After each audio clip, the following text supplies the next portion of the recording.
Hello. Can I hear myself from which? Oh, I probably can, but... there you go. Okay, yes, I can. Can I hear myself on YouTube as well? Yes, I can, which means that everything is working, which means that I can switch scenes in the dress yapping scene. Hello. There you go. The dress yapping scene is in. Let me grab my stream manager and my chat. We have everything. And hello, Ktosh, how are you? Hello, Jamie, hello, Mihai, how are you guys doing? And Jamie, I have to admit, I am quite surprised. You started off with a regular message and not the very long copy-paste that you wrote about all of my so-called titles. But I hope you're doing well. And hello, Swivy, how are you? I hope you're doing well as well. Hope everyone is doing great. Farming jades for Hyacine's light cone. I already have a high use rate light cone on her, but it wouldn't hurt to get her light cone. It would definitely not hurt to get her light cone, especially because from my understanding, her light cone is really strong. Let me check that real quick. It's not a must. Like, she works perfectly fine without her light cone. Where is she? Hyacine. Where is she? Now, there you go. She works perfectly fine without her light cone. I'm using the free 5-star light cone, remembrance light cone that you can buy from the Herter shop, and it works really well with it. But from my understanding, her light cone is really good, but I want to check one thing before I say something wrong. Let me see. Increases the wearer's speed by some percentage when the wearer's uses basic attack skill or ultimate, consumes all HP equal to... Okay. Okay, so that part, consuming people's HP while also healing them, I assume it would all count towards the count to get Catherice's ultimate up, right? Probably. An additional memo sprite, and the total HP consumed is then reset when the wearer uses a memo sprite skill. Increases the damage taken by all enemies. Okay. So I'm not entirely sure, but I think that that last part, when the wearer's memo sprite uses a memo sprite skill, increases the damage taken by all enemies by 18% or 22, etc. for 2 turns. I think she inflicts a debuff on the enemy. And given how often Hyacines go in terms of turn order because she's so fast, I believe that she can apply this debuff over and over and over again, which is great, because I think this makes her even more, even stronger in, what's her name? Acheron teams. I think she can work in Acheron teams for that reason, with the light cone. I mean, technically speaking, she can probably work with Acheron even without the light cone, but like I said, it's a very good light cone. If you want to get it, I think that it would be a good idea, but it's certainly not a must. I myself am not going to pull for her light cone since I'm saving for Finan, his light cone, and Saber. Well, Saber, I'm not so sure anymore, given the pulls that we did on Fat Fog, but you know, the point is, it's a very good light cone, so I hope that you do manage to get it. My PC is off and then wrong copy. I see. Well, it's still a nice day for fishing. Never mind. Apparently it's generally cloudy in Paris, so it's not exactly a nice day for fishing. Well, it is what it is, I suppose. 68 pity on Raiden's banner, but now I'm doing the event with Imaginary March to get ER. I didn't feel like doing it. Oh, to get her. So you're not playing... okay, so you were first talking about Genshin Impact and then you switched to Honkai Star Rail because you were not feeling like getting the Raiden? Is that what you meant? Because Imaginary March is not in Genshin Impact. She's only in Honkai Star Rail. So I assume you stopped playing Genshin and started playing Honkai because you preferred to do so. Oh, and then Jamie actually copy-pasted the right copy pasta. Hello, the Storm Arcanist, Almanist, Vindicate, Arcana, Anaxa, Hater, Streamer, Viewer, Castris main, Mighty main, Kakanya main, Placeholder main, Aventurine main, Hoho main, Sunday main, Remembrance Trailblazer main, Aglaya main, Himiko main, Kaka main, Zani main, Risley main, Elijah and Lala main, Senadina main, Vermilion Night Eclipse, Himiko Form main, and hello, Chip. Wait. Where was I? Good afternoon. Right, Evelyn main, Wise main, Zenless Zen Zero player, Wuthering Waves player, Reverse 1999 player, AFK Journey player, Genshin Impact main, Streamer, and Fisherman. How do you do? Well, it is not a nice day for fishing, apparently, so I can't go with that specific line, but I am doing... okay, I'm alive. I'm alive, and that's nice enough. Bonjour Hibou Pêcheur, comment allez-vous? I am doing okay. My sleep is a mess, like a real proper mess, but other than that, I'm fine, mostly, kind of. I hope you guys are doing better. I hope you guys are actually sleeping. Sleeping is nice. I can't wait to have her built and take out Woho, then put her in the Steam. Yeah, she will help you get your ultimate up much faster than Woho could, I think. Although I did notice that I was struggling a bit with skill points because I wanted to try and use Hyacine skill points as much as I could, or rather use her skill, except sometimes I would run out of skill points. So I would say that you just have to worry a tiny bit about that. Although in a Castrace team, given the fact that Castrace doesn't use any skill points, things are kind of fine, I guess. But you don't have to skill with Hyacine all the time. But it is nice to be able to do so. You can't really use RMC and Hyacine since both of them share free-to-play options unless you get her SIG. Herta Shop is for MC and it also it's also the free-to-play option for Hyacine. So I can't tell how you make it work. That is a good point. That being said, I don't have the Herta Shop light cone on the Trailblazer. I don't remember what I have on my Trailblazer. Can I check that without getting into the game already? Because we are going to yap a tiny bit first. Let me see. Can I check that here? I think I can. I think I have, yeah, Victory in a Blink. That's the light cone I have on my Trailblazer. But is this... I don't remember if that light cone is from just regular gacha or if it's from the... what do you call that? From the battle pass. It might be from the battle pass. Can I check that somewhere? Should you get it? No, that's not my question. Where do you get it from? I don't actually know. The game mate is not answering my question. Well, too bad, I guess. Victory is horrible? It's just a crit damage slap on. Yeah, but I don't really have anything more than that to give them, so I give them what I can. But let me see. Characters, Trailblazer Ice. Because yeah, but well, I mean, it's the only other one that is recommended by by Pridewin, for instance. Like, of course, the 5-star light cone is supposedly the best, but I mean, Memories Curtain Never Falls is supposed to be the best, but yeah, you only have one copy of them, so I can't. I have to go with something else, you know. And wait, I missed quite a few messages there. And she's also a good healer. Do you mean Hyacine? Yeah, I mean, her main purpose is to heal. She's good at getting Castrace's ultimate up because she's a very good healer. So yeah, goodbye Liang Yue. Oh, I see that you're not doing well, Chip. I'm sorry for that. But yeah, goodbye Liang Wei. She's going away tomorrow, right? I believe that the update for Reverse 1999 will be tomorrow. I guess you didn't get her. Is that it? I'm sorry if that is the case. I have a feeling that is the case.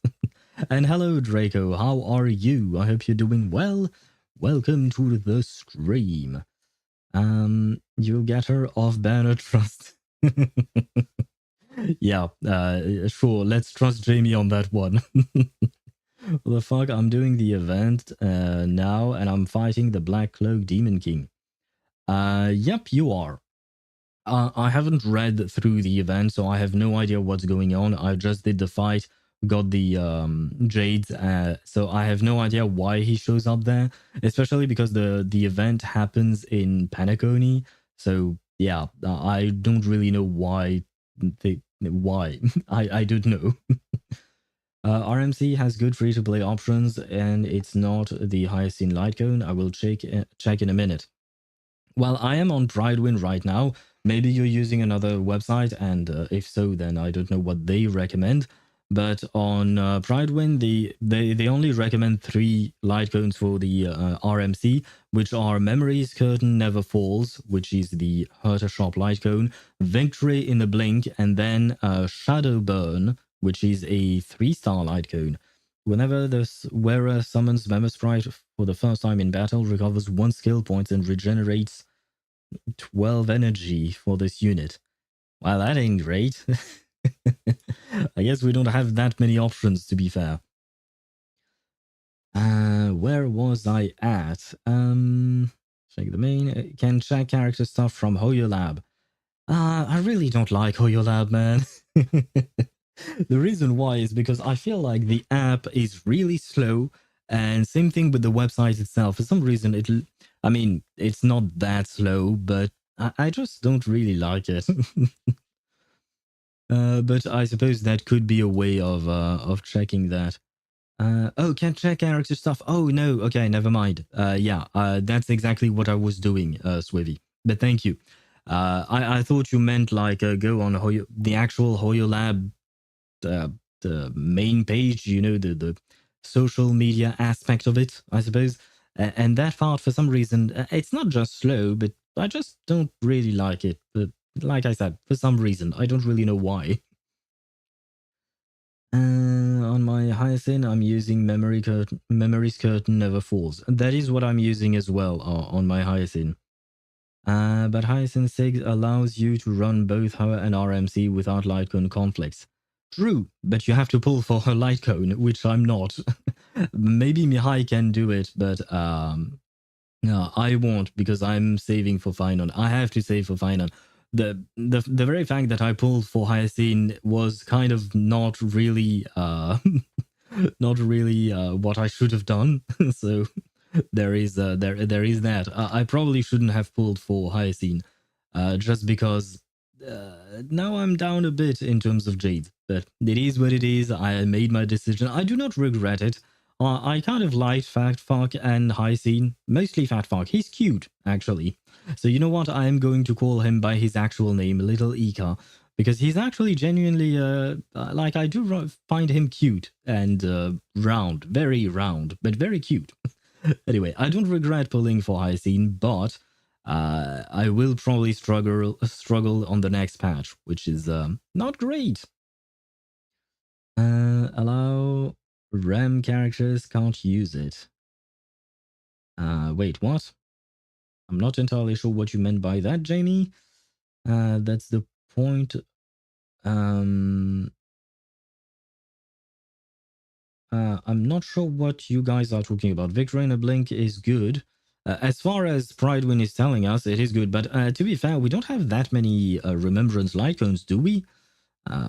I feel like we don't have that many options, generally speaking, because the path is so, what do you call that? So young, in a way. It came out recently, 5 months, but still. I'm good just doing Jinjo exploration for Chacona pulls. Man, don't talk to me about Chacona. I kind of really want to pull for her. I also really want to do the permanent events thing that is supposed to be her story quest, but apparently it's also linked to the main quest. So I kind of want to stream that, but I don't really know when I'm going to be able to do that because the what you call that, the because we have too much on our plate. Right now, I'm trying to finish Amphoreus. Next up, we have Reverse 1999 with a main chapter, so I really want to stream that. And next week, even though we won't start on day one, next week we also have Zenless Zone Zero. So, yeah, complicated. But yeah, I'll try and I'll try and fit in that specific story because apparently it's very good, and I genuinely really like Chacona. Even though we've barely seen her, what little we've seen of her, I really like her. So the fact is that I could try and pull for her because I'm on a guaranteed after losing yet another 50-50 to on Zani's banner, unfortunately. So I could try and get Chacona. That being said, I feel like Chacona will probably be really good for what's her name, Cartethia.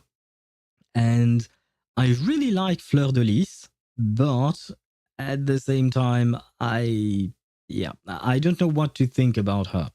And on top of that, I don't really have the funds to get both. So I have to choose. The problem is, I have a feeling that Chacona is going to be the same thing as Phoebe, but for Cartethia. So yeah, I don't really know what to do about that, but maybe I'll cave and try to pull with whatever pulls I have for Chacona, and then we'll see about Cartethia, because why not? But good luck on your pulls, Draco. I hope that you do manage to get her. What's the problem? Okay. Yeah, I only use HoYoLab to check my account info like deadass score percentile. Don't interact with the community there. Feels like some weird subset of Twitter. To be fair, I do use Twitter, but only to announce the fact that I'm streaming. I barely do anything else on Twitter. I don't even know why I keep insisting on that platform. Why I keep using it, even though I don't even truly use it. But well, who knows? Oh god, but yeah, no, Twitter not a good platform to be on. And HoYoLab, yeah, it does feel kind of like that as well. I do agree with you. Where was I at?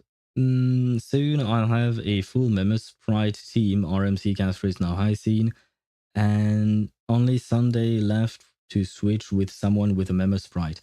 Right now, Castrace's best team is Castrace, Tribby, RMC, and Hyacine.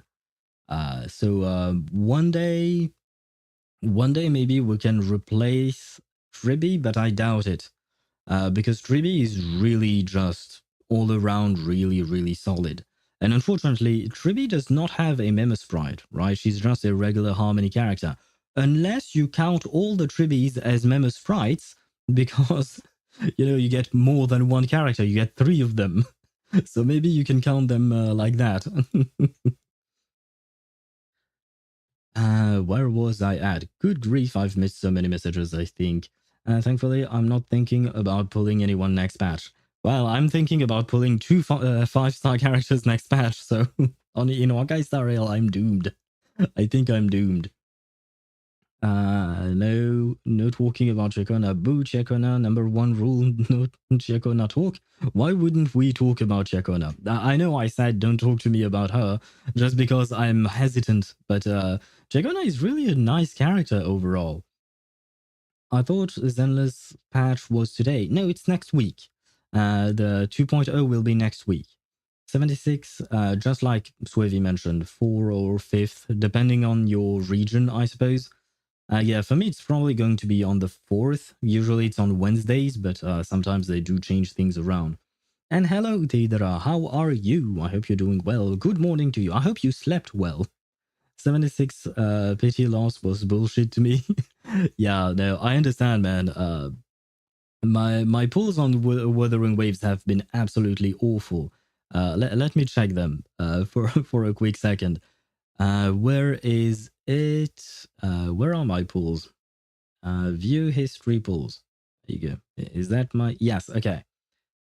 So I won 1 Zani at 61, lost at 26, got the guaranteed at 69, lost at 64, guaranteed at 71, lost at 75. So yeah. And now I am on a guaranteed thanks to that, but yeah.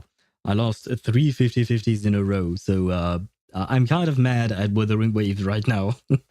Still love the game, of course, but I'm mad at RNGesus. He was not nice to me, even though I prayed. I prayed all day for him, but yeah, he was not nice. Chakona is good for Zani, by the way. She is, but from my understanding, she's not as good as Phoebe.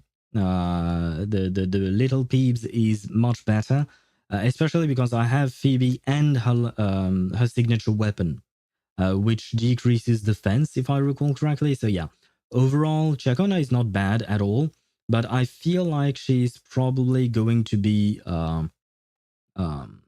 better for Cartothea, given the fact that Cartothea is coming out next patch or something like that, right? So she's definitely not bad. She's decent, but I think she would probably stand on her own better. It might not be, a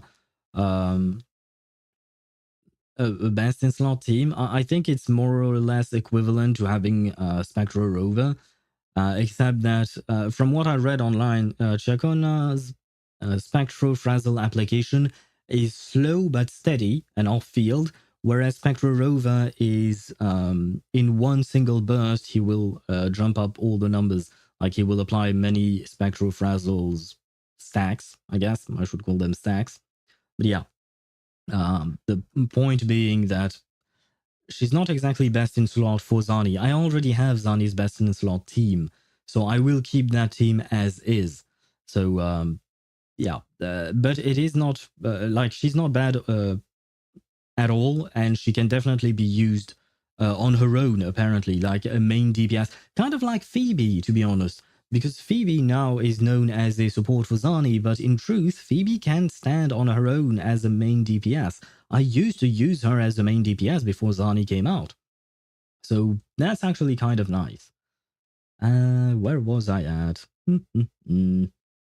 What's better, 100 over 250 or 77 over 300 on Nouvellette? That's taking into account the, what do you call that? That's with the, shoot, gosh, that's with the Maréchaussée Hunter set, right? Or, I mean, does it count the passive from the Maréchaussée Hunter? Because otherwise you would be over-critting, so I assume this takes into account that. I'd say probably the 100 over 250, that way you're guaranteed to crit. Although, I mean, 77 is not that bad, and he has quite a few ticks, so either would be good, I'd say. Either would be nice. I'd probably go with the 100 crit rate. It's just nice and round number, you know? But overall, I'd say both are really good. Yeah, with all the stacks, okay. Overall, both are good, but take whichever one you are most comfortable with, the one you like the most. Unless you're really trying to min-max, but then you would have to do some math, and I am not doing math. I refuse. Twitter only for art is for me. Fair enough. Good point. Chip, I see a customer for you. Jamie as well. I see a customer for you guys. Too many gacha police and toxic gacha people on Twitter. Reddit more reasonable. Yeah, I would agree with you on that. Twitter is really, really toxic. Reddit can be toxic as well, but I do prefer Reddit overall over Twitter. So I spend most of my time on Reddit, generally speaking. But yeah, like everywhere, you can have what do you call that? You can have uh, toxic people everywhere. Well, Chip, I'm afraid you've missed your opportunity. Same with Jamie. I am going to ban.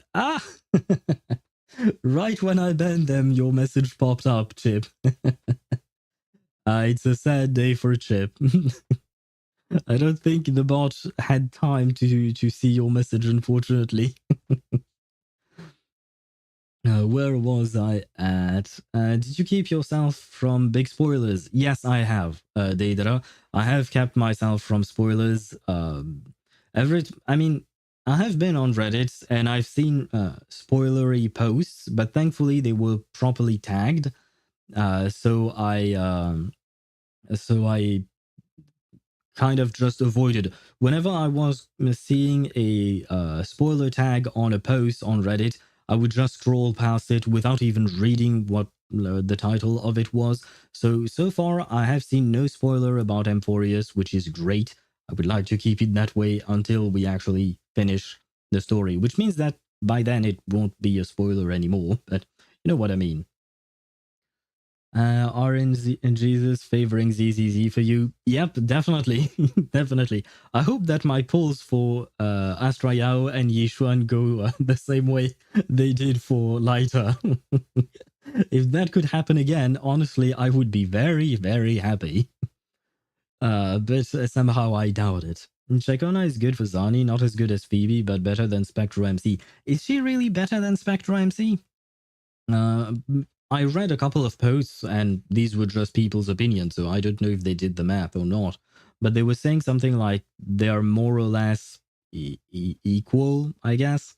But Spectre, it depends on what type of content you're doing mostly. If you're doing wave stuff content like Whimpering Wastes, then Shakona might be better because she can apply from off field, right? She can apply Spectral Frazzle from our field and she can keep applying it, is the main point. Whereas the problem with the Spectral Rover is that he's only on a burst thing, and once the enemy is dead, you have to reapply it on the new wave of enemies. But the problem is, yeah, you have to go through an entire rotation, and Spectral Rover is kind of clunky, even though I like playing him. Actually, it's 100.1. Well, that way you're even more sure to crit, Ktosh, which is great, right? So would you like my tomato picks? I got disconnected from from chat for a second. No, Twitch, why? I guess Twitch really doesn't want you to sell your tomato picks, I'm afraid. And hi, what's the best doorstep on the market? Negative doorstep. I don't think, Jamie, I don't think our bot here will be able to tell you what the best doorstep is, but they might be able to tell you what the worst doorstep is, just because, it's a, what do you call that? It's a negative doorstep, and then I don't know what that last part is, but yeah, it's supposed to be a negative doorstep. So I assume he's more into, or she is more into the worst kinds of doorsteps, which I have no idea what that means. Went past my Camellia comment. I was really shocked yesterday because I managed to get my Camellia to deal 450 damage unbuffed with a skill. That is quite high. To be fair, I haven't played Camellia in a while, so I don't even know what she does, but that is quite high indeed. Congratulations. Theater resets in 3 days and 10 hours, Yubaka. Why? What? What? Yes, I know, it resets on the first of each month. So why are you telling us that, Ktosh?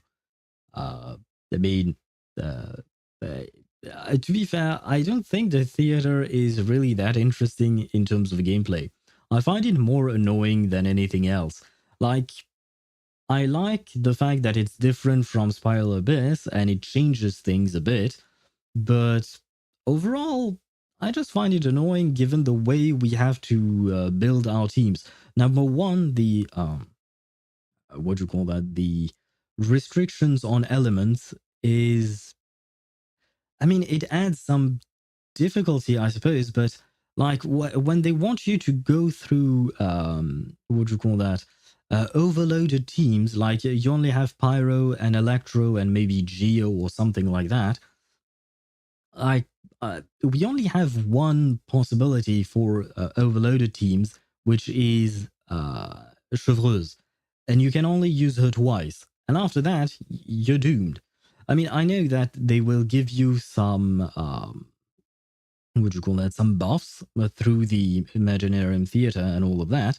They will give you that, but the teams don't really feel nice to play because they were never meant to be played that way. You know what I mean? The teams that you're eventually using, they should. It's not that they shouldn't. You can play whatever you want at the end of the day, but they're not meant to be played originally together. You know, so sometimes you just have very clunky and strange teams with rotations that makes no sense. It's not that it doesn't make sense, but it's rotations that just don't exist because usually you wouldn't play such teams, and for good reason. So it just feels kind of weird. It just feels like it forces me to play something that I don't really want to play.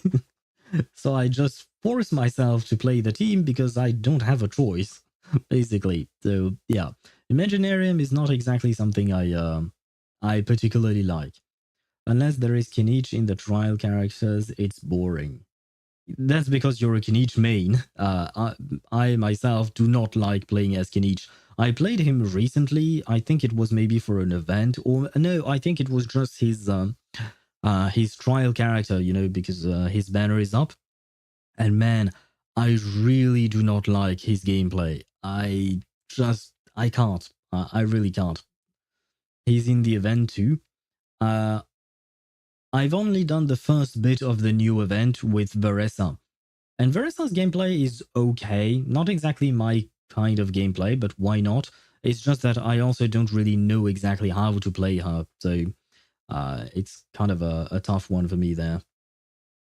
But yeah, Veresa, I'm glad I did not pull for her. The second level is Kinich? Okay, well, I see that I'm going to have fun with this event. I didn't have time to do it today, so I'll probably do it tomorrow, but I'm not really looking forward to it because, yeah, I really don't like his gameplay, man. I really can't. It's also Emily. Ah, nice.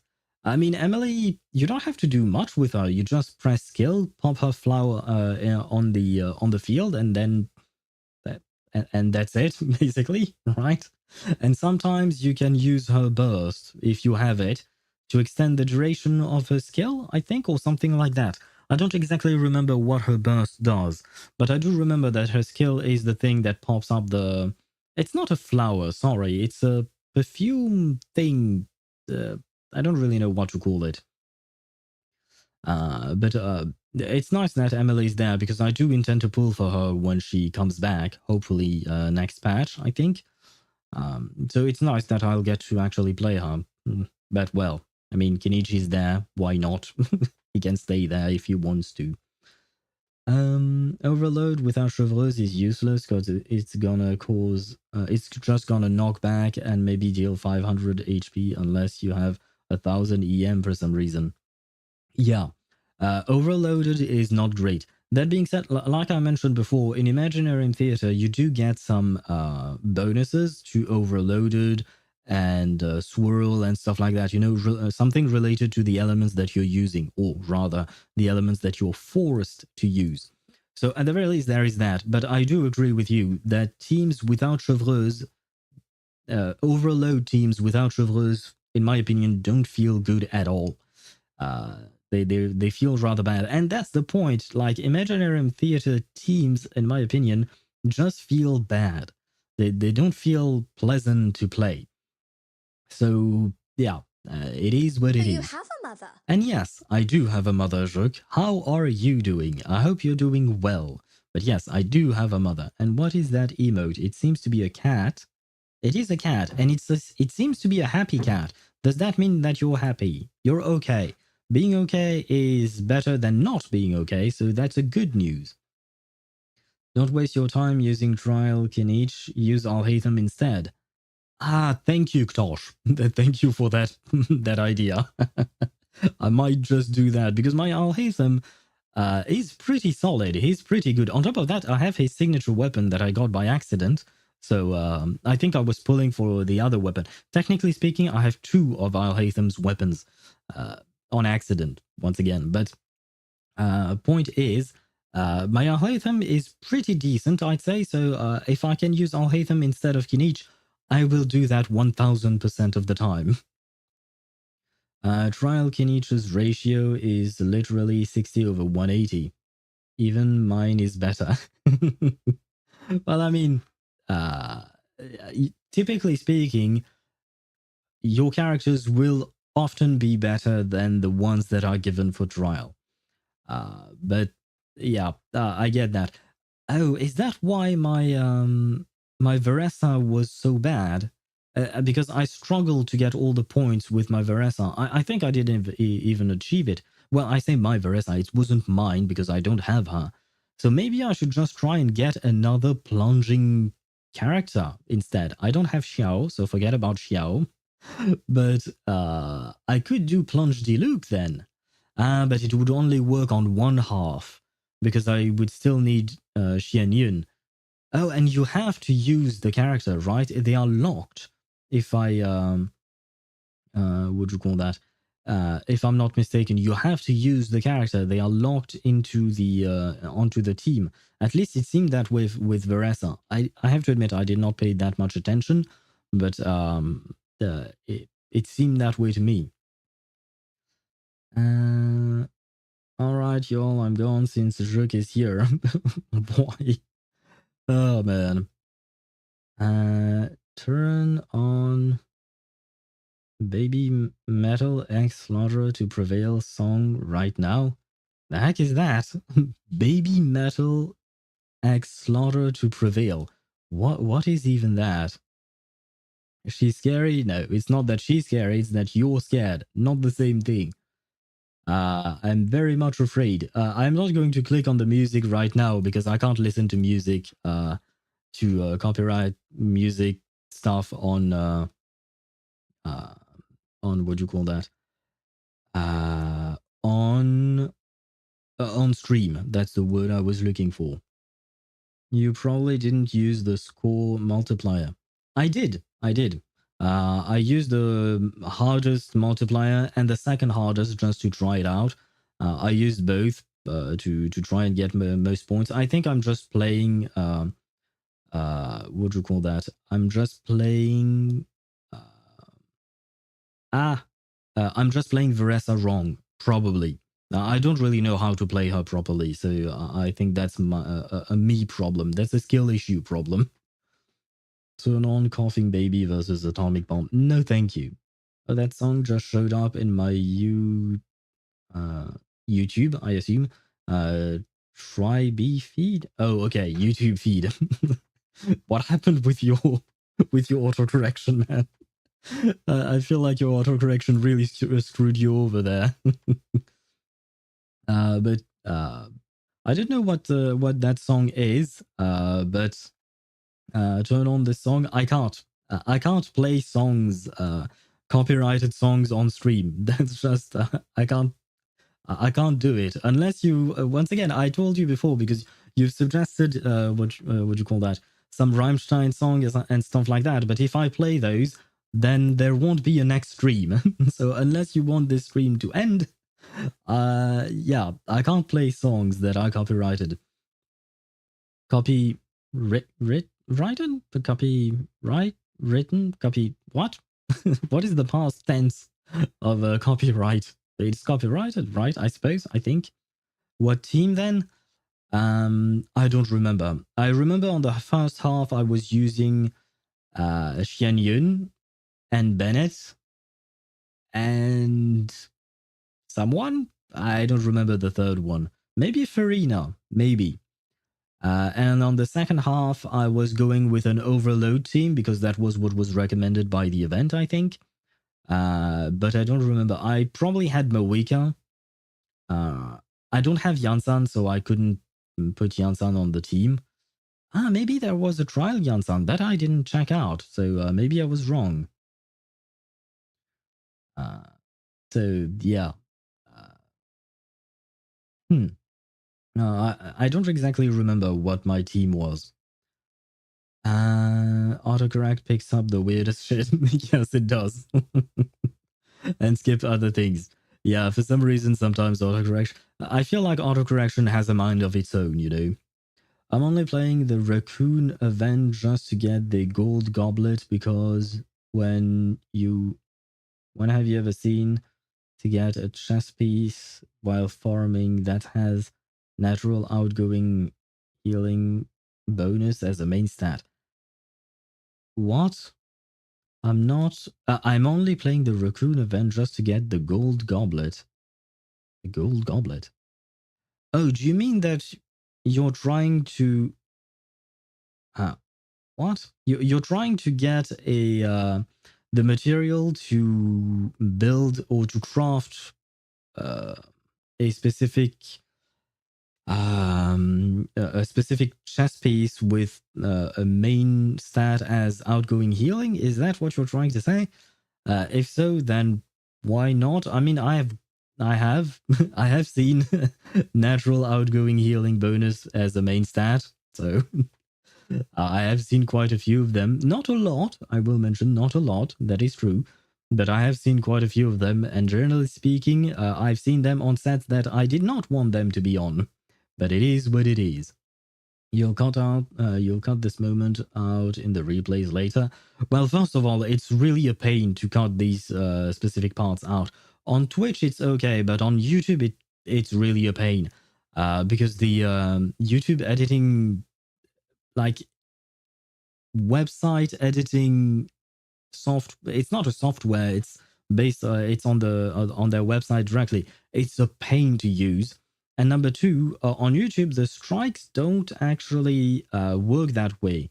I believe that even if you remove the section, it won't work. But either way, I'd rather just not risk it. That's just it. Have to go have fun at the toilet. BRB. I'm gonna have fun at the. Well, you do you, my dude. You do you. Best team you can make is probably Veressa, Farina, Xianyun, Fischl, and Veressa, Chevreuse, Bennett, Xiangling. Yeah, okay. No, these are actually good teams. Yeah, these are actually good teams. So I might be able to do that. I will try it. So thank you for the suggestion. Doesn't she want HP on every piece except the ER thingy? If you're talking about what's her name? If you're talking about Hyacine, yes, except for the main, the chest piece. For the chest piece, she wants, what do you call that? She wants outgoing healing, if I'm not mistaken. You just want to focus on the second half since it's way easier. It did seem that way. I do agree with you on that. It does seem that the second half was easier. So I'm farming that gold goblet to get the chest piece I need for Hyacine and save myself from using 5k to get a shitty healing bonus chest piece. 5k fuel, I mean. Fair enough. Though, to be fair, you don't really have to pay much attention to the substats on that. I mean, if you can get some crit damage, I suppose that would be nice. If you get some speed, that would be nice as well. But I mean, at the end of the day, what she doesn't really need much in terms of building her Hyacine. She's fairly easy to build. I feel like you don't really have to pay that much attention to the substats. Unless, once again, unless you're trying to min-max absolutely everything. Man, cutting clips from previous VODs are a pain. Yes, indeed, they are. And you've seen it yourself just by editing the video that we watched together last Friday, was it? Yes, it was last Friday. But yeah, it is a pain. And, well, video editing on websites such as Twitch or what you call that, or YouTube, they're both very different. On top of that, the VOD takes ages to be re-uploaded because, I mean, it's complicated, but it's annoying. It's really annoying. I'm upset now. I'm sorry that you're upset, but I just can't risk it. I'm not the one making the rules. Twitch and YouTube are. Twitch is a bit more forgiving than YouTube, but YouTube really is not that forgiving. So overall, I'd rather not. Where was I at? The chest piece, she wants bonus healing, and the boots, she wants speed. Oh, you're right, my bad. You're right about that. She does want speed on the boots. Yeah. My bad, you're right about that. She wants, basically, yeah, outgoing healing, speed, HP, and energy regen. In the order, you know, of the pieces she needs for chest piece. It's outgoing healing, boots is speed, sphere is HP, and the rope is energy regen. You're absolutely right about that because she does like to be very fast.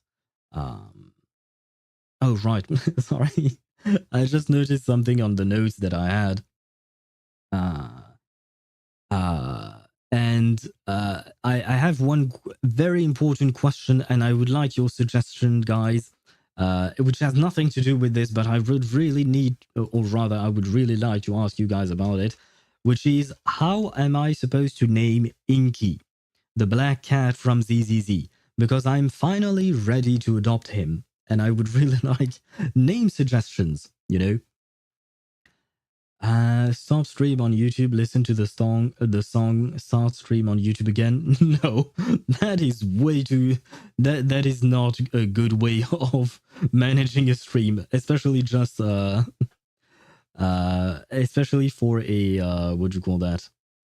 Especially for a stream. You don't manage a stream like that. It's a very bad idea. Name it Tosh. Oh god. And I have 2 votes for that. Oh no, guys, come on. See what I'm saying about Rick? She's very scary and commanding. She's just suggesting things. It's your way of interpreting her words that makes it sound scary, but you can interpret them in a different way. Lazy fuck. Because we have fat fuck in one game, you want me to have lazy fuck in another? Is that it? Name Inky Ktosh. Yeah, I read that. Dottore? He doesn't really look like a Dottore to me. Although he does keep ending up hurt for some reason. I don't really know what's going on with him, but yeah. He does, for some reason, many times when I go to him or do the event thingy with him, he's hurt. I don't know what happened to him, but he's hurt. So I give him some food. Who the fuck is Inky? Inky is the black cat in Zenless Zone Zero that you can adopt. You can adopt the cat apparently, and it will stay in your store with with Wise and Bell basically.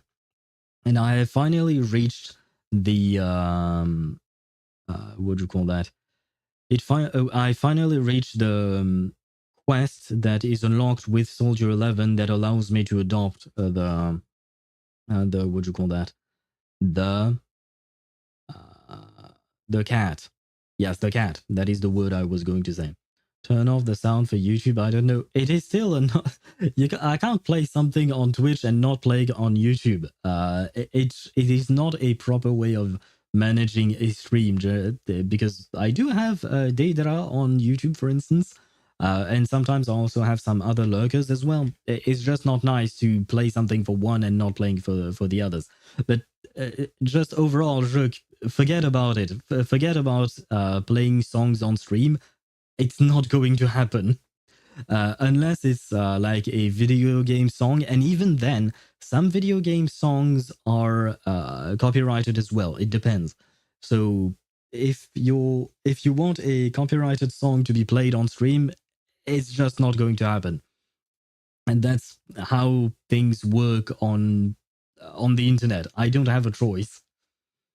The baby. Oh, I could call him the baby. That is a good point. I could call Inky the baby. He would be very scary then, but at the same time, Inky is not really that scary, is he? Oh, and let me have a drink while our dear Noodleette sings.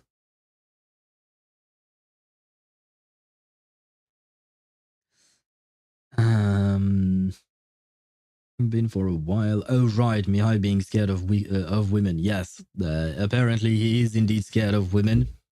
Jamie, don't tell him anything. I will just say that. You have me too on YouTube sometimes. True, true. You also pop by from time to time on YouTube. Where am I at? Oh, I still have that open. I can remove that. Who isn't scared of women? I'm not. I like women just fine. They're just people. For some reason, you know, I don't get the scare of it. I mean, I guess it's a kind of an irrational fear, I suppose. Let me see. Wait. And you asked me to listen to that song 3. Okay. There you go. Then listen to the song after the stream and tell me your impression. Sure, I can do that. That is definitely something I can do. Don't tell me Jamie's a woman. Bad news for you. Yes, bad news for Mihai indeed. Jamie is indeed. I shall not finish the sentence because I do not wish to scare you away. Not Ktor, sorry, but Mihai. But yeah, we should talk about things. Hell no, I'm surrounded. I mean, yeah, not really. You know, like Jamie is in Poland, Zhuk is in Russia, you're in Romania. I know, never mind. Jamie's not even in Poland, she's someplace else. So you're not really unless you're talking about the whole wide world, then yes, you're surrounded, but that's the entire world. You should probably not think of on that scale. But other than that, no, you're not surrounded. Nobody is going to come at you. I'm surrounded in this chat. No, you make yourself surrounded by mentioning the fact that you're scared of women, so of course people will take interest in what you're saying, but if you're not telling anyone that, then nobody would ever say anything and they would just talk to you normally. So in a way, you're kind of creating the effect that you fear yourself. Hey, come here, can't wait for you. No, Jamie, come on. Don't scare him off for me, I'm gonna touch everyone here if I don't get Raiden before the end of this week. Good luck touching people who live hundreds of kilometers away from you, but good luck to you on that one. Okay, we've been yapping for 56 minutes. I would still like some suggestions, sorry, about, what do you call that? About Inky. If you have other suggestions, you can send them on Discord, for instance, because, you know, if I can get a proper name, because, like, for instance, you know, I often talk about Geodude, you know, the, what do you call that? The little one from Genshin Impact. The fact that I named him Geodude was actually a suggestion from Satoru back then. And I mean, it's just the name of a Pokemon, and it just makes sense because he's Geo and he's a dude. But yeah, having a fun little name for Inky would be nice. Let's do the circle thingy. What do you mean the circle thingy? I don't really know what you mean by that. I'm gonna win this time. Good luck, I guess. I think probably. I'll go back to looking for you on the bear with vodka. Hell no, I'm an inch away from leaving the stream. That's your choice, man. I can't do anything about that. I'm not going to ban every woman just because you're scared of them. Especially because I don't really know who is or isn't a woman until they actually say so. So yeah, that's, you're just going to have to work through it. Don't ever expect me to come to a meet and greet in France. I mean, regardless of wherever you go, I mean, first of all, I don't think I'm going to organize a meet and greet anytime soon. But regardless of wherever you go, you will see plenty of everything. You will see women, you will see men, you will see everything. Black people, Asian people, like, you don't really have a choice. That's just how life is. When you were... the circle thingy, I'm gonna win this time. Where you were doing... My name is Mario. I have no idea what you're talking about, Tosh, and why you're referring to the giveaway thing that we did on Friday. Because, like, why do you want to use the wheel again? Also, Inky being named Ktosh has 3 votes now. Who was the third one? I believe we had Jamie, we had Swavy who said it as well, right? Who is the third vote? I may have missed a message. Oh, Ktosh. Well, of course he would. Of course he would say so as well. Have you seen Recoletta's trailer? I don't think I have.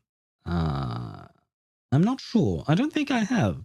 Maybe I'll take a look at it when we do the reverse 1999 stream, because I will be doing the main story, not tomorrow, because I have to finish Amphoreus first. But once I'm done with Amphoreus, I will start the reverse story, and at that point, I will, what do you call that? I will probably watch her trailer. Nice, I was considering moving to Britain anyways. Do you really want to go to the UK? I mean, it's not a bad country, but it's no longer in the EU, so it might be a bit more difficult than it is to just move from one EU country to the other, you know? Even better, I'm studying in Ireland. You're studying in Ireland? Really? I love Ireland. Sorry, I went there on a vacation trip with some friends, and we drove around the entire island to see as many things as we could, and it was really beautiful. I've never lived there. I've just visited the place, but Ireland is really a beautiful country. I really want to go back there and visit again. By the way, guys, some ads are going to run in 30 seconds, well, less than 30 seconds. I have launched the game, but we are going to take a tiny bit of an ad break. I am considering actually taking a break myself to go to the restroom before we actually start Amphoreus, because I have launched the game. I am staring at Hyacine. I have been staring at Hyacine all this time. And yes, Zhug, I do have a mother. And maybe we'll see Verton's mother in the next chapter of Reverse. I'm back. Well, Deidara, welcome back. But I'm actually going to take a tiny break because I'm going to the restroom. And right after the break, I will start the Amphoreus story. So, sorry for welcoming you back with my taking a break scene, but I shall be right back.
And I am back and switching scenes to Honkai Star Rail, which hasn't loaded up yet. There you go.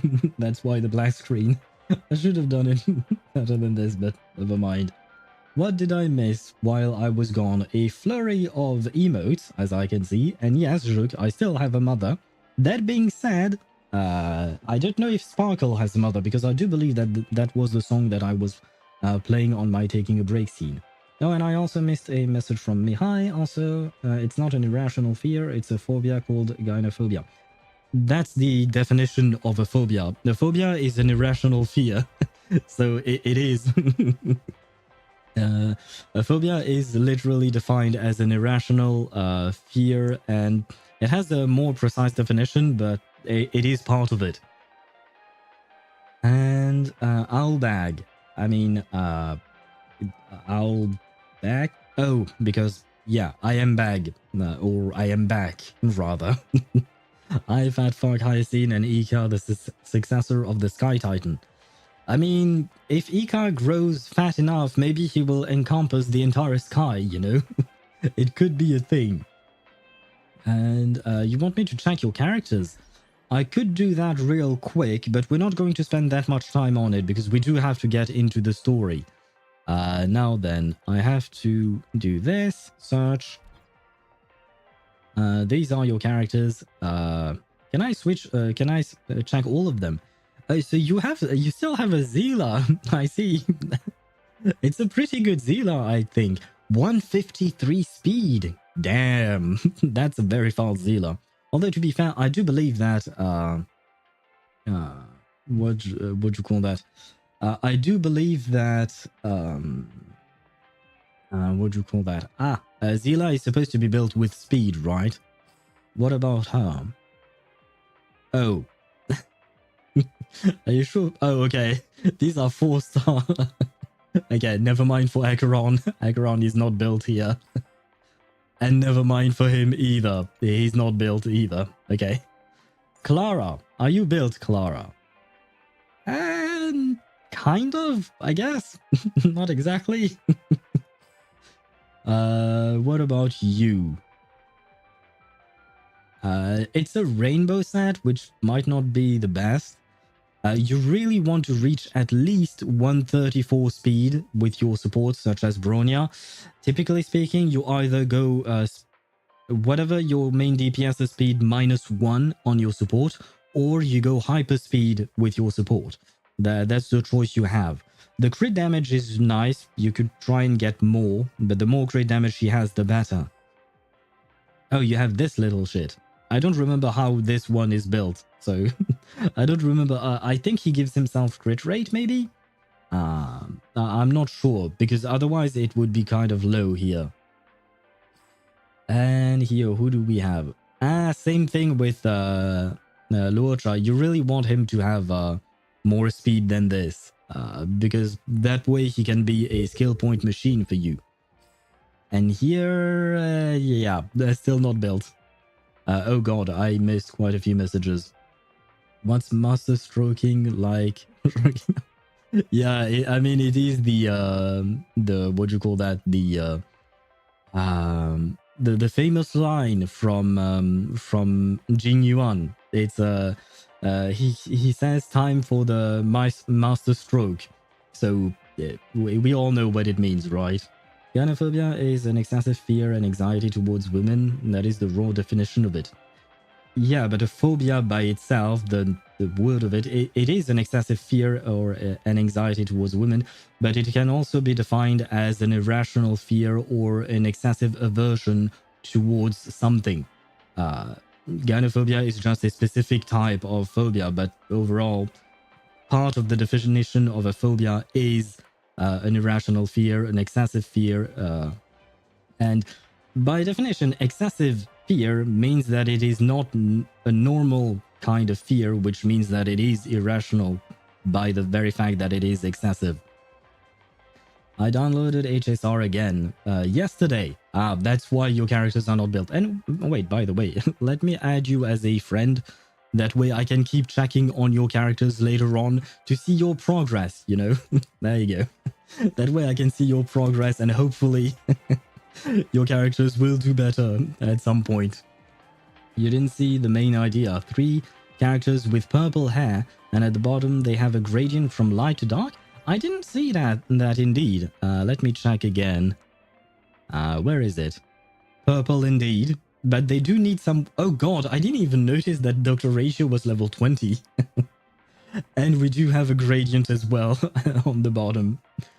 I mean, I understand the idea, but yeah, I mean, I really don't like Yanqing. I mean, he kind of grew on me at some point, but I still don't quite like him, to be honest. Which is why I really don't like to talk about him.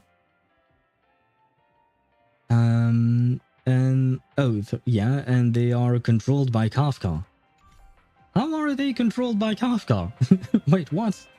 How are they controlled by Kafka? Oh, was Kafka your profile pic by any chance? I didn't pay attention to the profile pic. Yes, indeed. Okay, that is why. I mean, I think we would all welcome Kafka to control us, right?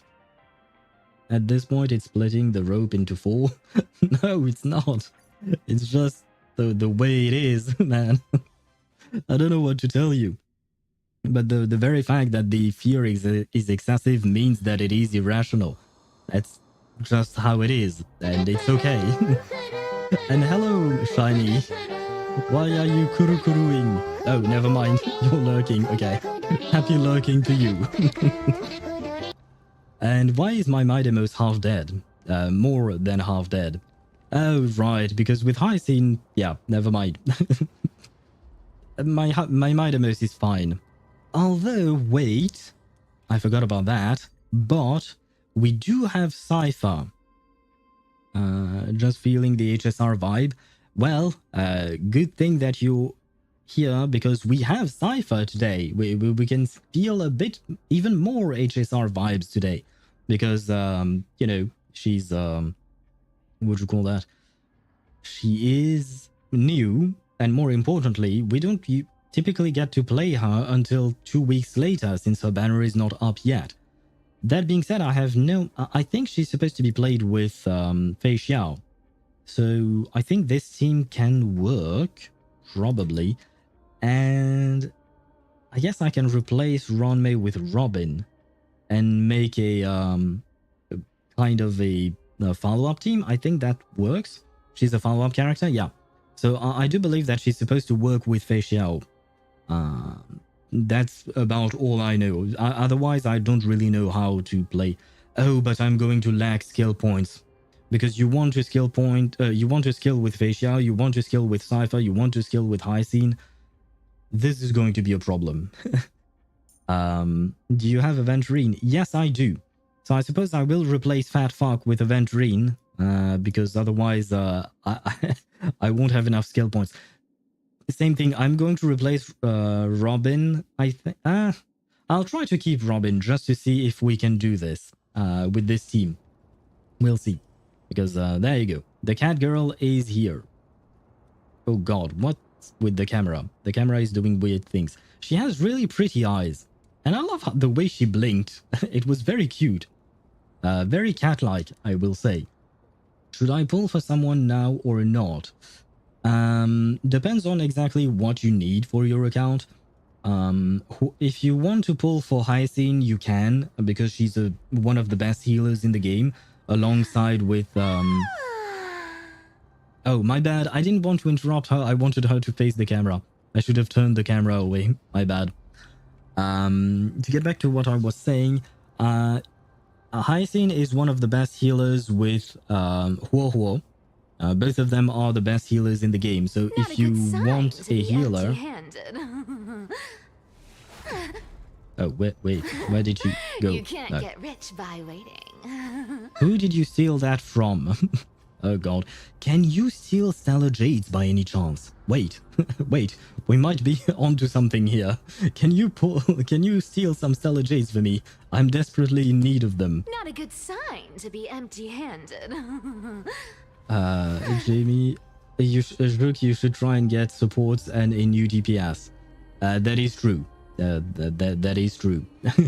Basically, you need to pull for new characters, all of them. Because, yeah, new characters will be much stronger than older characters, unfortunately. Cipher, skill points use Sparkle. Right, I kind of forgot about Sparkle. But Sparkle would only buff one of them. You know what? Maybe you're right. Maybe I should grab Sparkle instead of Robin. That way I won't struggle with that.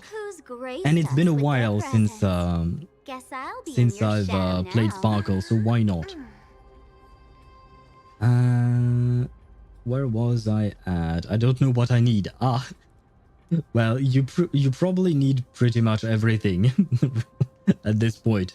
Because good yeah, sign, the to be newer honest. characters are much stronger than the previous ones. Basically, there is a huge power creep issue in Honkai Star Rail, so you would really want to get the newer characters. As for wanting E6 Zila, why not? I mean, E6 characters, generally speaking, work well. That being said, one of the issue with Zila is that she's a single target character, and the content right now is focused on AoE, mostly. So it's kind of hard to make Zila work. I'm not saying that it can't happen, it can, but it is much more difficult than playing AoE type characters. Where was I at?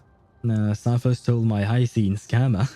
Wait, did you try pulling for Cipher, for Hyacine, but you didn't get her, Jamie? I don't actually remember. Sparkle in 2025. Yes, Sparkle in 2025. She's still here, still as tiny as ever, but she's here. And then we have the beautiful facial. And I love her eyes. Just like Cypher's eyes. I really love both of their eyes. Eyes? Eyes. Interesting. Very interesting. Ah, shit. I forgot about this thing. Can I skip this part? I'm just kidding. I'm not skipping any part of the story, but I just really don't like Bartholos, the spirit thief. Was this device designed by priests of Ornyx? Do you think you can handle it? Wait. On everyone's soul, we want to play Rappa? Well, if you want to play Rappa, that's fine. Rappa is, yeah, she is pretty good. She's very good, given the current enemies that we're facing. Got Himeko, she's now E6. Well, congratulations on E6 Himeko. I mean, Himeko is nice, right? Himeko is, she's our mother, so it's nice to E6 our mother, right? Maybe. Pridewin ranks Hyacine as being the only sustain unit who is tier 0 in all 3 endgame modes. Really? If even HoYoverse went down to probably tier 0.5, I would assume, right? She's not just tier 1. I assume that Aventurine might have gone down to tier 1 maybe, just because right now we're focusing more on HP scaling characters and healing and stuff like that, so I would assume that he's not as good. But the very fact that they dropped HoYoverse is kind of a big news. Although, to be fair, even if she's not tier 0, I would still consider HoYoverse to be one of the strongest healers in the game. And the cat girl is part of Phyllis from Honkai Impact 3rd. Yes, I did recognize her as well. Oh wait, Lingsha is also tier 0 in all 3 endgames? Really? Lingsha? That's a surprise. To be fair, I do not have Lingsha and I don't know much about her, except that she has a pink bunny, I guess. But I am genuinely surprised that she would be that high. Huh. I guess she's really that good, then, according to them. Can we kill that stupid robot? I will steal your characters and give you E6 Himeko. Oh, then. No, it's okay. I'm good with my Himeko. My Himeko is great, you know. My Himeko is great as is. Wait. Oh, wait, Linsha. Oh, I read that already. Linsha isn't as universal. That's a surprise. Yeah, that's what I thought. I thought Linsha was like she was really good on break teams. But I guess she's also good on other teams. Linsha is literally OP. If you say so. Like I said, I don't know enough about the character. I don't know her raw numbers, like how much she heals and stuff like that. So I feel like, yeah, I can't really comment too much on her. Don't underestimate me, boss. Just find a cozy dry corner and wait for me. Yeah, sorry. I keep forgetting that he exists and I'd rather he did not. Blade went up a tier. Hyacine is our king. All praise her for saving Blade. I mean, yeah, I suppose so. Although Blade is going to get a buff, I think next patch, right? So he might go up even another tier up Hopefully for him, he will be brought back from the dead, even though all he wants is to die. Lingsha does follow-up attack and has a summon who works well with the whole Memo Sprite meta and gives debuffs. Oh damn, so she's follow-up, she's Memo Sprite or Remembrance friendly, I suppose, or something like that. And she could be used in Acheron teams if she gives her debuffs, right? Okay, so never mind, she is actually more than just a break character. For some reason, I got stuck with the idea that she was mostly used in break teams, but very evidently not. I was wrong. Mission accomplished. Now you don't have to worry about your tail getting wet. That's nice. Thank you, I guess. Not bad, but just a warning. If this thing fails while we're halfway through the water... Don't worry, trust me. For that sweet 20% cut of the loot, I'll make sure you're taken care of.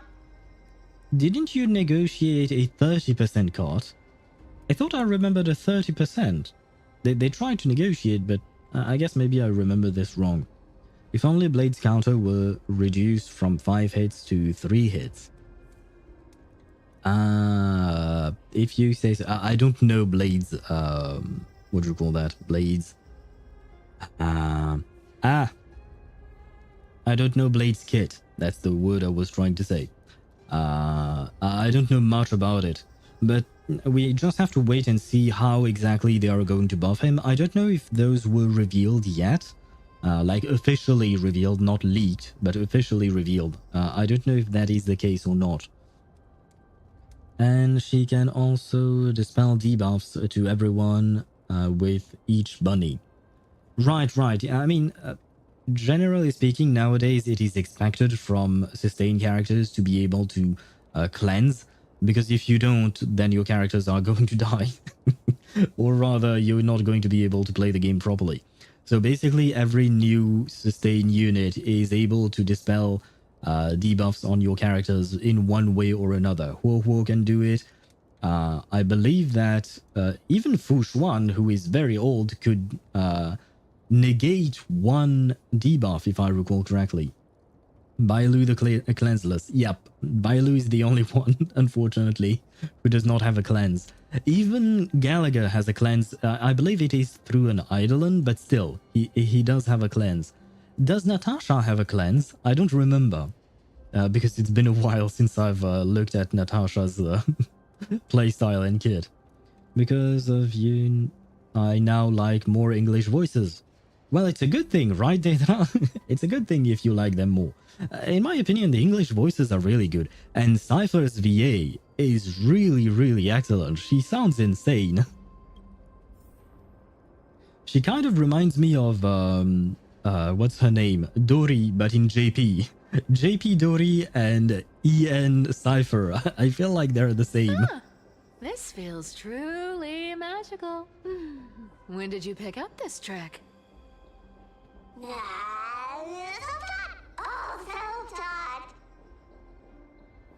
We're here. Can we turn off this spotlight now? It's really blinding. No problem. Just use the device over there to shut it off. The heck is this thing? I don't like the big enemy right there. The scent of gold coins, gems, and fine leather. It's so refreshing. The treasures in this ancient city are all floating back up thanks to Grey Mystery and that pink squirrel. Oh, so Memi's a squirrel according to her. We have squirrel, bunny, puppy. Memi's everything but what she actually is. Poor Mem. Alright, I lose early to Fushuan, I think. I might be cooking anyways, since I need a healer, shielder, or whatever she is. And now I have a guaranteed for Cipher or a final. Not a good sign to be empty-handed. Fushuan is really not bad. Fushuan is actually pretty good.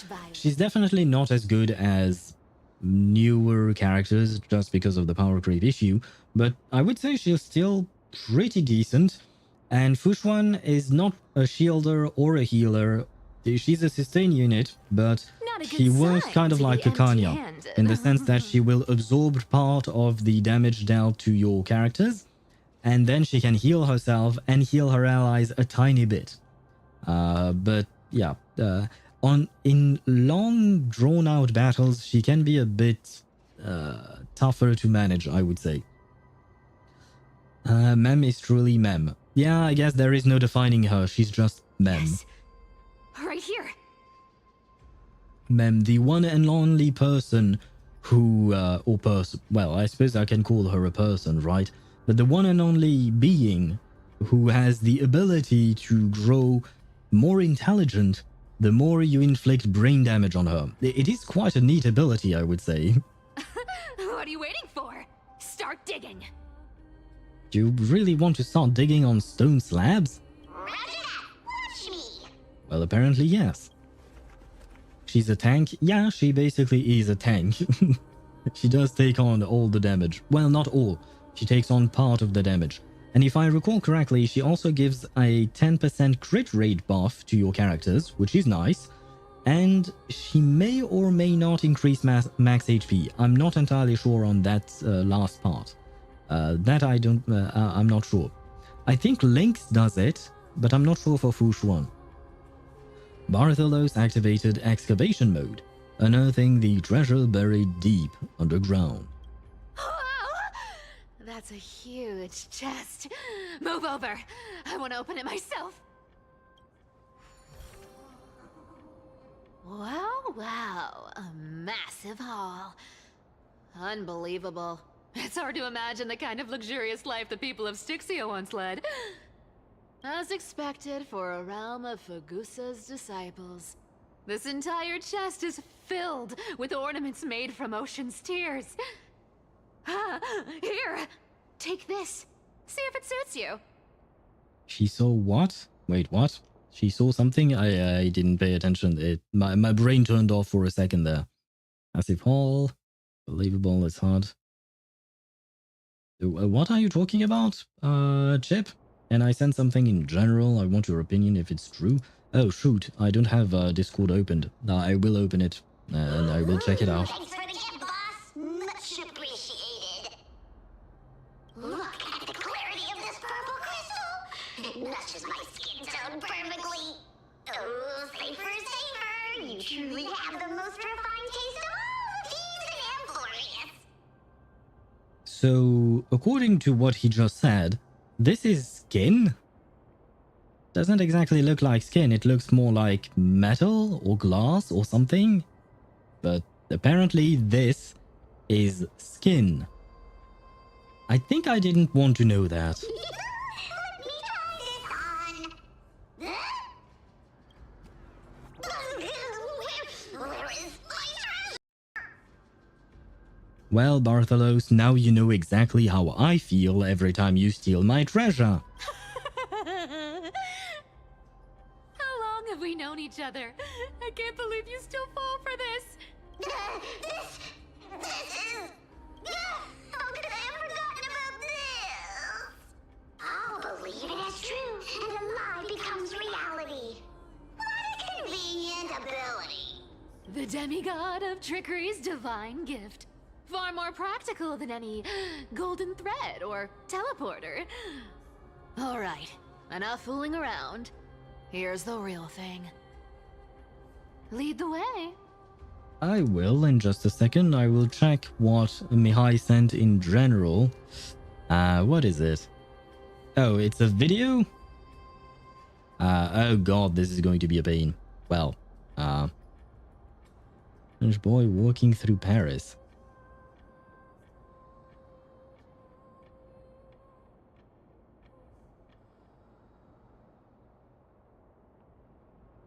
Oh god, yeah. I'll watch it later on because it's really loud. It's kind of a pain to mess with all the settings, and I have no idea what this is about, man. Mihai. I mean, the boy is singing Frère Jacques, which is a nursery song to put babies to sleep. So that part is kind of true, I guess. But other than that, I have no idea what that video was about. Cipher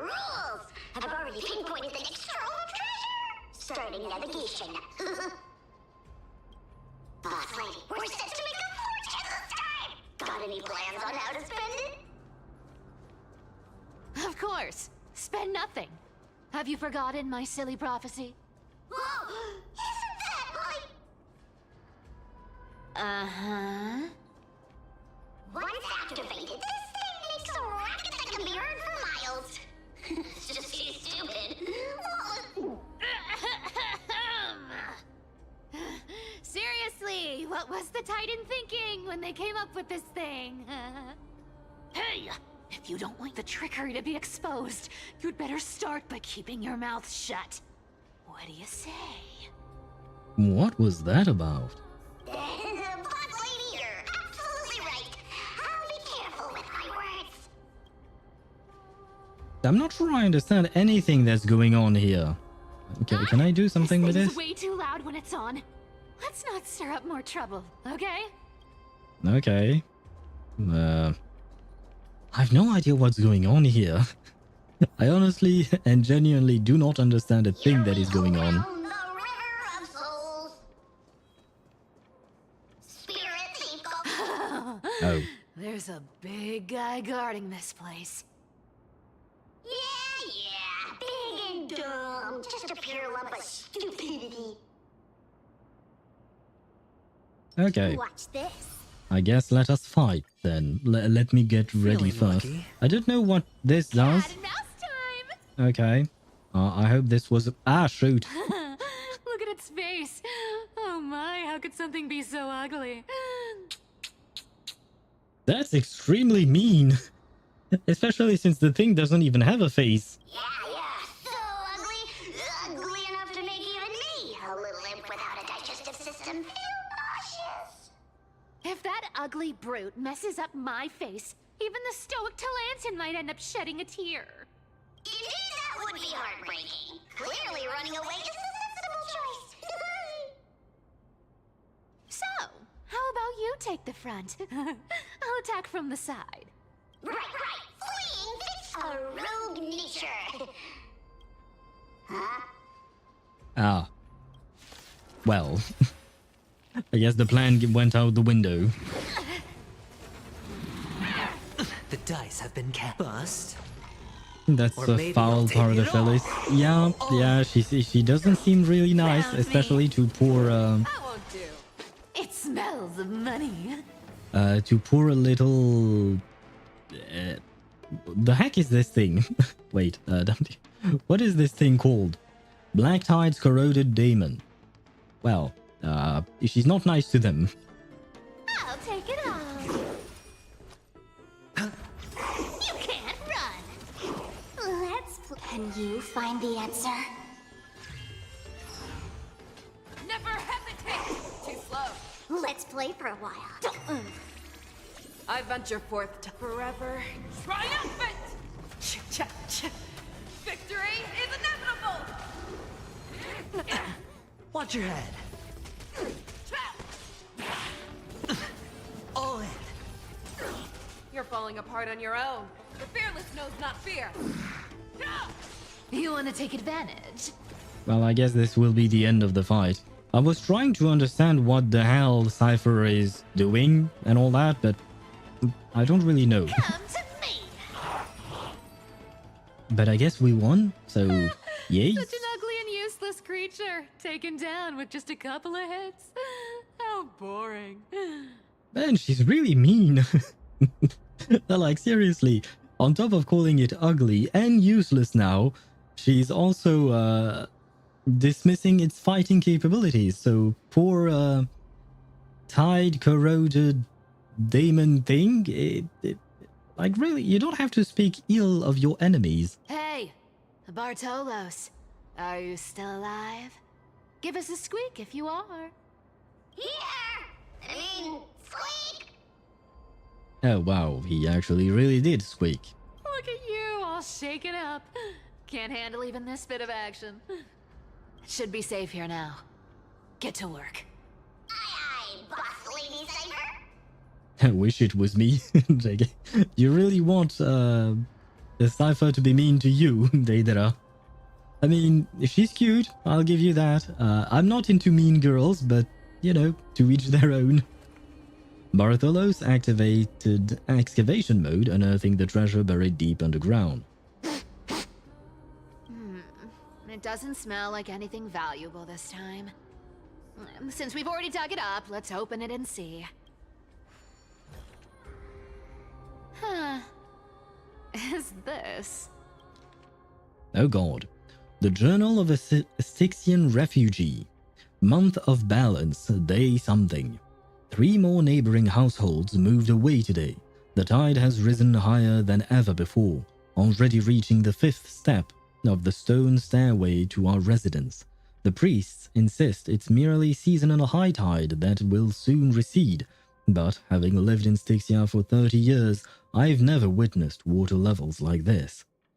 Leandro from the harbour went fishing 3 days ago and reported that the seawater had become unusually turbid, appearing as if mixed with ink. Beneath the surface, he glimpsed strange shadows, not human in form yet, possessing distinct outlines.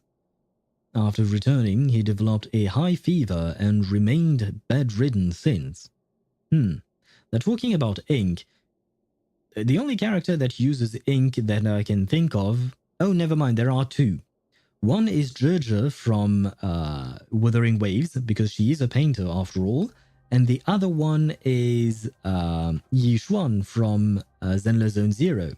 So maybe one of them dropped some ink into the sea. That's my best guess as for now. Month of Balance, day something. The city's feasts have grown increasingly frenzied. Grand celebrations that once occurred only during the month of joy now happen almost daily. At the Anzo family's banquet last night, I witnessed 2 normally well-mannered women treading grapes barefoot, emitting strange laughter and then directly drinking the dirt-laden juice. They claim to be mimicking Fagusa's ritual ceremonies, though I've never heard of such an absurd form of worshipping. I mean, that is how wine used to be made. We used to step on grapes.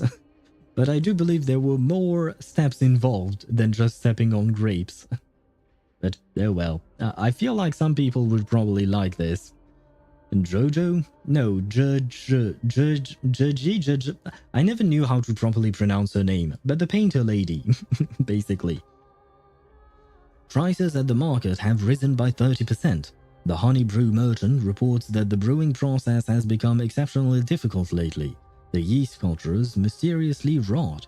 Only by distilling with seawater collected directly from the harbour can they produce proper wine. Fortunately, our Doris remains lucid and has wisely advised us to minimize our consumption of the city's water and wine. Who the hell is Dory? Why is Dory in this story? I have no idea what's going on. I guess this is like the first signs that things were about to end for Styxia, or rather they were about to be attacked by the Black Tide and the city would fall and all of that. Ktosh dressed up as Vivian. Well, if you want to cosplay as Vivian, I would encourage it. Have at it, have fun with it. Cosplay is all about having fun, so if you want to cosplay as Vivian, why not? Although, if I recall correctly, you're supposed to be very tall, right? Well, very. You're supposed to be tall. And if I recall correctly, again, Vivian is not that tall, but maybe you can cosplay as tall Vivian then.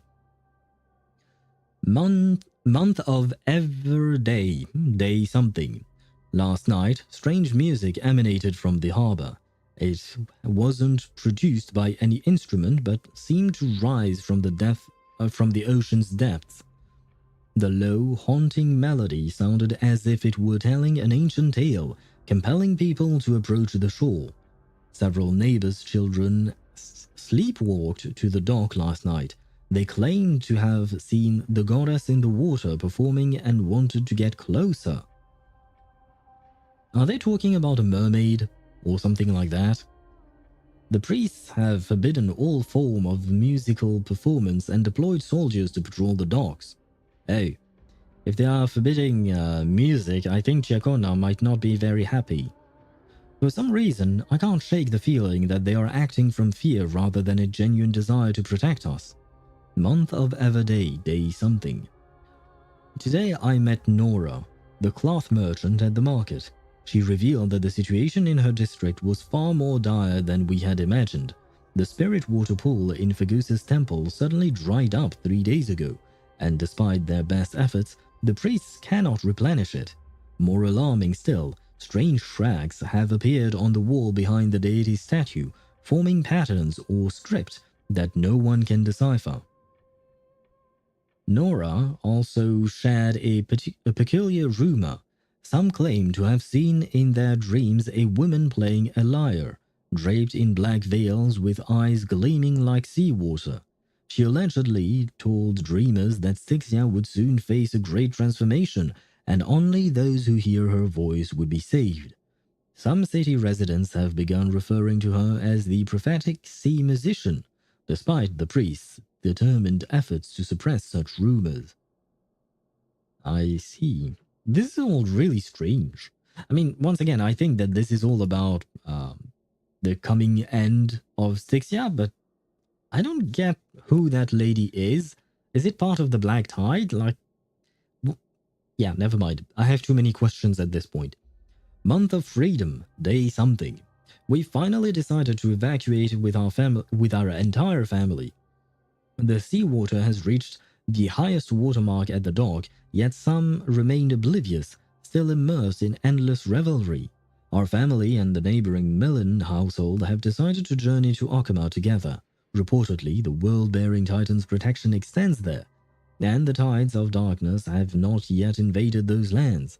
We plan to slip away quietly tonight from the northern dock exit. We pray to Fagusa for safe passage. Well, you should probably pray to whoever the Titan of Passengers was, the one that Tribi got the core flame of, because, you know, passengers and all of that. But yeah, I kind of forgot his name or her name. And hello, Satoru. Morning? Is it the morning for you? I feel like at this point it's probably the night, right? But hello to you, I hope you're doing well. Maybe a powerful priest of Fagusa, or even Hyacine. I don't know who Hyacine is. And guess what? I'm an actual idiot. Why do you say that though?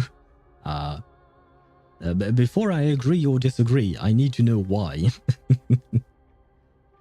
We've been traveling for 3 days now. Last night, the Millen's family's youngest child suddenly developed a high fever, continuously muttering strange phrases that resembled an ancient ballad. His father decided to take him back to the city for medical treatment, though we all know there is little hope to be found there. This morning, looking back at STYXIA from the hillside, I was horrified to discover the entire city enveloped in a strange aura, with seawater shimmering with an unnatural blue radiance in the sunlight. From a distance, those magnificent buildings seemed to twist and distort in the water as if they were merely illusions. Month of Weaving, day something. We've encountered several other fleeing townspeople. They brought even more horrifying news. The seawater in STYXIA has begun displaying strange colors and textures, sometimes thick as honey, other times solid as glass. Those who remained in the city have begun undergoing bizarre transformation, and then something is redacted. So it is all about the end of STYXIA, but it seems strange. It feels like something is taking control over the city in some way, right? It's kind of, yeah. Like, it took control of the people, so maybe they were in some kind of illusion, and that is why they kept on having feasts and all of that, and parties and stuff like that, even though apparently their city was really about to be doomed. I'm in love with a woman who I don't even know how she looks or sounds. That's why I'm calling myself an idiot. Are you truly in love if you don't really know much about the person? I would question it. And how long have you known the person? And how much do you truly know about the person? Because he pulled for Navia. No idea why you're talking about Navia here, Ktosh. Where was I at? Oh, right, here. This is a long-ass text.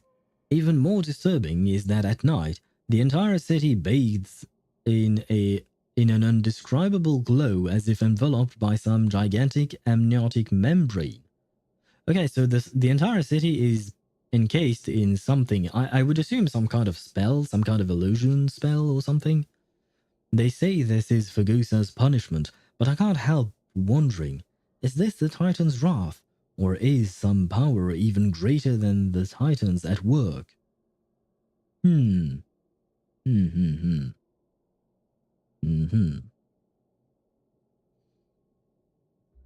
I mean, I guess the Black Tide might be a power greater than the Titans because they couldn't defeat it, so there is that.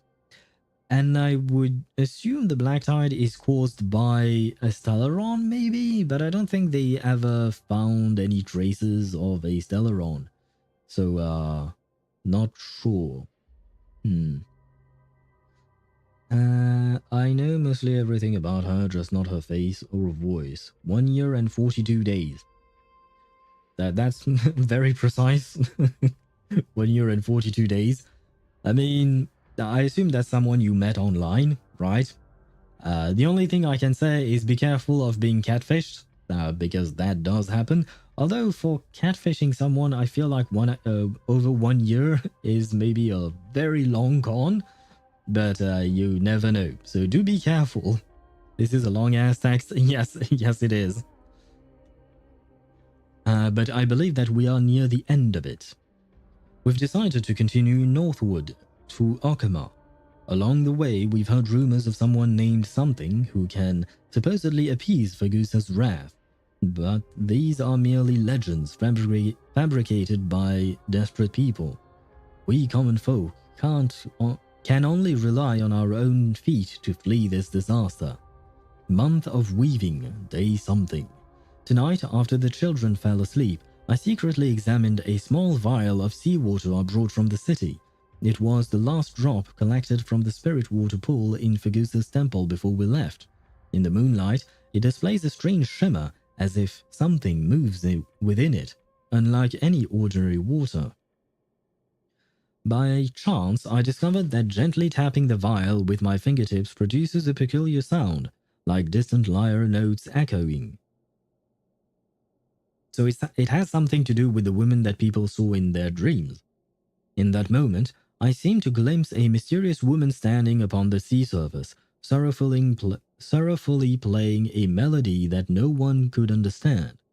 I don't know if this was illusion or reality, but if such a being truly exists, one who can hear the sorrows of STYXIANs, then, as we embark on this uncertain journey, please grant us a flicker of hope, even if it's merely a beautiful dream. Okama is now within reach.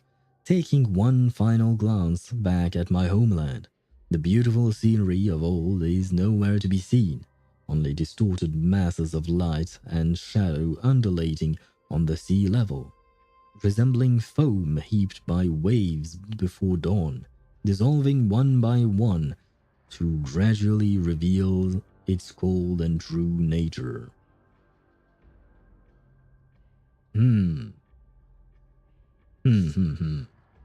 I don't really I mean, this went through the details of how STYXIA fell, I suppose. Seen from the eyes of a STYXIAN, of a person from STYXIA, which is nice.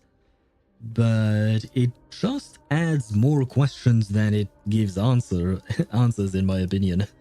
Who was that woman?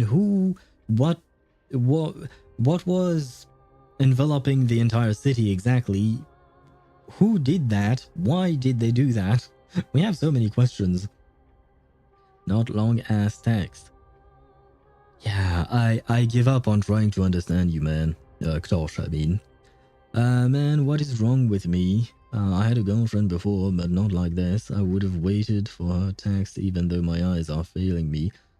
What is going on? I don't like this feeling, not at all. Yes, a woman? What do you mean, yes, a woman? But I suppose, yeah, I mean, if you are truly in love with a person, you will wait for their text even though you're really sleepy and stuff like that. It just happens. But like I said, when you're meeting people online, I would argue that it would be better to be on the more cautious side. So it's important to acknowledge your own feelings, but it is also important to acknowledge the fact that you don't really know the person. All you know is what they've told you, and anyone can tell you anything online. That's a problem in a way. So if you could meet the person in a public place, preferably, it would be nice. But I don't know if you guys live in the same place or not. But yeah, once again, tread carefully, but exploring your own feelings is always a good way of learning more about yourself. Ooh, this looks tragic. Do you think they made it to Akuma? Probably not. I've never seen or heard of anyone from STYXIA and Akuma. In 2 months? I assume you mean that in 2 months you will actually meet her? That's good news. And hopefully you will like the meeting, like you will enjoy your time with her. Yeah, like I said, my mind went directly to catfishing at first because, well, we have a cat girl who is very adept at trickery right here on our screen. So maybe she's influencing what I'm saying. Which is why I once again urge you to be cautious. But at the same time, if you truly want to know the person, I feel like meeting them face to face is the only way. I'm not one for long distance relationships, especially with people that you've never actually met. It feels kind of weird to me. But at the end of the day, you do you. Those who know. Well, I guess, Ktosh, I do not know. Yes, I'm confident in my running skills. I hope it won't come to that. I hope you won't have to run away. At least, I'm still left for Dolos. Guess this city wasn't so lucky. Huh. It does seem unfair, doesn't it? Just because they were born in the wrong place, they had to face such devastation. Meanwhile, those in Akuma, simply because they're supported by the world-bearing Titan, continue to survive. Yeah, the world just isn't fair, is it? Speaking of the world-bearing Titan, Cipher, didn't you tell me once you used to be an apprentice at Kefali's priestly court? Wait, what? If she used to be an apprentice at Kefale's priestly court, does that mean that Cipher wanted to become a priestess? For some reason, I really can't imagine Cipher as a priestess, given the personality that she has. Huh. Did I? Yeah, you definitely told me, and I remember it clearly. Maybe it's been so long your memory's gotten a little fuzzy. I mean, I suppose technically speaking, Cipher is really old, just like Agalaya and Tribi. Perhaps not as old as them, but never mind. We saw young Cipher with younger Agalaya as well. Although we only saw Agalaya's hand, technically speaking, but we did see them together back before Agalaya became a demigod, right? So, yeah, she is very old indeed. Long distance is a lot common in India. I did not know that. I'll come tomorrow. I really need to close my eyes. Good night to you, Satoru. I do believe that it's close to midnight or something for you, so good night and rest well. And good luck on your romantic endeavors. Ah, right. I did tell you. It wasn't a big deal. I just snuck in with a bunch of mumbling priests and watched them do their spooky rituals around some glowing rock. Honestly, I was only interested in the wallets of the old grandpas on the council back then. Don't remember much else. It's been what, nearly 1,000 years? Yeah, I'll be taking all your locks. As long as you don't take our locks in our pools, that's fine. We need all the luck we can get with our pools. Oh, I see. But you in a priest robe? No, that's hard to picture. And right, okay, now this whole priest thing makes more sense. You know, the fact that she wasn't trying to become a priestess, but actually just trying to steal from them. Yeah. It sounds more like the Cipher we know, right? That too. Oh no, please don't take our luck. We need to keep some, because next week I'll probably be pulling for Recoleta, so I will need a bit of luck there. I might also try and pull for Willow, so I will need pulls there. And the week after that, we'll probably pull for Yishuan and Astral. So please don't steal all of our luck. Good night to you, Satoru. Who asked you to picture that? Besides, priest robes from 1,000 years ago were nothing like the ones today. Right. I didn't think about that. I was just curious if you ever overheard anything interesting from those priests. How ridiculous. Come on, let's head to the next spot. I honestly don't know what's going on with her and what we're doing right now. I don't know what the story is trying to tell us. Where did this roadblock come from? Ugh, this is so annoying. The treasure is right in front of us. Oh dear, we're stuck here. But I have a plan. Should we call on that big, noisy, cumbersome hand of Xandrath? Never thought that thing would actually come in handy. All right. Do you want to handle it? I mean, it's not really that difficult to handle, but okay. Leave it to me, boss. I don't need a controller. After all, you know. I actually don't, but okay. You don't need a control. That's nice for you, I suppose. No fucking way, I just got Hyacine's Lycone at 25 pity and Hyacine at 20 pity. The Raccoon event was the most worth it thing I've ever played. Congratulations on your Hyacine and Hyacine's light code. I hope you'll, like I've mentioned on Discord, I hope your fat fuck will be the fattest of fucks that you'll ever have. Hand of Zagreus.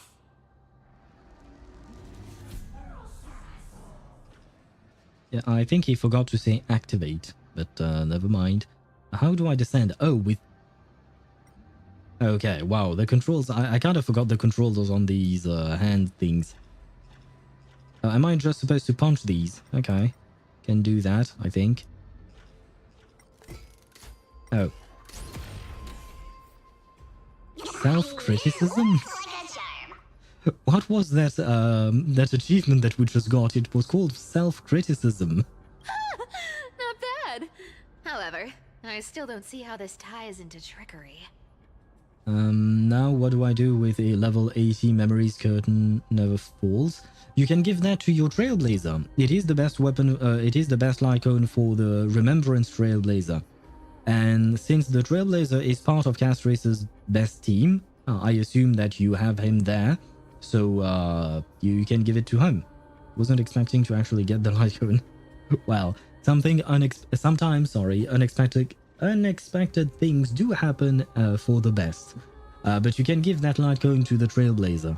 Let's go to the next room. Hey, slow down! That question you asked me earlier. I think I just remembered something. What did I ask? You know, that question.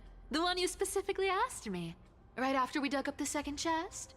Forgive me, boss lady, but have you been under a lot of stress lately? I didn't ask anything. You must have imagined it. This is all just very strange. Oh, wait. A Cipher being affected by whatever affected the city back when it fell? Maybe? Or maybe it's Barthelos being affected by it. Who knows? One of them is affected by something, I guess. Boss Lady Cipher. Yeah, apparently she's his boss. I mean, to be fair, he is part of the trickery path or Titan thing. I don't really know what this thing is, but he's related to the trickery Titan, right? And she's the demigod of trickery, so she is his boss in a way, I guess. Probably. Is it better than the 4-star light cones? That is good for him? As far as I know, yeah. Given what Pridewind mentioned, it seems to be his best in slot. Oh, is that so? Maybe you're right. I have been a little on edge lately. I need to relax. All right, let's move on to the next treasure trove. Treasure, let's go! But before we actually move on, some ads are going to run in on Twitch. This time around, I'm not actually going to take a break. I'll just keep on yapping. Oh god, yeah. I just needed my mouse for a second there. I'm gonna trigger the ads. Well, they're going to trigger themselves in 5 seconds, but I'd like to do it myself. That way we don't have to wait, because usually, even though it says 1 second and stuff like that, it's yeah, there you go. That way it starts right away, and we don't have to wait that long. By the way, I did not check my or their what do you call that? Their well.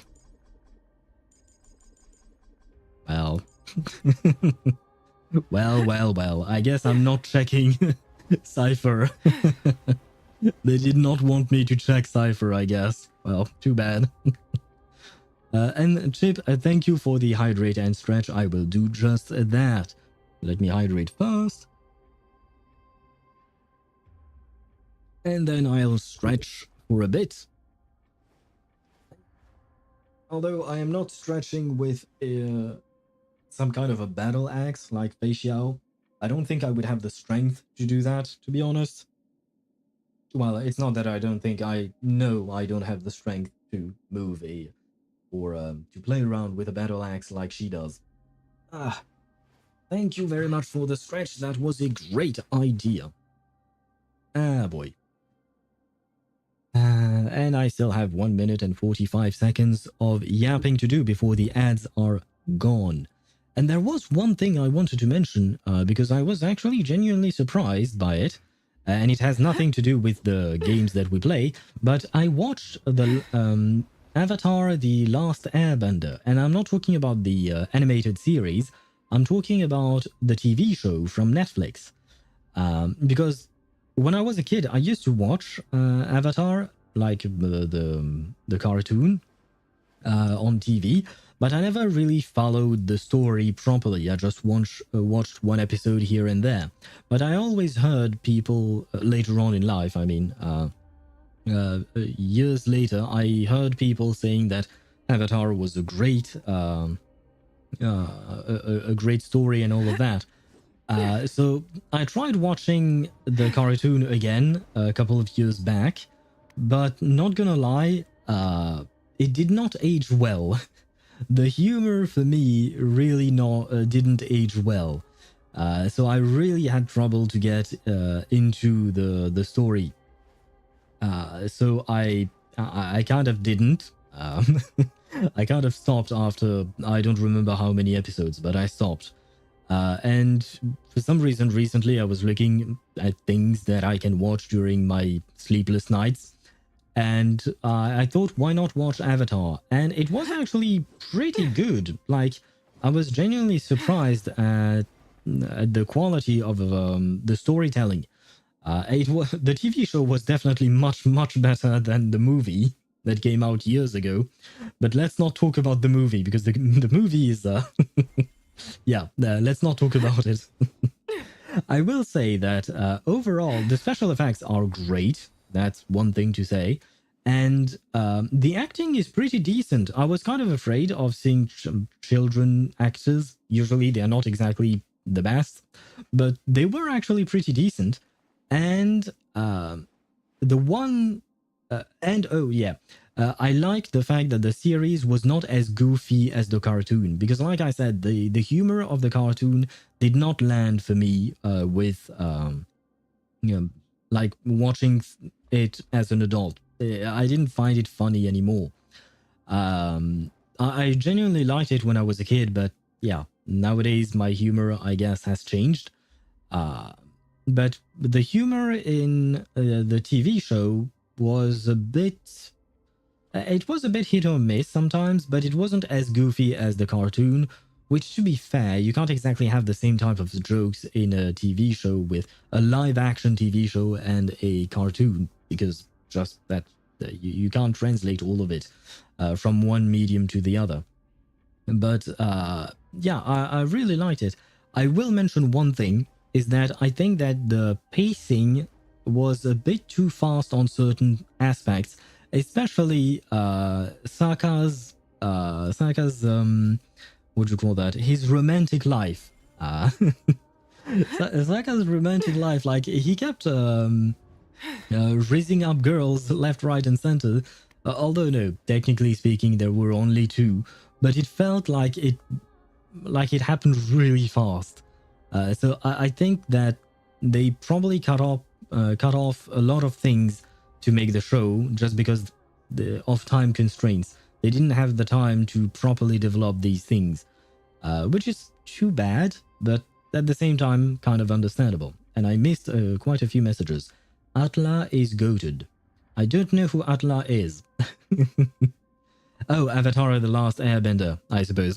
That makes sense. It did seem nice. Like the story seems really interesting. The world building seems very interesting. The characters as well. It's just the goofiness of the first few episodes that threw me off for the animated version, I mean. It's a pretty nice one of the best stories I've watched. Well, I'm talking about Avatar: The Last Airbender. I would say, yeah, it seems like it probably is a great story. And that's why I'm looking forward to the, what do you call that? To the next season of the TV show. But I don't think I'll rewatch the animated series because, like I said, really tough to get into it with the humor there. The live-action TV show felt weird to me. Also felt story felt gutted. The humor dies down a bit in the anime as we move on to the seasons. Sung matures along the way with the gang. Sung? Oh, you just mean Aang, probably, right? But yeah. You don't take the first few episodes as the standard. Yeah, I know. Twinkle in my chest, how this core flame is the best.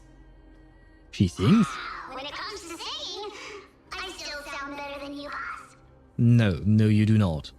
Go beyond all time and space on the journey of flame chase. The heck? Man, Cipher's VA really went all out here. So, thank you, whoever you are. I don't think I can check who the VA is, but her performance is excellent. I really love it. And yeah, you did mean Aang.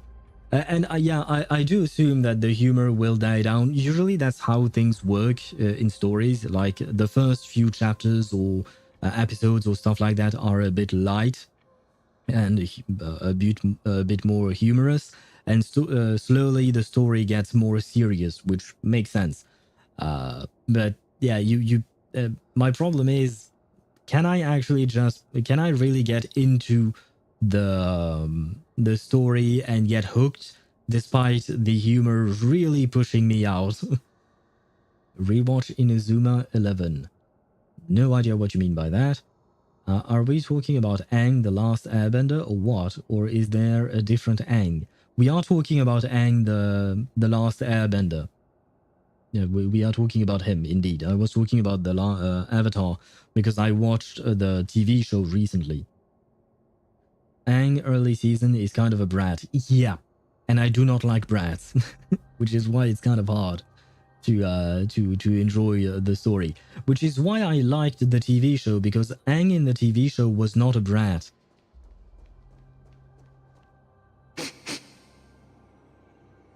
But he also kind of hides his pain through cringe humor. I would remove the kinda there. He definitely hides his pain through cringe humor. It's his coping mechanism, I suppose. The anime was peak. The start of it, not so much for me. The later parts, I don't know because I never reached them, but maybe I should. Why do you dislike brats so much? Just curious. Because they're annoying? Is there more? I don't really have a specific reason. I just find them annoying and infuriating, and I don't like things that are annoying and infuriating, so that's why, I guess. I mean, it's just my opinion and my own way of seeing the character as he is, Aang, in this case, at least at the very beginning. It kind of reminds me of Naruto, who is also kind of a brat in the first few episodes, in the lot of the first few episodes. Come on, Ao, you survived so many isekais, burnt itchy humor. It is true. It is true. I have survived many isekais, many harem, many ecchi, the strange stuff. I have watched a lot of things that I probably shouldn't have watched. Aang and all the characters grow so much. Yeah, that's why I'm so interested in the story, is because I know that they grow. But you have to first get through the phase where they are not grown yet. And that's the part that I don't like. I mean, it depends on the character and how they are written, but yeah. The cringe humor is a bit too cringe for me, which is why I dropped the anime after I picked it back up a couple of years ago. But I'm considering giving it a go, another go. This scent feels like something incredible is buried here. Because as far as I know, apparently the next season for the TV show is supposed to come out in the start of 2026, and I don't really want to wait a full year or 6 to 8 months before continuing the story, because I know the story up until Aang reaches the Northern Water Tribe and the fight that happened there. I know about all of that just because I remember the movie, which was really not good. I will admit to that. I mean, there is nothing to admit. It's just really bad.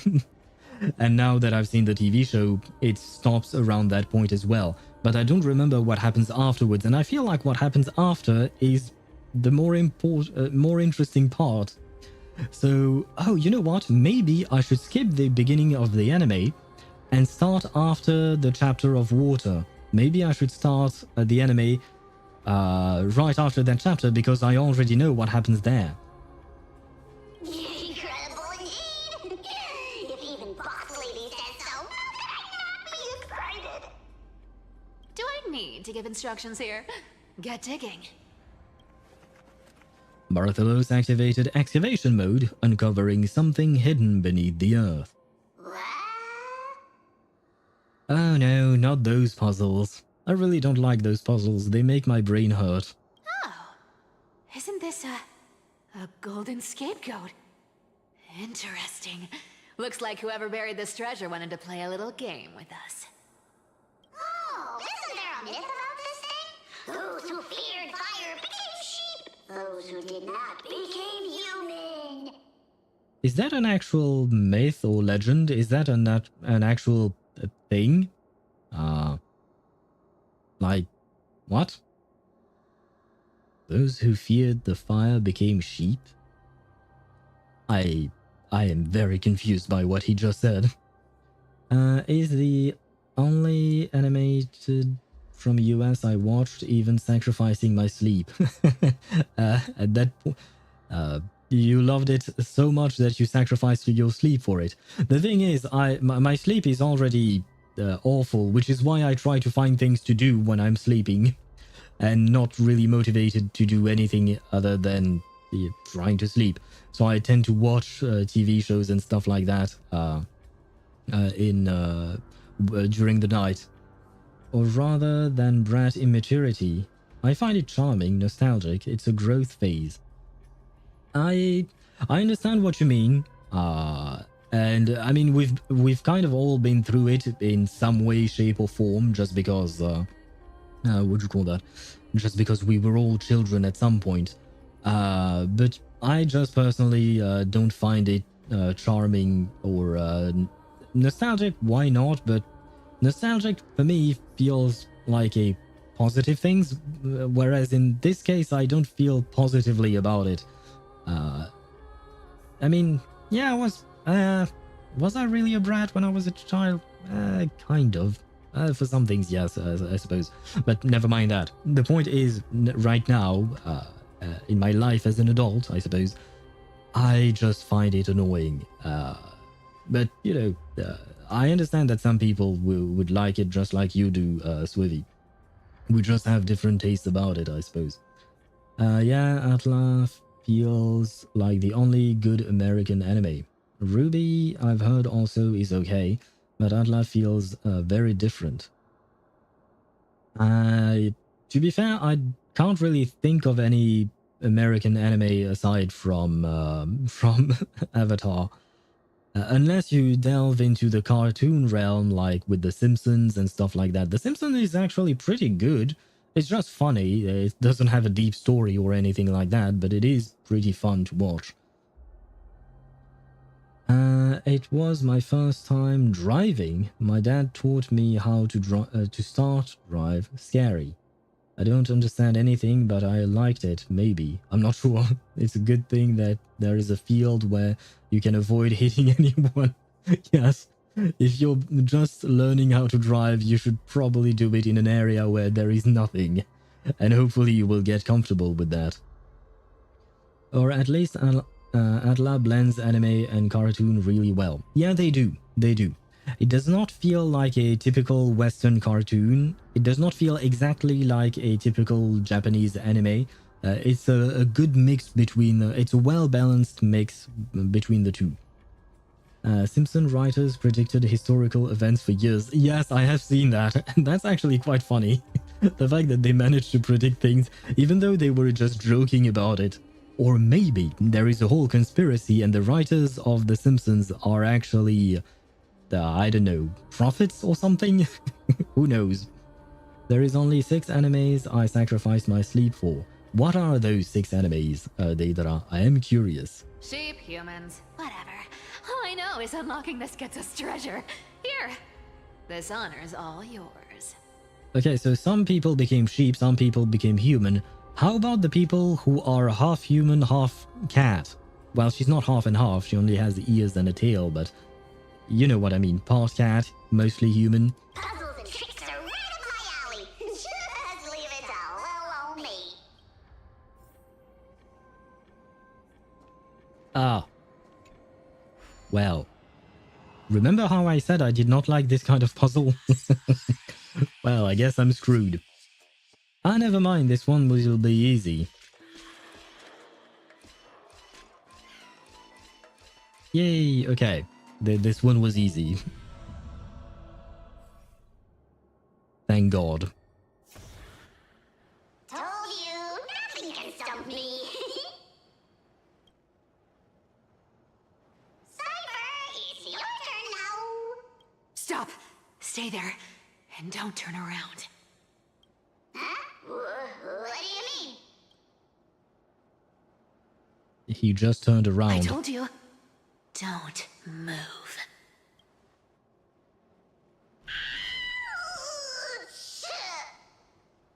Well, I don't exactly feel bad because I really don't like Bartholos, but at the same time, did he deserve to die? Is he dead though? Never mind. Shh, quiet. Don't say anything unnecessary. I feel like everything he says is unnecessary. That seamstress.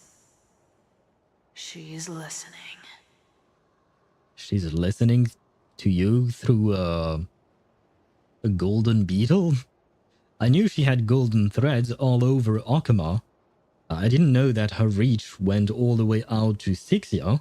That's kind of surprising. And more importantly, why a beetle? Why a beetle? What? Boss, do you stay put and keep quiet. I'll handle her. Whoa, whoa.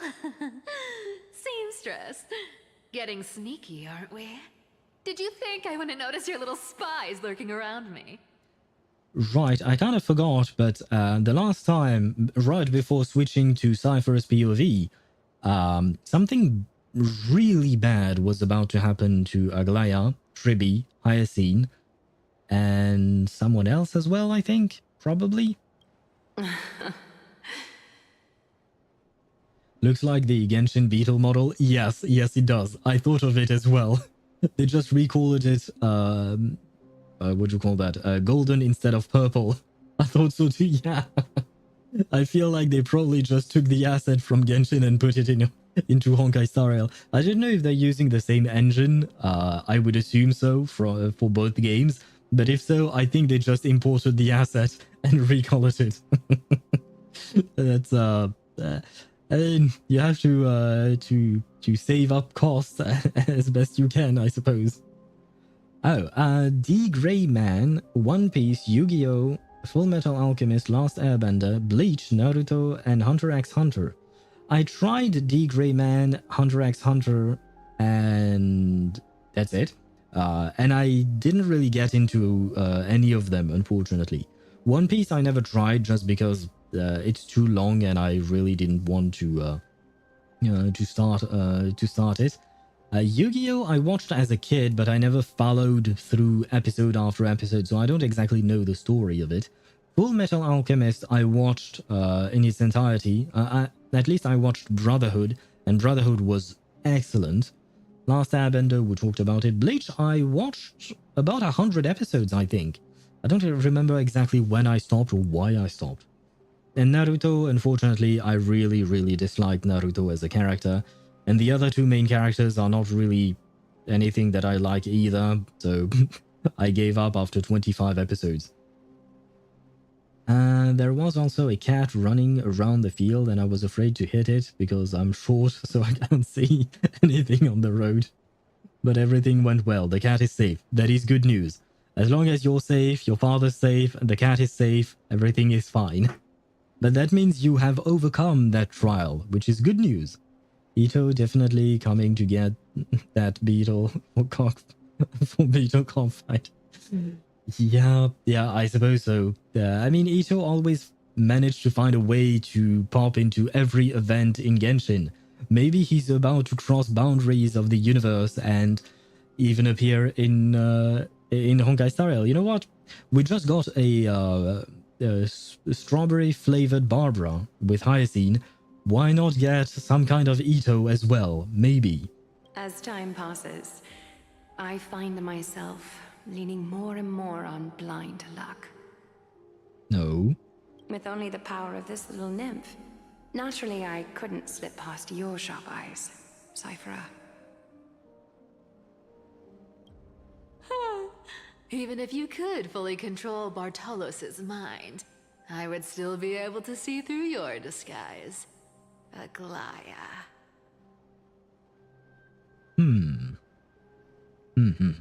So I assume this is happening before Aglaya was confronted by Kainis with the Assassin's Guild. I don't remember what their name was, but she was accompanied by an Assassin's Guild. There is only one anime that you dropped out, Dromedari. Oh, okay. There is only one anime. Wait, what? I'm not sure I understand your sentence, Deidara. Do you mean that there is only one anime that you dropped out on? I personally dropped at least 50 or 60 or maybe more anime at this point. Just because sometimes I just try the anime and if I don't like it, I drop it. Because I don't see the point in wasting my time if I don't enjoy the thing. Isn't that My Day already? Looking like Ito?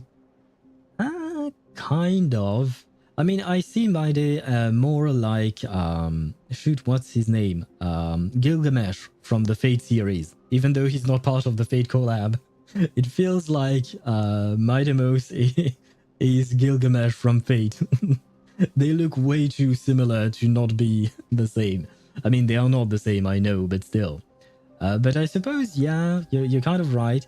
Although, Midemos is not as dumb as Ito. Because yeah, Ito is not the brightest bunch, you know. Whereas I feel like Midemos is much smarter. So at the very least, you know, there is that. Yeah, perfect pair with Clara? With what? What do you mean perfect pair with Clara? I'm so confused by what you just... Do you mean that Midemos is a perfect pair with Clara? Clara the child with Svarog? What are you talking about? How do they work?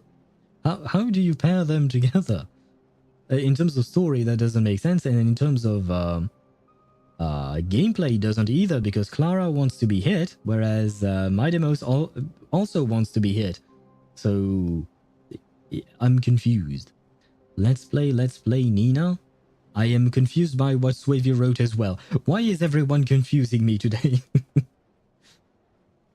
If you get the Fate reference, yeah. I do know. Right. Okay, no, I mean, okay, I see it. I don't remember her name, but yeah, the lady with the big dude. Shit. I don't remember their names. But the kid with Berserker, right? You're talking about her, I assume. At least in Unlimited Blade Works, she had Berserker. In... wait, no. Was it in Unlimited Blade Works that she had Berserker, or was it in the regular Fate Stay Night? The timelines are getting confused in my mind. And it was the famous and impossible Fairy Tail. I did drop Fairy Tail at some point as well. I understand. Number one, it's too long. Number two, it relies too much on the power of friendship all the time. But it was somewhat interesting. I kind of liked it. Kind of. FMA, a dog named Nina. Totally cute dog. Yeah, no, I know what dog you're talking about. And she wasn't exactly a dog, was she? I mean, even from the looks of her, she didn't exactly look like a dog. And we all know exactly how that specific baby dog was made. I mean, we all understand what we're talking about here. Yeah, that was a sad day. Honestly, it was just really horrible. You've gone to such lengths to spy on my every move. What exactly are you after? I've told you before, you don't need me to succeed. Why don't you just let this go? Because I think she's about to die. I already made an exception and got involved with Castorus and Grey Mystery. Asking for more now. Isn't that pushing your luck a bit too far?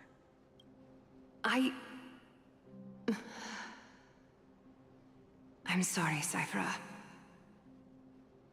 It sounds like there is really something wrong with Aglaya. I've plotted and schemed my whole life.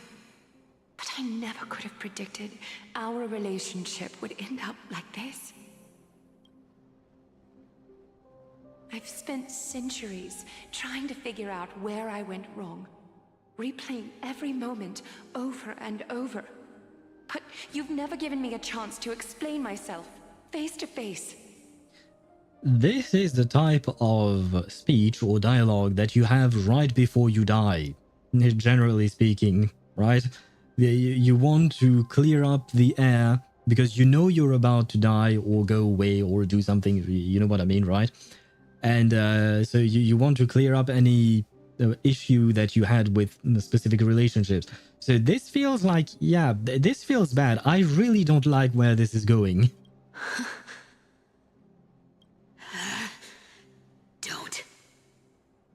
Don't talk to me like that. You know I can't take it. Well, to be fair, it feels like Cipher or Cyphera, I suppose, for her full name. is more like someone who's constantly fleeing from their responsibility and anything serious. So when Aglaya is talking to her seriously, of course she doesn't want to. 1,000 years ago, out of foolishness, I let my silence steal away the most beautiful sound I'd ever known. The hell is she talking about? Is she talking about Cypher's singing? Hyacines. That's the word you used earlier, Deidara. I still don't know what that is, but it is the same word. I recognize it. So this time, I must say this to you, even if it's all in vain. I need you, Cipher. The Chrysos Heir's mission needs you. But will she respond to the call? The finale I've delayed for far too long. It's finally here. Whatever resentment you still hold against me will fade once I'm gone. Speedster running away from their problems, hey? I suppose that makes sense. She's a speedster after all. Does that mean that the Flash is also running away from his problems? I guess he's running towards his problems, maybe? Yeah, never mind. Perhaps it's a bad example. But it is very much in character for her, I suppose. I'm talking about Cipher, of course. Please, come back to Akama. I'm begging you. Without you, they don't stand a chance. Yeah, I feel like by the end of this story, Aglaya will be no more, and I really don't like it. I don't want that to happen. I knew it was going to happen at some point, because we know that all the Chrysos heirs will be sacrificed, and only Phynon will remain, according to the prophecy. But I really didn't want it to happen to Aglaya. Come on, not my my golden seamstress.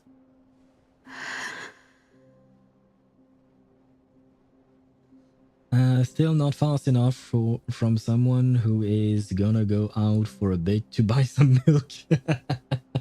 Wait, do you mean that, oh right, her parents. I don't remember how she lost her parents. I don't know if they died or what, or if they went to buy some milk, but she definitely did not manage to catch up to them. You're right about that, Chip. Hyacine was Ferguson's Chrysos heir. Ah, okay, thank you, Deidara. I did not know that. That now makes sense. Oh, but wait, if she's dead... I mean, no, maybe she's not actually dead. We don't know what happened. But, But we already got her. Oh, but we already lost her, I think, right?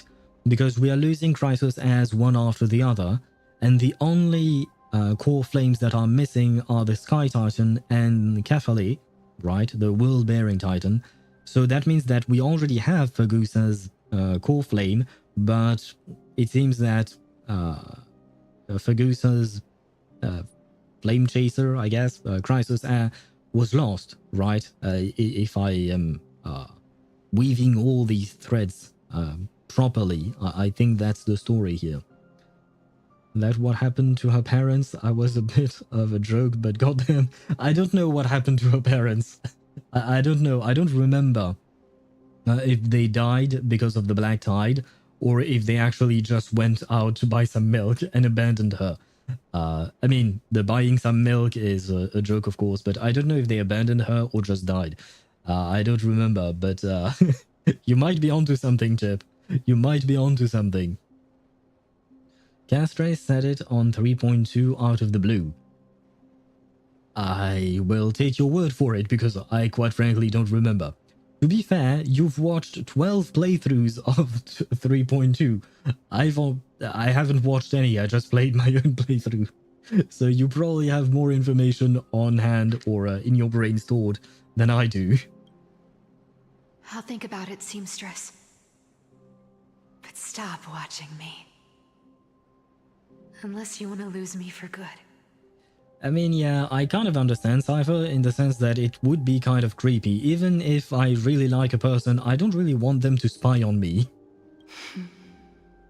Don't worry. As much as I'd love to hear your voice again, to see Your face. But you can't see. It seems that chance will never come. Goodbye, Cipher. No, no. See, I told you guys. This is like the last time she's talking to Cipher. So I feel like, yeah, by the end of this story, we'll have no more Aglaya. And come on, man. I didn't want things to end that way. Goodbye, Aglaya. But I guess there is no fighting the prophecy. I'm a memo keeper. You know what, Deidara, you might be right. You are a memo keeper. Oh wait, if you're a memo keeper, can you introduce me to Black Swan? I really like Black Swan. I love her voice. Ah, what a shame. I thought there'd be some real treasure under that goat's head. And by the way, we've done all of this. Like, we've been at it for like an hour and a half almost. And I feel like we've done nothing except say goodbye to Aglaya. Turns out, everything in that chest was soaked in water from the River of Souls. Nothing valuable left. Those relics were once priceless. But time has eroded away all that they once were. Aw, hearing that from you makes it sound so sad. Wait, why am I getting all sentimental? I haven't even processed what just happened. That horrible woman. When did she... How dare you call her a horrible woman? Oh! If you see her, let her know this. As demigods, we can't avoid our duties forever. Could it have been back then when... Do you remember now? Looks like you don't need me to jog your memory. She must have slipped that nymph into your pocket while you were distracted. It has pockets? This has pockets. I mean, she did, I mean, the title, not the title, the subtitles put it within, not brackets. What are these called again? Quotation marks.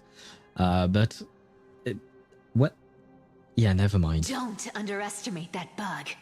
It's every bit as dangerous as the seamstress's golden thread. Let your guard down for even a second, and it might take over. Make you spill secrets you'd never share otherwise. Wait, is it a beetle? Because a beetle is a bug, and when you're listening on people, you can, you know, put a bug on them. And is that why? Is that why it was a beetle? Oh god. Oh, that's like some brainwashing monster straight out of the Black Tide! Creepy. Boss, how did you realize something was wrong? I'm curious. What exactly did that nymph make me say? Okay, so I guess I was wrong earlier when I said that either Bartholos or a Cipher was affected by something in the city. It was actually because of Aglaya. Actually, it gave itself away very early on. Speaking of the world-bearing titan, Cipher, didn't you tell me once you used to be an apprentice at Kephal's priestly court? We've been partners in crime for 1,000 years. We've talked about everything there is to talk about. Except for that one experience at Dawncloud. I never told you about that. Ah, I see. I absolutely wouldn't have shared that with anyone. Why though? Well, I mean, I guess if she doesn't want to share it with anyone, she won't even tell us why. So that was kind of a stupid question on my part. But, boss lady, there's a chance Aglaya wasn't trying to trick you? And as far as I know, the embodiment of trickery despises that golden thread which forces people to speak the truth. You'd never defend Aglaya. Oh. Isn't that right, Zagreus? Wait, this thing is actually Zagreus, like the Titan? You have a terrifyingly sharp mind. Ah, this thing is supposed to be a Titan. Or I guess the embodiment of the Titan, maybe, in some shape of... Ah, I see. Well, I mean, it is the Titan of Trickery after all, so... It kind of makes sense. I'm 1 ER relic rope away from my Hyacine being fully built. Congratulations, and I hope you do manage to get the ER rope. It's not an easy task, unfortunately. I personally struggle with ER ropes from time to time. My speed for her is at 155. I don't remember the speed threshold. I don't think there is a specific threshold you want to reach. You just want to have over a 200 speed in combat, if I recall correctly. After all, I'm the only one in the world who knows you're still alive. To make sure you survive the Titan trial, I had to fool the entire world. Remember his hands? Oh, so that is why he does not need a controller to play with the Zagreus' hands? Is that because he is actually Zagreus? It would make sense. If you want to keep that lie from falling apart, you'd better keep playing your part in the days ahead. Even if it weren't for saving my worthless little life, I'd still walk through fire for Cipher without hesitation. You may have been reduced to this form, but you still haven't lost your way with words. Speaking of which, Cipher, you're not taking that wicked woman's words to heart, are you? Life's been pretty great lately. Why get into trouble now? Don't you think? Because everything is about to end, so your life is not going to be pretty great anymore. Honestly, I've been thinking. Maybe a trip back now wouldn't be too bad. You're back again, so... Cyphera, your face. Oh, she's bleeding gold. So I guess this is when Aglaya learned that she's a... what do you call that? She is a... Chrysos heir. Well, on the 2 set you have... to have at least 135 or 185 or more to benefit from the effect, which increases healing. So if I manage to get the rope, I'll have the effect going. Right, yeah, for the planner ornament, yeah, you do want to get at least a 180 or 185. Maybe you're right about 185. I see. I don't exactly remember how much it gives you in terms of outgoing healing. Ah, but it explains why I've been healing more. I just realized. Oh, but no, never... yeah. Maybe I'm confused. Because I did notice that my Hyacine was healing more now. But the problem is I am building her talents up, which means that, of course, that the numbers will go up as well. But I also switched her boots from HP boots to speed boots because I didn't have speed boots up until then. And I went up to 190 speed, which means that I got the full effect. And one of her passives is that every 1% or every 1 point of speed over 200 speed when in combat will give her 1% of outgoing healing on top of that. Right? 15%? Okay. So I guess she gets that plus the passive that I just mentioned. I need clothes. Anything. Just throw me something. A piece of cloth will do. Just enough to cover the wounds. You should probably grab a band-aid instead of clothing, but yeah, sure. I will pay back the amount I owe. I promise. You're bleeding golden blood. Yes, what about it? So what if I'm one of those Chrysos heirs they talk about? Those infinitely strong heroes, world-renowned swordsmen, exceptionally intelligent scholars. Cyphera. Oh, I'm sorry to disappoint. Who knew that group of amazing people would include me? A pauper, thief, con artist. Maybe I should just make another cut to drain all this yellow stuff out of me and... Yeah, I don't think that works like that. If you drain all the yellow stuff and the yellow stuff is actually your blood, then you'll just die. Stop it, Cyphera. I'll give you clothes, warm you up, and stay here. Stay in my workshop until you're healed.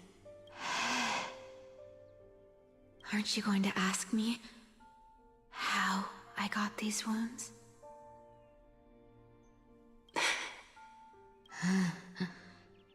Right.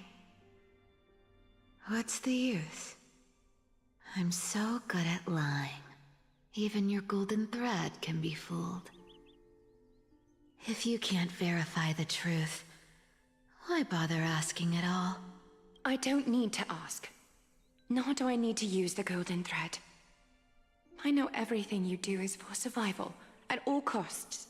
Stay here. You won't have to deal with the cold or go hungry again. Stay by my side, and you can start putting yourself back together. Aren't you worried I'll ruin this place's reputation?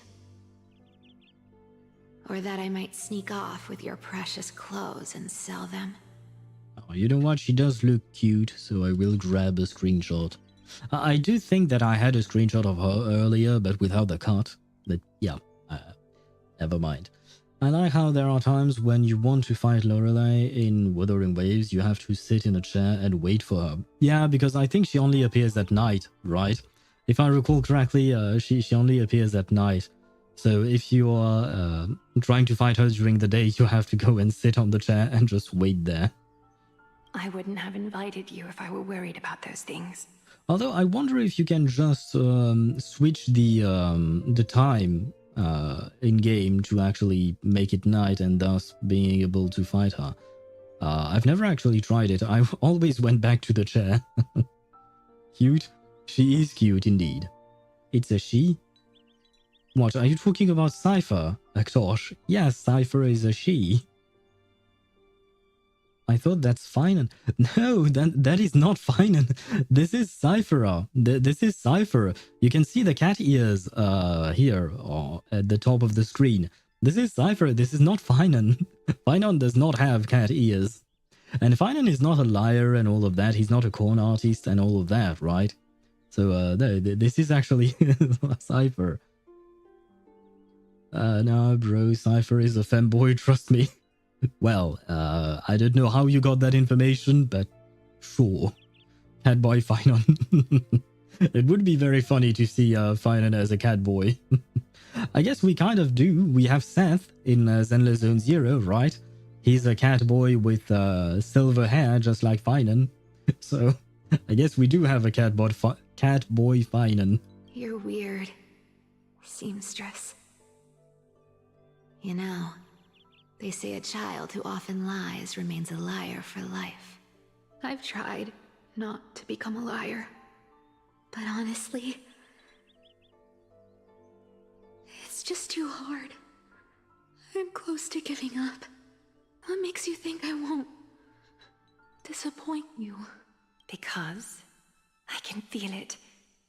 Not with the power of a demigod, but with the heart that beats in my chest. You love this place. That's why you keep coming by, but also why you hesitate to stay longer. You worry you'll tarnish the Gold Weaver name.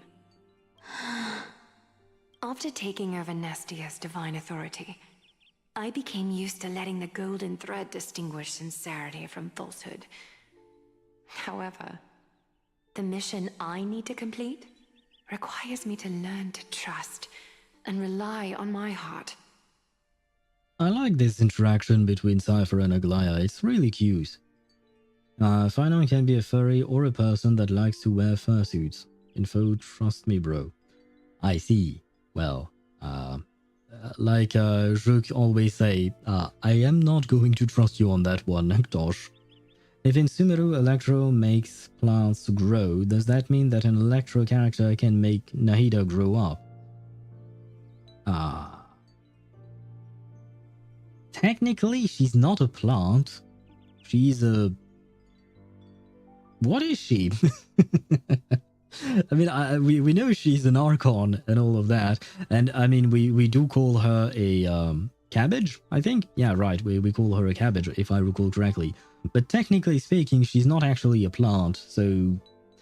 I don't know, we would have to try. Ask the devs from Genshin Impact. Maybe they know. They probably have the answer to that question. Cipher, you're an honest thing I've given to this world. And also a challenge the world has given to me. Stay here with me. You have a beautiful face that deserves better than to be covered in scars and grime. You've got a way of talking that's hard to follow. All right, let's make it a deal. You have 1 day to change your mind. Once the action hour passes, there's no turning back. So when we say Mummy Aglaya, she really is Mummy. She's the mother to Cipher, adoptive mother in a way.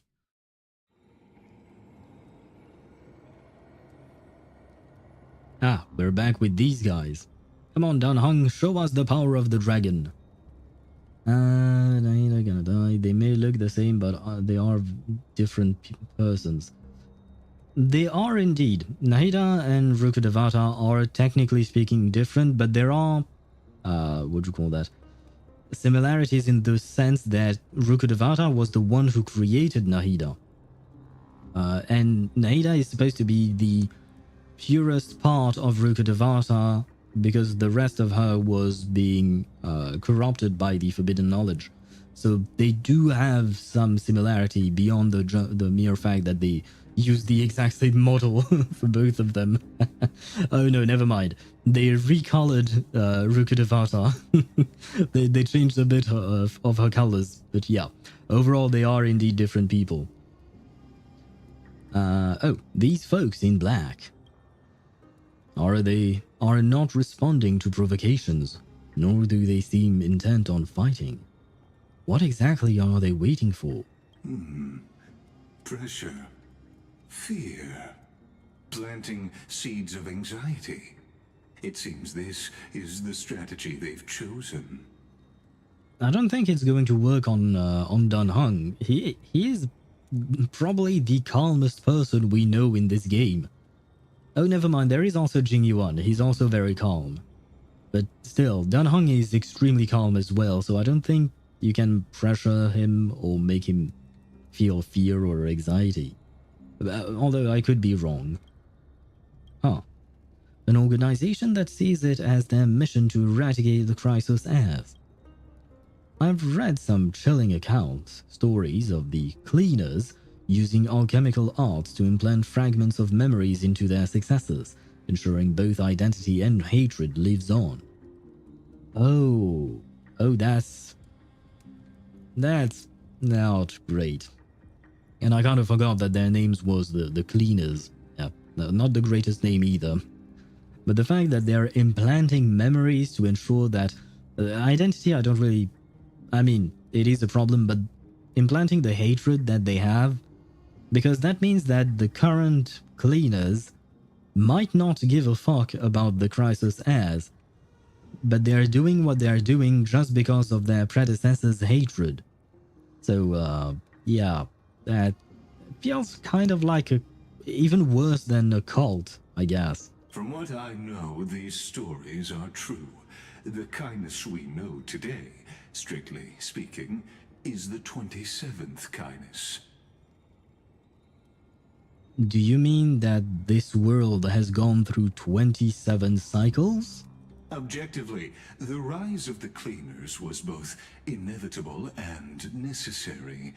Yet their ruthless and twisted methods earned them nothing but disdain and condemnation from history. Well, you said it yourself, they are ruthless and use twisted methods, so can you blame the people? And still, they endure. An organization persisting through time, now working tirelessly to obstruct the flame chase. Are they truly so terrified of the era nova the Chrysos heirs strive for? Even in these crumbling end times, there are always those who find ways to profit from the chaos. Wait, are you telling me that this is all about money? Or do they profit in other ways? Maybe I jumped to conclusion there. To ask the vested interests to abandon their status, wealth, and yes. ambitions in this world for a distant ideal may be no easier than creating a miracle. Okay, so never mind. It's not about money, it's about greed. I wonder where Happy Owl is now. If they are targeting me, he definitely won't escape their notice either. I hope all is well. Oh, our boy! Is that Lord Krateros? There you are, Lord Donghung. We couldn't reach you on the teleslate, so the Holy City Guard almost assumed you two had met some terrible fate. To be fair, I don't remember where I am. I'm talking about the Trailblazer, Kalis, or Stell, depending on whichever one you chose, but at this point in the story, I don't remember what they were doing. Where were we? We know that Aglaya is with Kainis and the Cleaners. We know that Hyacine was going to be attacked by the Cleaners as well while she was with Tribby. We saw what just happened with Cipher, but I don't remember where the Trailblazer is. Like, what the hell is he doing? Daniel is just nonchalant. Yeah, sure. For once, I guess you can use that word. You pests crawling in the shadows, back off. Your plot ends here. You played your hand. Run while you still can. It might be your only chance to survive. Stay away from Akama forever. If you set foot there again, the fury of its people will tear you apart.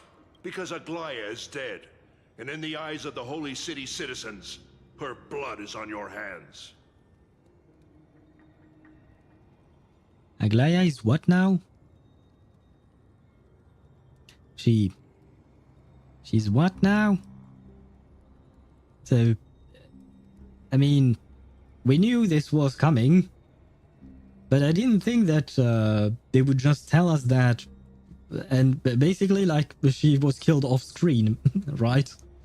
I didn't think that they would do it like that, and that Krateros would just say it out loud like that. Yeah, I didn't think we would learn about it like that, you know? So, yeah, I am kind of surprised, but at the same time, not really, because we knew it was coming, but still. Man, my E1S1 Aglaya is no more. Does that mean I can no longer use her ever again? I mean, to be fair, I shouldn't be using Gallagher either, because he stopped existing. I never used Misha, so I guess that doesn't really matter. But, yeah, well... She's not. By the way, does bro think he's Kratos? He's not Kratos, he's Krateros. Not the same thing. Almost, but not quite there. Rip Aglaya. Yes, rip indeed. Rest in peace, Aglaya. I really loved you these past 5 months or so, whenever you came out. I do believe she came out in January or something like that. But yeah, are you okay? No, I am not, Deidra. I am not okay. I'm sad now, because I didn't want Aglaya to die. I mean, I suppose we should expect all the Chrysos heirs to die at some point. But I was okay with the ones we didn't know, which is not that many, to be fair. Because I don't want Finan... Oh, Finan should be the only one who survives, so Finan is okay, I think. Probably, maybe, hopefully. We know that Aglaya was going to die. We know that Tribby, we already lost Trian, and technically speaking, we will lose more of the Tribbies, of the Tribuses, I guess. We'll lose more of them. Hyacine, to be fair, Hyacine, I don't particularly care about her at the moment.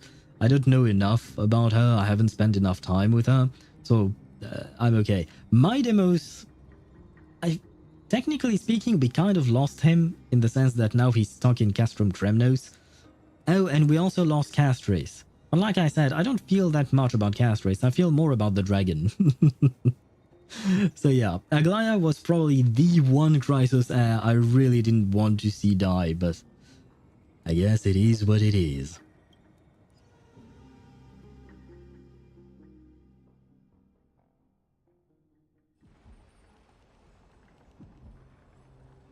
And yes, Ktosh, I mentioned a dragon, so go ahead and make your joke. Oh, right, we were with Finan training, if I recall correctly. We were training with Finan. Looks like she was wrong about you. In what sense? She? Are you talking about the mastermind behind all of this? Right, yeah, you're talking about kindness, but how was she wrong about us, though? In Honkai Impact 3rd, we meet them for more than a year, and we didn't see that coming. It took out really surprising.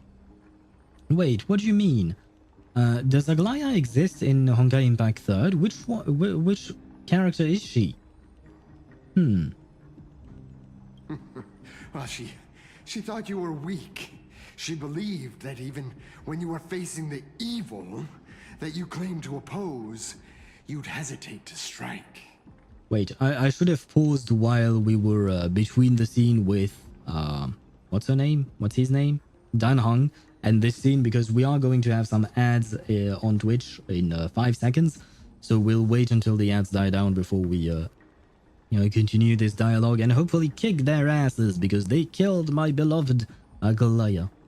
No, I am mature, tall, smart, and funny now, so I won't make the joke. Congratulations on maturing, Ktosh. I am proud of you. The flame chasers from Honkai Impact 3rd. Yeah, I do know who you're talking about, but I'm wondering which flame chaser Aglaya is supposed to be. Because we know that Cyrene is supposed to be Alicia, Finan is Kevin, who else is there? Paradophilius. Paradophilius is not a flame chaser, is she? I don't think she is, because I don't think I've met her. To be fair, I didn't do the whole flame chasers arc in Honkai Impact 3rd. Drag on these nuts, and there you go. I am no longer proud of you, Ktosh. I am wholly disappointed. But it is what it is. I was expecting it, to be fair. Aponia. Oh, wait. No, I think I keep confusing Aponia with someone else. Who is the big-boobed nun? I mean, to be fair, everyone has big boobs in this game. Honkai Impact 3rd. Let me check. Aponia. Oh no, it is her. Okay. It is her. So Aponia... Aglaya is supposed to be Aponia? Huh. I mean, they don't exactly look alike. Yeah, no, they don't really look alike, but I guess maybe in terms of personality, because I don't think I've met Aponia in-game. I've seen her, I've played with her, through events and stuff like that, but I don't think I've actually met her, because I didn't go through the entire Flame Chasers journey game mode, because it was kind of a separate game mode. I didn't go through it. I just did a tiny bit of the beginning, and even then, I didn't do much. So I don't think I've ever met Aponia. So maybe in terms of personality, they are similar, because in terms of looks, I mean, Aglaya does have big boobs. Perhaps not as big as Aponia, though. I will mention that. I'm sorry, Aglaya, but it is true. But other than that, I don't feel like they really look alike. But I do remember that Aponia was really fun to play. I enjoyed her playstyle. Same thing with Paradophilius, I think, the cat girl, Cipher. I remember liking her gameplay. But okay, Aponia is indeed the big boob lady. That's how the big boobs nun. That's how I remember her. I mean, it is an apt description in my opinion. But does that mean... Oh wait, I was going to ask a stupid question. I was going to ask whether Aponia had died, but yes, all the flame chasers have died. So in Honkai Impact 3rd, I mean, because the whole gameplay mode is about things that happened in the past, right? Long before the actual events of the main storyline. Oh, and I've yapped so much that the ads are already gone. So we can proceed.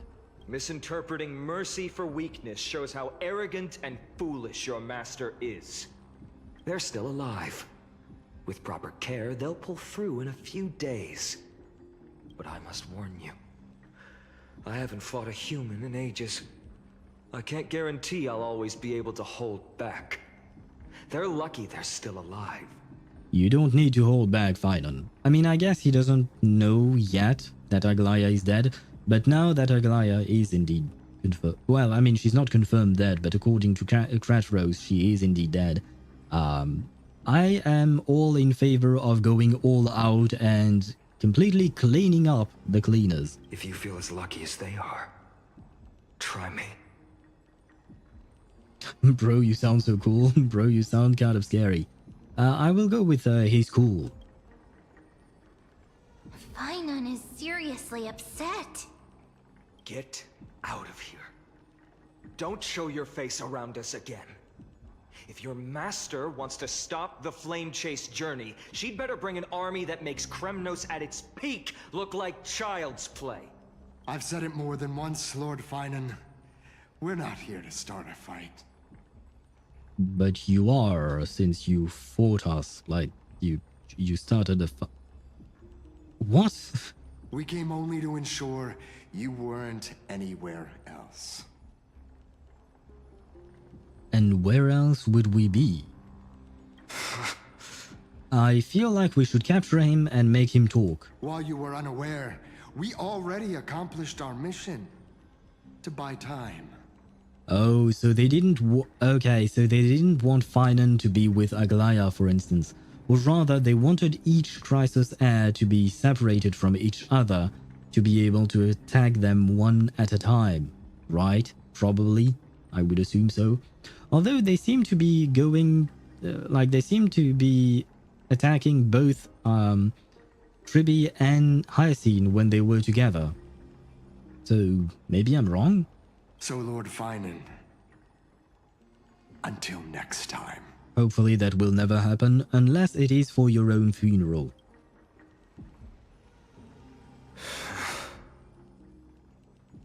Aponia can see the future, and she is a golden butterfly. Her voice is soft, she is caring and cold, almost broken by seeing disasters, trying to change it, but making things worse. Okay, so in terms of story and what you're describing here, Deidara, it does seem like she is really similar to Aglaya. Although, does Aglaya make things worse? I wonder. She seems to think that way a tiny bit. But, okay, I do see the resemblance from your description. Are you okay? I'm fine. Anyone who uses innocent lives as bargaining chips has gone too far. But they were after the Crisis heirs. I guess the opposition within the Council of Elders is still desperately fighting to obstruct the flame chase. If the conspiracy is exposed, they'll be hunted down in the Holy City like rats with nowhere to run, no matter where they hide. Yeah, but how do we prove this? Because I don't think we have any kind of evidence to show, unless we grab the unconscious cleaners. My teleslate. Who that? Garment... Oh. Ah. I see. So I guess they're about to find out, aren't they? Global announcement. Due to force majeure, the World Wide Web... Wound? Okay, never mind. Operations will be temporarily suspended.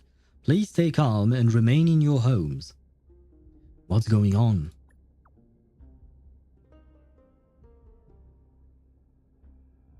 Oh, we were whitelisted. Yay! Local golden thread enabled for emergency internal communication only.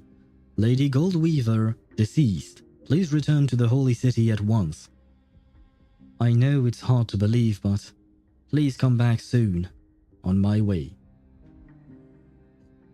Well, I guess this is confirmed. I was trying not to believe Frateros, even though I don't think he has any reason to lie. But I didn't want to believe him.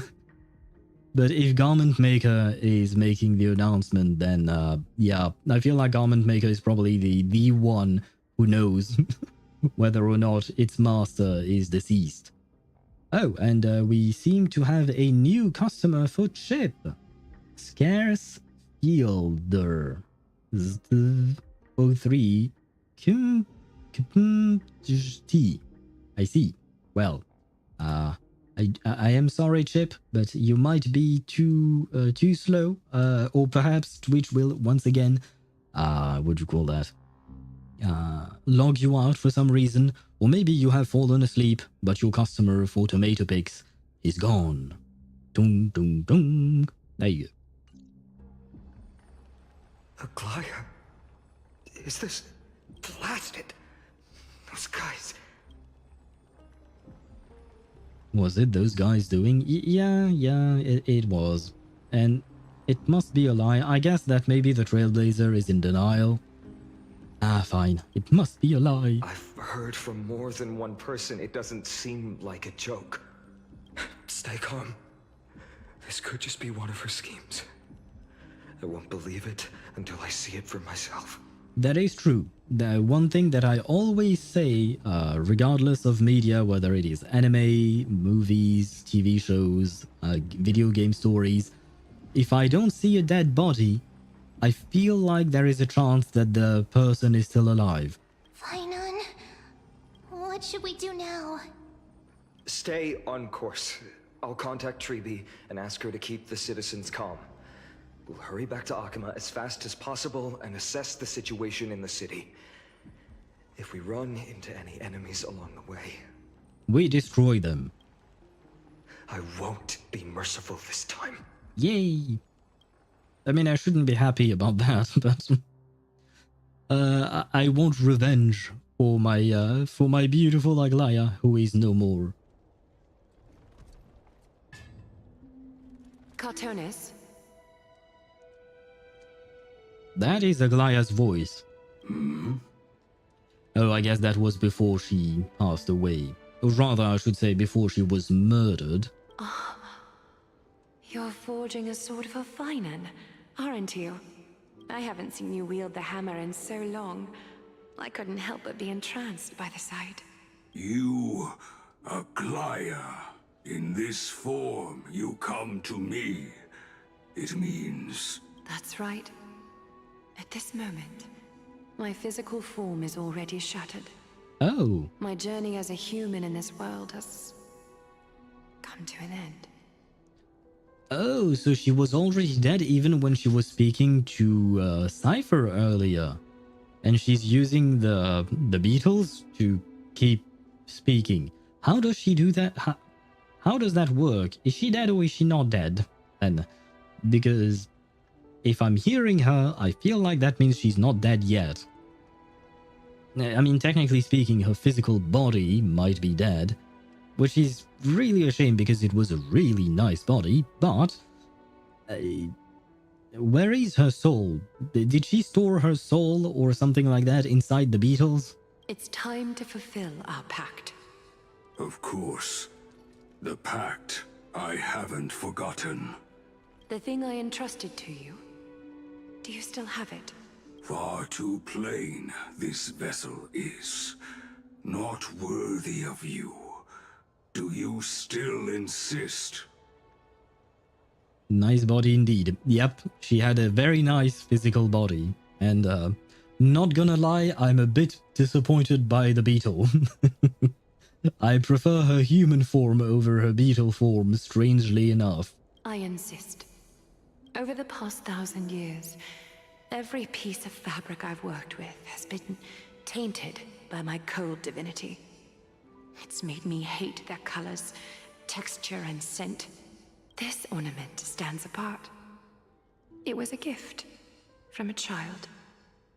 She was pure and kind. I often wished my childhood could have been like hers. How to say goodbye to everyone? Have you already planned? I'm afraid there's no such detailed plan this time. I deeply regret not being able to say farewell to them, one by one. The moment has come.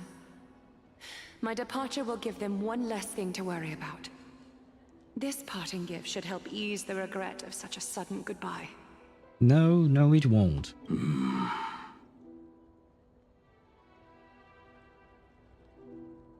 Invented for the Titans, Kremnos' soul-forging technology was, though divinity it retains, filtered out, the remnants of humanity will be. Wait, what? The way he speaks confuses my poor brain. Kremnos' force-surging technology was invented for the Titans, okay. And the last part, though divinity it retains, filtered out. The remnants of humanity will be filtered out, even though divinity it retains divinity. Good grief! Can you not just speak normally, please? Smack Cartoonist in the head. You know what? You're right. Maybe he's mem, or kind of like mem. That'll fix his speech. I sure would hope so, because oh man, this is even worse than mem's speech, because mem just says mem, and then her sentences, you know, on the subtitles, they make sense. It's just regular speech in the subtitles. But for cartoonists, both the speech and the subtitles, everything is messed up. And it's a pain to understand, at least for me. But maybe it's because I'm tired or something, but yeah. Cartoonists, be very careful. My baseball bat will be coming very close to your face very soon. Fun fact, once you know Aponia, your dirty thoughts are cleansed. It's like the meme about Elden Ring. Instead of something, you know, a hug is more fitting. I don't know the meme about Elden Ring. To be fair, I don't really know any, or I don't know that many memes about Elden Ring because I haven't played through the game, unfortunately. But, I mean, I would gladly give a hug to either Aponia or Aglaya, to be fair. Either one of them, I think, a nice hug would be, yeah, it would be a neat idea. But unfortunately, yeah, I cannot do it anymore. I mean, Aponia is supposed to be, she's supposed to have been dead for thousands upon thousands of years, right? By the time we played through the Flame Chaser's journey in Honkai Impact 3rd. And unfortunately here, well, Aglaya is recently deceased, and I don't really see myself hugging a beetle. Not gonna lie. I'm not Ito. Is that what you want, Aglaya? You've confirmed this with me repeatedly. Yes, Cartoonist. I need you to do this for me. Condense my divinity into this ornament. It might still be useful in the future to help them complete their mission. Does that mean that she will be inside the necklace now? Or, I don't know if it's a necklace or a bracelet, because I can't see how... I don't really understand the scale of this thing. But does that mean that she'll be inside it? And then we can maybe bring her back? While I keep inhaling a large amount of copium? Selfless until the end. Never mind. If he says that this is a selfless act, that means that by divinity she does not talk about herself per se, but maybe her power. So we are not bringing her back. And all of the copium I inhaled just went out the window. Envy that child. There's no need to. Already lived a grand life your humanity has. Your praise puts my heart at ease, Grand Craftsman. Now, please, take me through the last tempering that fate has to offer. Man, let her go, Owl. I will never let her go. I cannot let go of my waifu. It's impossible. I refuse. I shall find a way to bring her back. Oh god, does that mean I'm turning into Kevin? Am I turning into Kevin Caslana? Oh no, never mind. Silent. and tension is building with every passing second. I'm turning into Auto Apocalypse, right? Auto was the one who wanted to bring back his loved one. I don't remember her name. Was it Teresa? No, Teresa is the master of the school, right?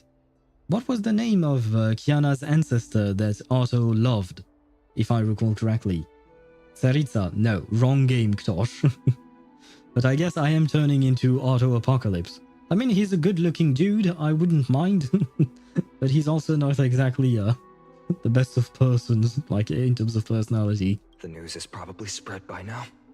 Every household is locked up tight, and all the market stalls have closed down temporarily. And I will never forgive him for shooting Huhua. Callan. Right, Callan Kaslana, right. He wanted to bring her back, if I recall correctly. And so I guess I am turning into Otto. That being said, I really don't want to shoot Fuhua. I do believe that was her name, right?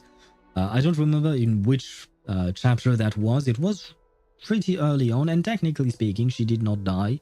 But that's because Fuhua is a very complicated character. But he did shoot her, right? And I shall never forgive him for that. And as for what Finan just said, I mean, it makes sense, you know, if the president of the country is dead, then, I guess security would tighten up. She really was taken by the cleaners. No, something about this feels like a scheme. I refuse to believe. I will keep being in denial. I hope so. I just can't believe she'd be taken down by a handful of assassins. If this is all part of a larger plan, Treby must know something. She just couldn't say it in the message. Is Treby still okay, though? Because we received a message from Hyacine, but I didn't see a reaction from Treby, I think. Or maybe I just misread it? Let's go find her. Yeah, please tell me we are not losing yet another Tribuses. Oh, since we are on the Trailblazer's POV, we might as well use him. Because I have replaced my Midemos in this team, because technically speaking, this team is supposed to be better, or rather make Casri stronger, but I kind of miss Midemos. Don Hung came back before us. Well, maybe he's heard something. Of course, right when I switched to walking, he stopped speaking. Ah, you're back. How's everything? No injuries, I hope. Well, I only have one injury to my heart. My heart is broken after hearing about Aglaya's murder. Don't worry. The cleaners didn't lay a hand on us. Lord Krateros, were you in the city when it happened? Well, I mean, the cleaners What tried. exactly went down? Oh, my bad. Regrettably, no one knows the details of that moment. Eyewitnesses only saw... It's fine. Just tell me. No, do not tell me. I do not wish to know. Because as long as I do not know, then there is a chance that she's not dead. Eyewitnesses at the Memorial Palace saw Aglaya fall from the Chrysos airbath. Right, it did look like she was going to jump. But I guess she didn't jump, she was pushed. Oh, gods. She showed no signs of life by the time the Holy City guards approached to check. Yeah, see, that's exactly what I didn't want to hear. They were too afraid to jump to conclusions. After all, she was a demigod who lived for over 1,000 years, the leader of the Chrysos heirs. Most citizens of the city believed that death couldn't touch her. She was pierced through the heart by a uniquely crafted dagger. Oh. I saw it for myself. It's one of the weapons carried by the cleaners. Okay, so never mind, she wasn't just pushed. She was stabbed. I see. Well, I guess my denial goes out the window, I guess. Yeah, she really was assassinated. No. That doesn't make sense. Why doesn't it make sense? I mean, the cleaners are against the Chrysos as Kainis was definitely very much against Aglaya. So they had motive, they had opportunity. The weapon is something that they are seen carrying, or the type of weapon. So that's a lot of evidence. It might not exactly be enough. I mean, it's not direct evidence that they killed her, but it is evidence still. And, well, we also have her dead body on our hands, I suppose. So, yeah, we kind of know. The ones who appeared in the grove and those who confronted Dan Heng in the Abyss didn't immediately resort to violence. They were just watching and trying to intimidate. Yeah, but given what the other one, the one that was with you, Finan, given what he said, I feel like maybe they were just trying to make us busy, I guess, so that they could go and attack Aglaya while she was alone. They didn't have any reason nor the courage to attack Aglaya. Perhaps... Oh, I think Kainis probably gave them a reason. Speculating blindly won't help. Let's go find Lady Tribby, as she understands Aglaya's mind best. I'll stay here to lead the guards and maintain order. Find out what happened, but don't take too long. With Aglaya gone, someone has to take her place and lead Akama. I will say that that someone should be someone whose name starts with Fa and ends with Ainon. Just saying. Also, Miss Hyacine was the one who declared Aglaya dead. You might want to speak with her. Ah, I see. Thank you, Lord Crateros. Well, if you must know, guys, just remember. Where is it? There you go. I have a dragon, and I will burn this entire city to the ground to find Kainis and burn her to the ground as well. The baths are empty. While my game is lagging. Oh, no citizen feels like bathing after something. I didn't have time to read it. Oh, but there are some people here. Wait, can we see where she fell, or did they take the body with them? I guess they took the body with them. Not that I wanted to see her corpse, but, you know, like I said, I need to see the dead body to believe that they are actually dead, but the fact that Hyacine, who is supposed to be probably the greatest healer of this place, the fact that she pronounced her dead, I feel like, yeah, I can't keep being in denial for that much longer.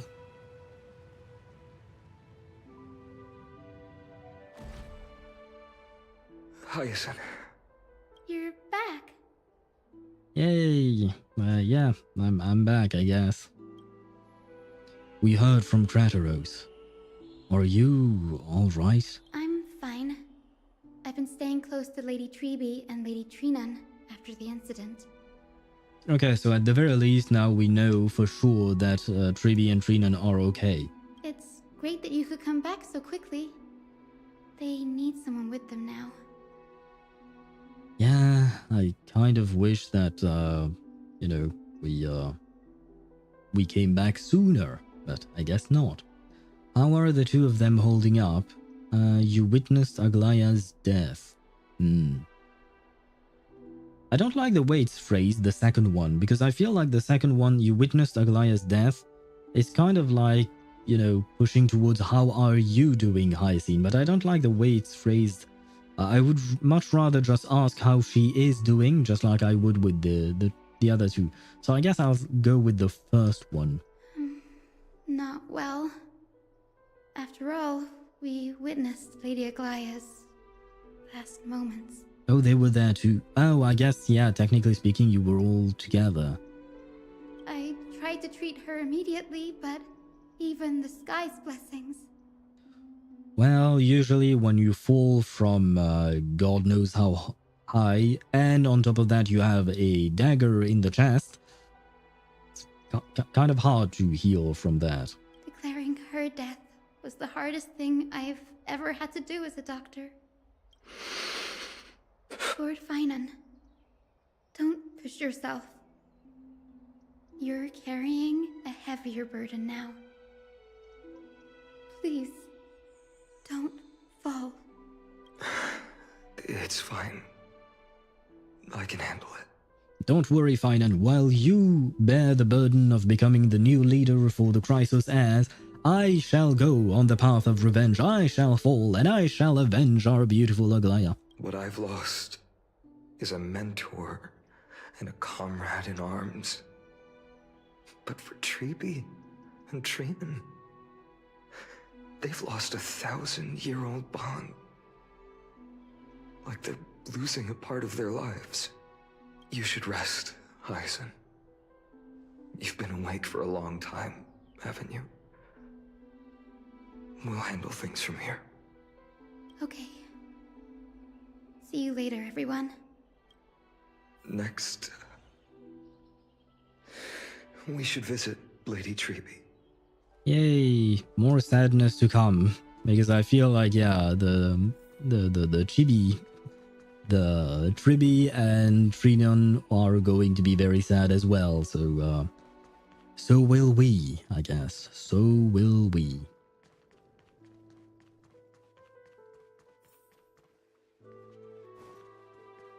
I mean, I will say one thing. I suppose that technically speaking, Treeby and Trinon are used to death in the sense that they already lost 998 of themselves. So they might be kind of used to it, but I don't suppose that makes it any easier, does it? Snowy. Little Gray. You're back. Yep, we are.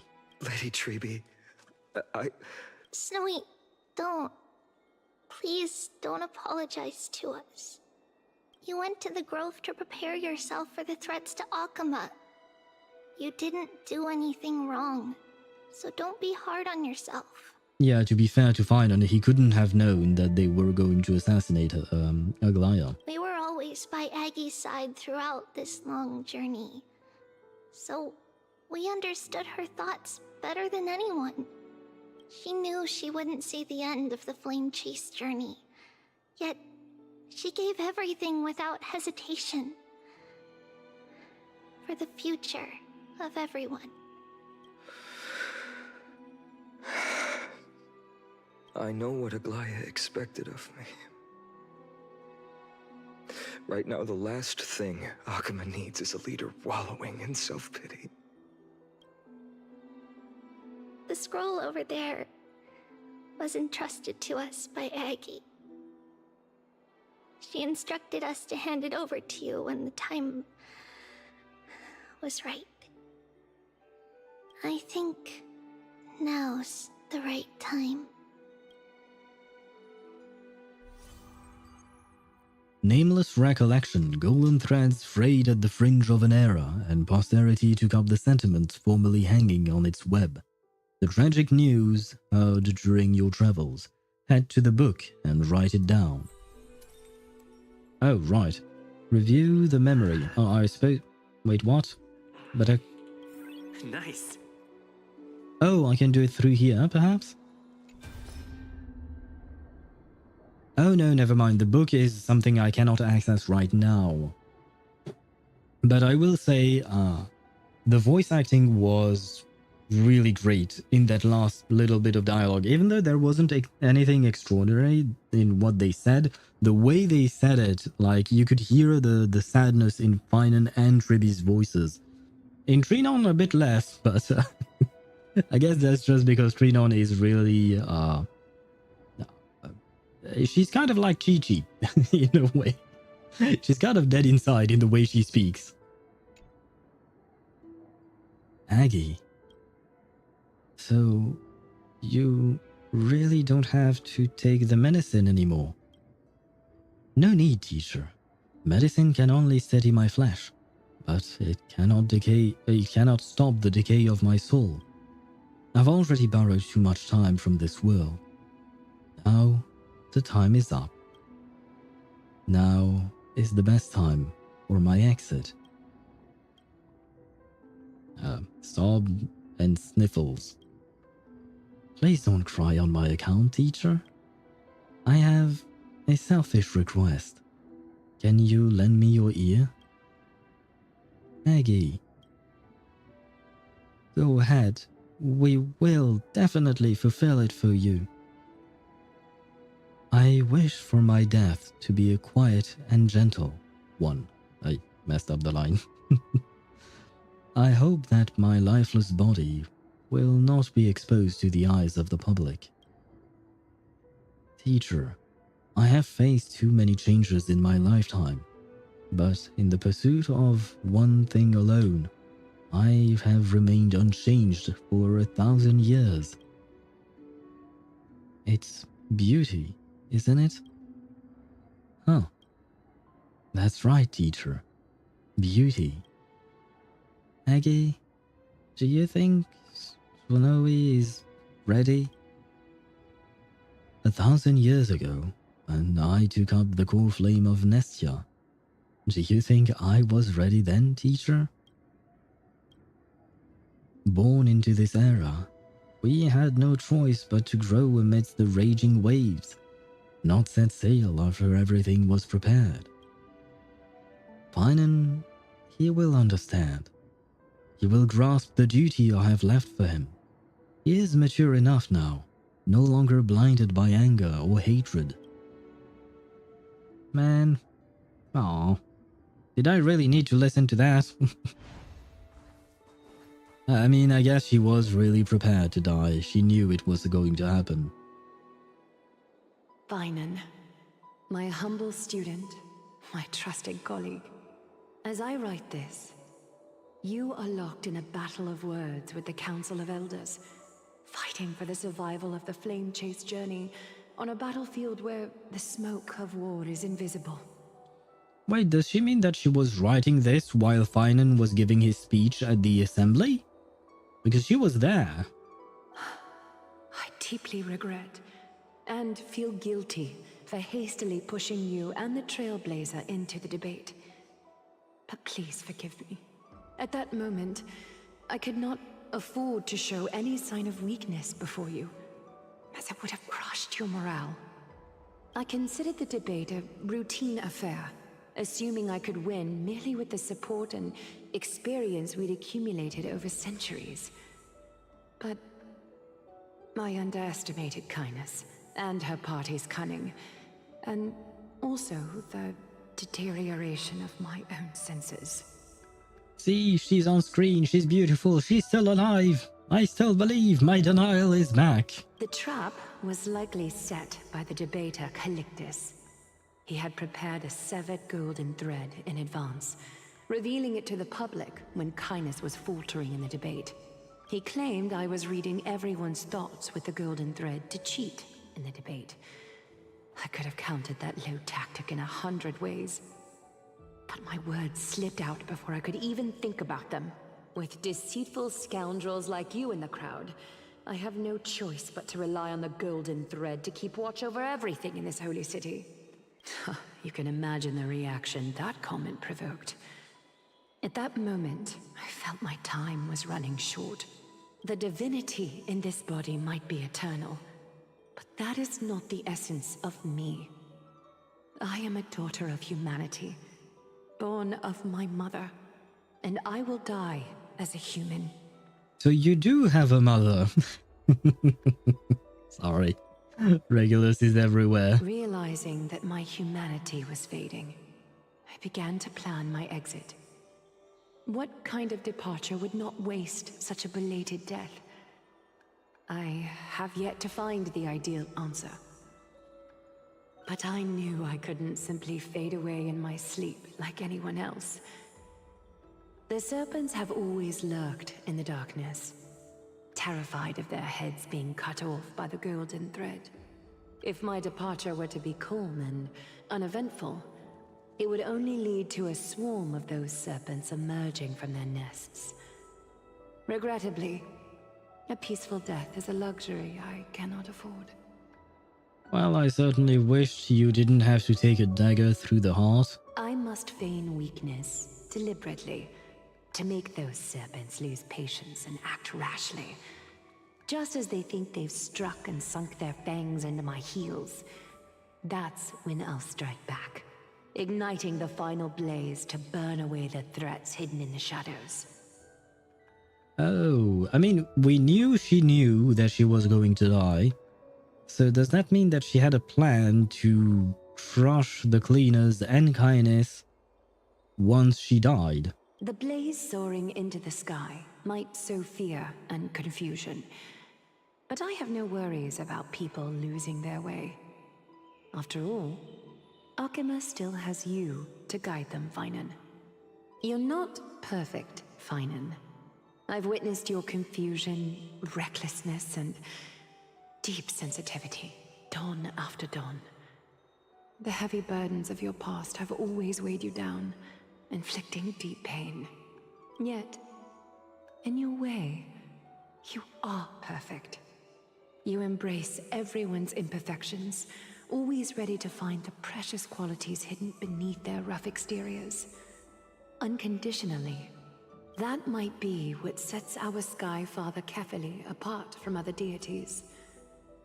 They recognize the imperfections in their creations, yet still choose to shine their light on them, offering protection with unconditional love.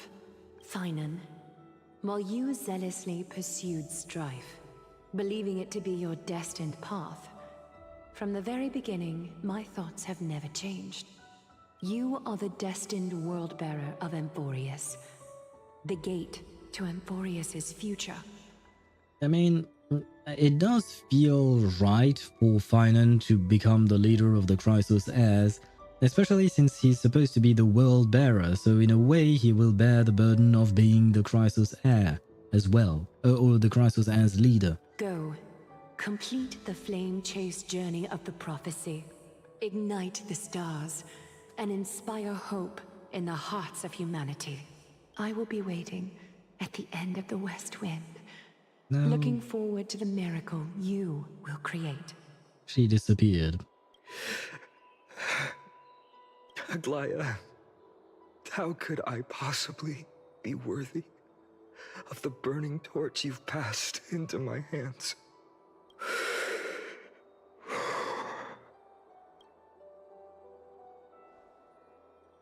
Dolang, can you do me a favor? Whatever I can help with, just say the word. Please deliver a message to Lord Krateros. Have him gather the Holy City guards and the Kremnoans to spread the word from door to door. At the lucid hour tomorrow, Finan will speak at the Marmorial Palace. I guess he will announce that he's becoming the new leader? Probably. I'm back. Welcome back, Daedra. And, well, I mean, I wish I could welcome you with good news and tell you that Aglaia is actually still alive. But yeah, no, that doesn't seem to be the case. Urge everyone who has concerns about the Holy City's future and the Flame Chase journey to attend this gathering. Tell them Aglaia has left Amphoreus the seeds of hope. As long as it's not the seed of fate, I think that's what Camellia kept calling the rover in Wuthering Waves. Understood. Thank you. It's been a harrowing day for everyone. Please make sure to rest well and collect your thoughts. I need to prepare. He's going to announce martial law and the execution of the bourgeoisie. I mean, if he was vengeful, he would. But Finan has a good heart, so it would be... I would enjoy it if he did do that. If he did announce martial law and just capture Kyneth and the Council of Elders and all of the other cleaners and stuff like that and just execute them. I would enjoy that. But that's because I am very unhappy with the fact that they murdered my waifu. But I don't think Finan would do it, unfortunately. But I can do it, right? While Finan is busy at his speech, I can go and murder everyone who murdered my waifu. Yay, that's the plan. No need for martial law. Bygone Dust has arrived. Cartonis. What brings you to Marmoreal Palace? Please speak normally. He's not, I is he? planned to get everything settled before coming to see you. Is there something urgent, Cartonis? How are you holding up, I wanted to see. Better than I expected, you seem. There's no room for doubt anymore. It's time to take action and show everyone that the leadership of the Chrysos heirs is still strong. Right, your assessment is. Now, here. Take this. Oh, his sword. Is this it?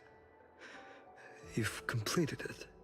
And it's very pretty. I like the design of his sword.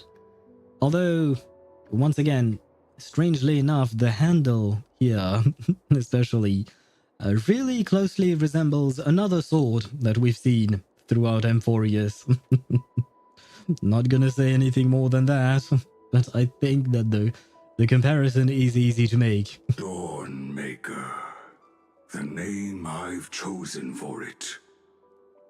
Oh, for a second there, Dawnmaker, it actually reminded me of... I think the name of that sword was Dawnbreaker, but that was a sword in Skyrim. I might be misremembering the name, but it had something to do with Dawn. It was a sword that you could get through a quest, if I recall correctly, and it glows. That's all I remember. It glows. It was a very pretty sword. Although, wait, I don't remember if I'm talking about the base model or one of the mods that I had installed. I installed a lot of mods on my Skyrim. Before dawn, prepare for battle. For tomorrow, wield your sword. Befits your stature, it does. Chrysos heir. Dawnmaker. Unbelievable. You've never seen that black-clad sword master. You've recreated this so precisely, just from what I described. Oh, so the reason why the sword actually looks like the one from the Flame Reaver is because Finan wanted something that resembled it? I see. Huh. Because I had seen plenty of, what do you call that? Of theories online that said that Finan might be the Flame Reaver, or they had some kind of connection. Although, wait, technically speaking, those theories are not proven wrong yet. Because maybe the Flame Reaver is actually a future version of Finan, and they're in some kind of time loop. And we know that Amphoreus is in a time loop, kind of. It has a cycle with the Chrysos as becoming Titans and new Chrysos as taking on the same mantle, etc. So it's not completely negated yet.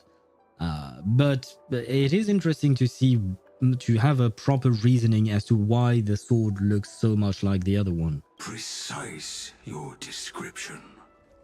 Imbued it with the power of dawn I already have. Guided by your will, gleam with golden flames, its blade will. Wield it. May triumph always be yours. Thank you, Cartonis. I will use this sword to protect the beings of Amphoreus. Another thing there is. Aww. What's this? This is Aglaya's divinity. Stored here, the remnants of Aglaya's divinity are. Weird, right? Yeah, if you're talking about the sword, it is indeed strange that they do look alike the way they do. I mean, I do wonder why he chose to ask Cartonis to make a sword that looks like the one that the Flame Reaver is using. Unless he wanted something strong enough to go up against this, the Flame Reaver, in the sense that maybe the swords that he was using before he thought were not strong enough to go against him, and that's why. But like I said, for now we don't know, at least as of right now, this specific moment in the story, we don't know. But then, yeah, there may be more to it than what we think. One other theory that just popped into my mind is that maybe the Flame Reaver is a version of Finan from the last cycle, but something went horribly wrong in the last cycle. I mean, technically speaking, many things went horribly wrong in the last cycle, especially with Polyxia. Castrace's sister, right? Something went wrong with her, for instance.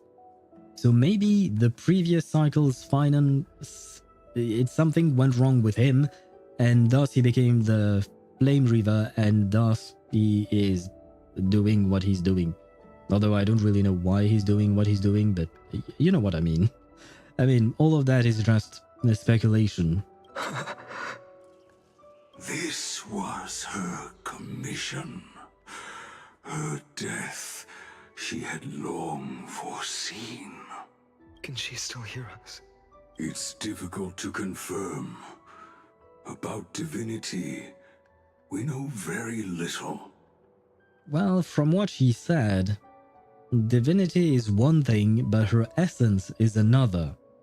She didn't say it like that, but the way she phrased that specific sentence, even though she was attempting to say something else, made it quite clear that divinity and herself are not exactly the same.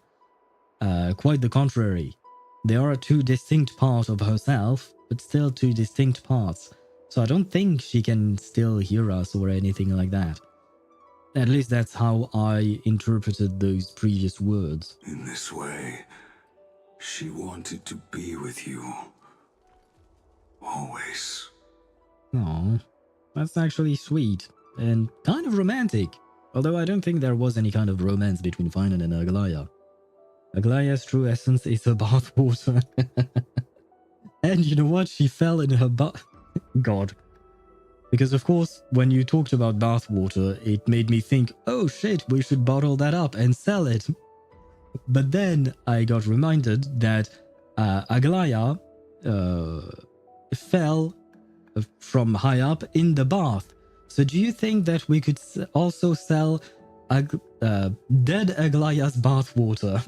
You know, you have regular Aglaya bathwater when she was alive, and then you can sell dead Aglaya bathwater. This is such a horrible idea. I'm sure some people one day will do something like this in in real life, but oh god. Oh man, our world is really fucked, isn't it? I understand. Let me keep it. With this, I'll have another constant companion by my side. What is the other constant companion? I assume maybe he's talking about Cyrene. Probably. May this world never have need for a deliverer. Someone told me long ago. But when the world dashed her hopes and fell into disarray, if she could see me now, leading from the front, rallying people against their destiny, she would surely smile.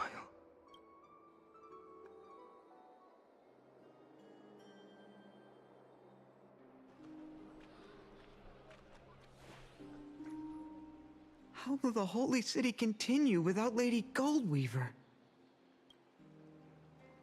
Look! Lord Finan is here. That other citizen, he had a good question. How can the city continue? It cannot. That is my answer, which is why we need to bring her back to life. Although that would kind of undermine Finan's authority. Step up to lead Akama? Yes, he will. Probably. I think so, at least. I hope. Not long ago, I spoke at the Citizens' Assembly at Dawncloud. I wrestled with every word, searching for the right ones to rally support and keep the Chrysos heir's flame chase alive. In the end, I remembered a lesson from one of my teachers. In battles where words are weapons, outrage and blind passion often overpower reason. I followed his strategy. I painted my opponents as nothing more than pests, tore apart their character, and laid out their crimes. The strategy worked. I secured enough votes to achieve my goal, but afterward, there wasn't even a flicker of joy. I realized that apparent victory masked a deeper failure. In my pursuit of success, I fueled division and strayed far from my very purpose that led me to the flame chase journey. This journey was supposed to unify, not divide, to strengthen us, not weaken us. It was the gold thread that mended our rifts in the past. Some saw it as a means of surveillance, a tool of control. But no one can deny that it was Aglaia who held this city and even this shattered world together. Now she is gone. Yes, as you have heard, the demigod Aglaia, who guarded the holy city for a millennium, has indeed fallen.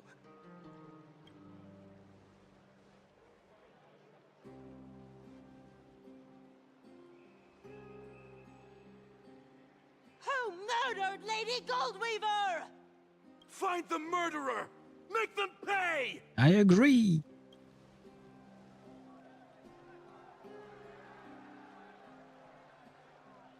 I felt the same as all of you initially. I wanted to stand here beside you, to condemn the sinners, to discuss retribution, and to see justice brought down upon them. But my perspective has changed. How so exactly? The golden threads that once bound this city have unraveled. Yet no one is celebrating their freedom from control. In the empty markets and bath chambers, one feeling lingers. Unease.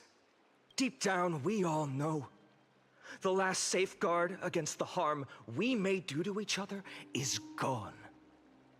No divine power will protect us from the malice in our hearts.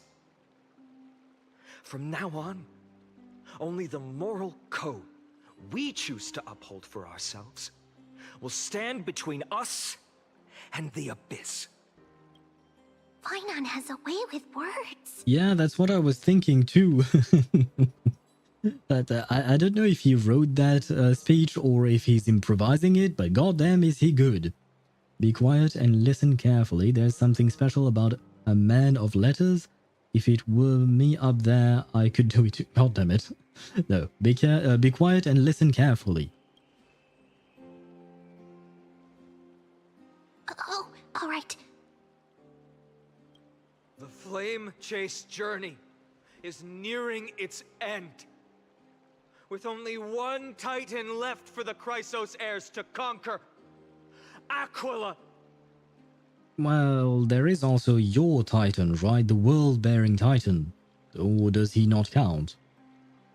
Before I rise to the skies, I challenge you. Cast out the shadows and malice within your hearts. Let your spirit shine brighter than the sky itself. Let me bear witness. Even without the divine authority of romance, Akima will remain a sanctuary in these end times. A place for the kind people Aglaia dreamed of. The kind of people foretold in prophecy. A better people! Better people! Oh. The little weird silence there. It kind of felt for a second like nobody cared about what Finan just said. But I guess it was just a bit of a delay. Better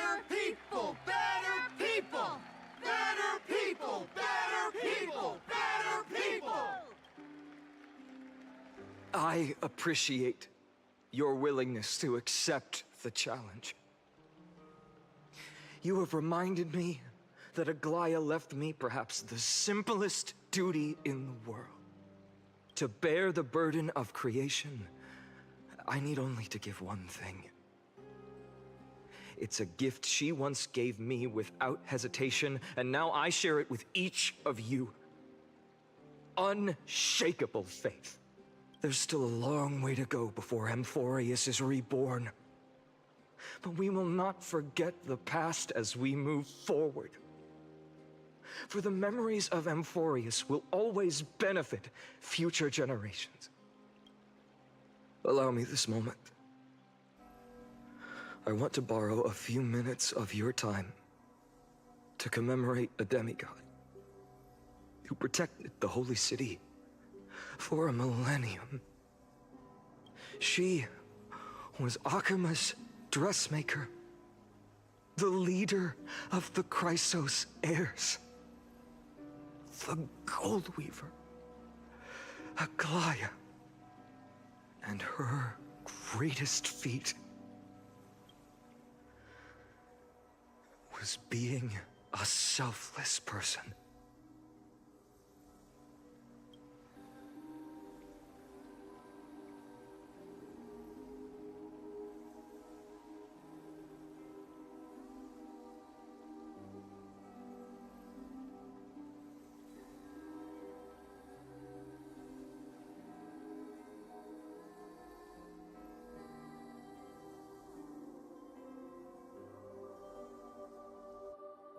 That singing sounds so familiar.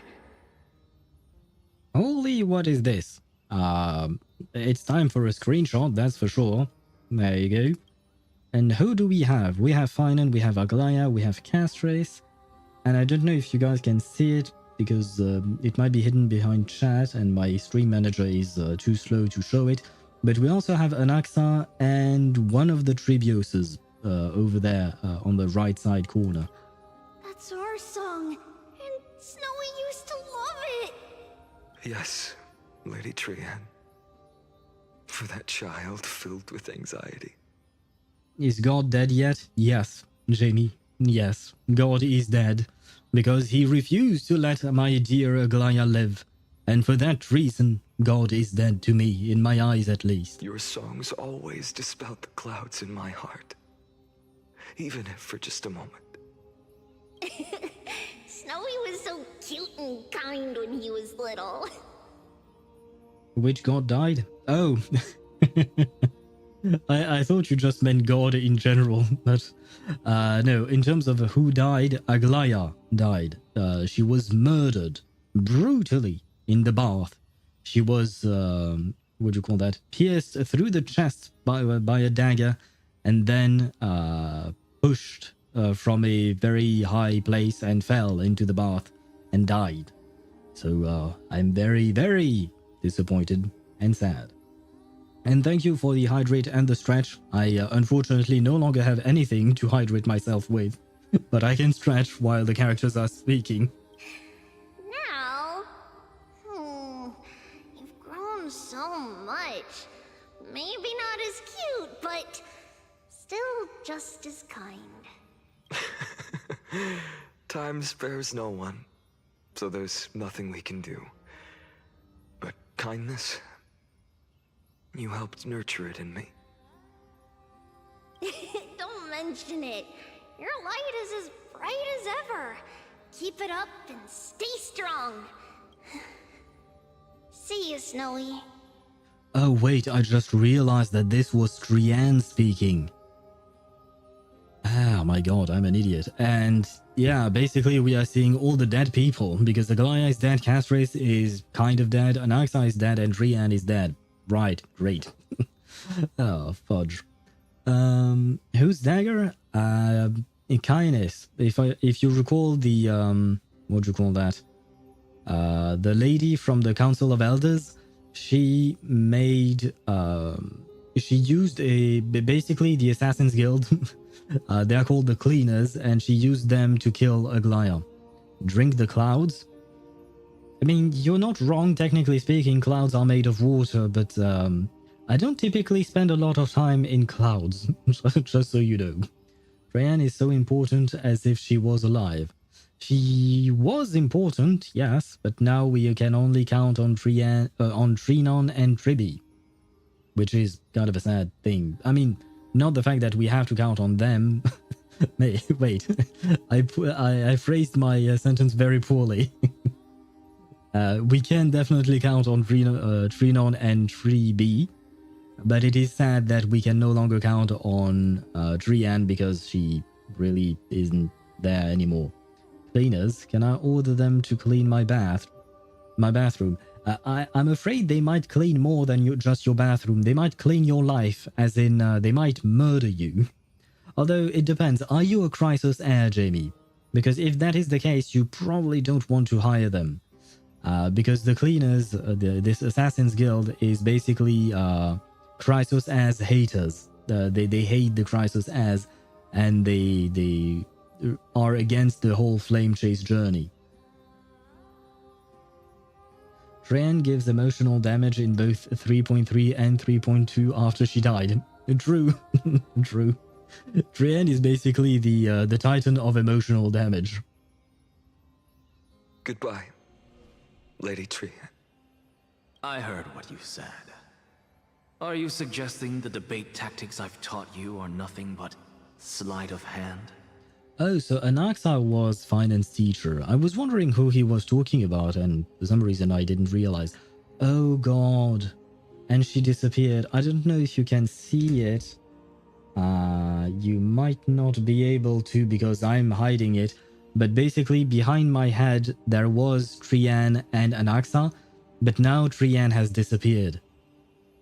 Not at all, Professor Anaxa.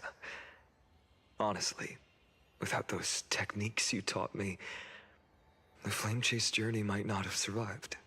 How many times will you say goodbye to Trian? I don't know. I guess 1,000 times, because after all, we are supposed to lose 1,000 tribis or 1,000 tribios, right? She will return in 3.4 to give him even more emotional damage. Probably, yeah. I mean, everything is going to shit, right? Everything is going poorly in terms of the Flame Chase journey, the Amphoreus, everything. So I guess there will be more emotional damage also in 3.4. Good thing your head's still clear. Or wait, I just had a thought. Tribi, Trian, Trinon, all the Tribis, right? All the Tribioses. They are the Chrysos heir for the Titan of Passage. So maybe she will be the one creating a passage through the universe to bring Saber and Archer from the Fate collab. And that will be her only role, and thus there will be no sadness and emotional damage with Trian. Maybe she's just here to bring us a Saber and Archer. Yeah, even I don't really believe what I just said, but I had to try. The Chrysos heir of Kefali. I had no idea you had it in you while I was drilling those formulas in your head in class. Who could have thought, Professor? By the way, I've completely forgotten those formulas now. Some things never change. In our next lives, I'll teach you how to truly embrace your divine duties. I'll be waiting. Goodbye, Professor Anaxa. And once again, I don't know if you could see it or not, but Anaxa over there on the right corner disappeared. So I guess we are saying goodbye to everyone today. Great. Just great. I wonder if a physical vessel can contain dead souls of a person like Anaxa, Aglaya, and Trian. It doesn't seem to be that way, because when Aglaya died, she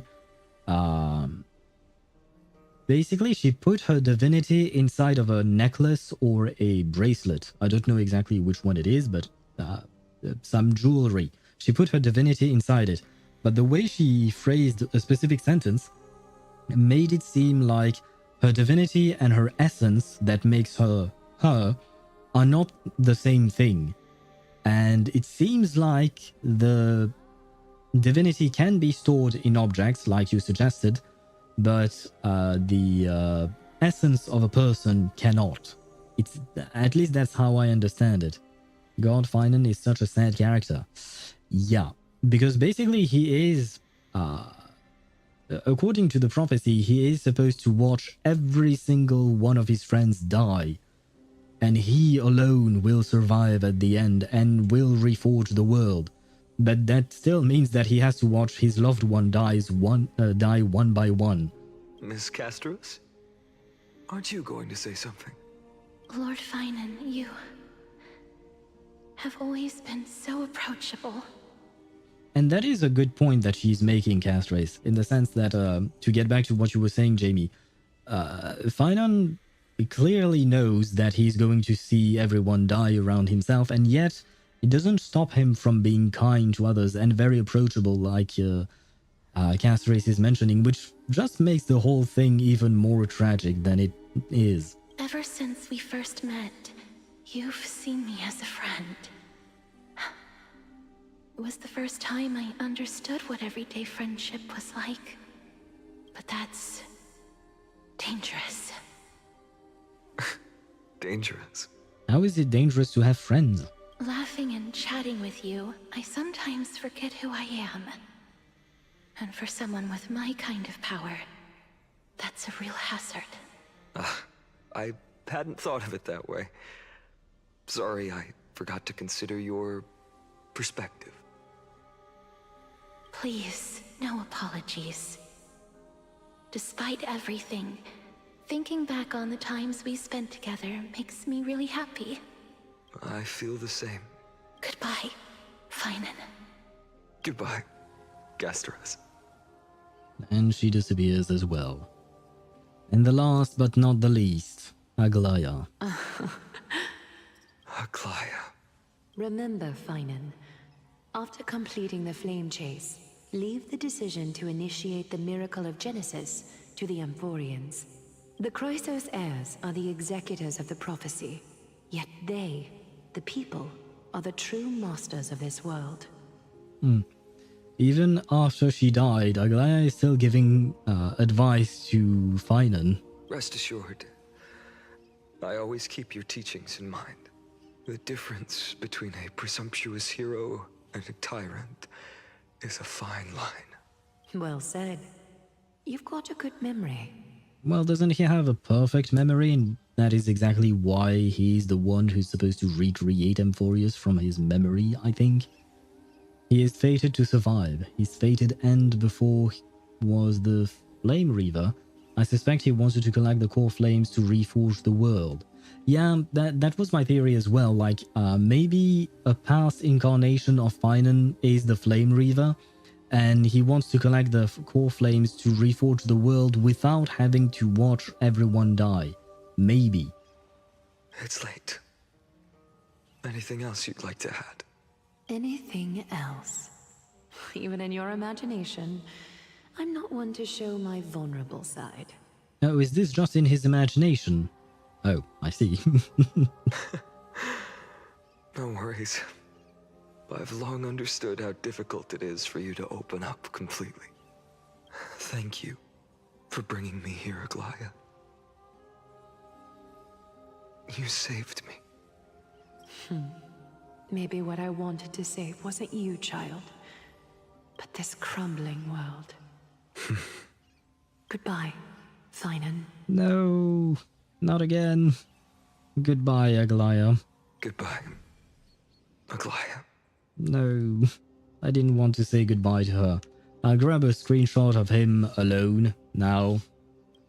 Yeah, sad things around. Maybe Finan doesn't unconditionally reforge the world.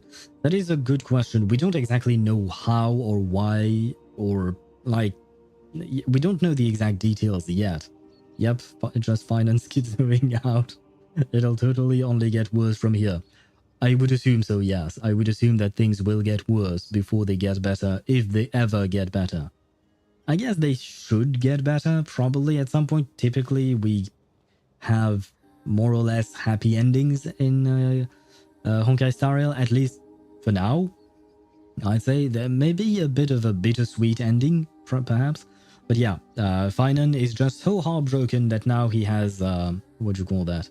He has hallucinations of his dead friends, which is kind of sad. Like, really sad, actually.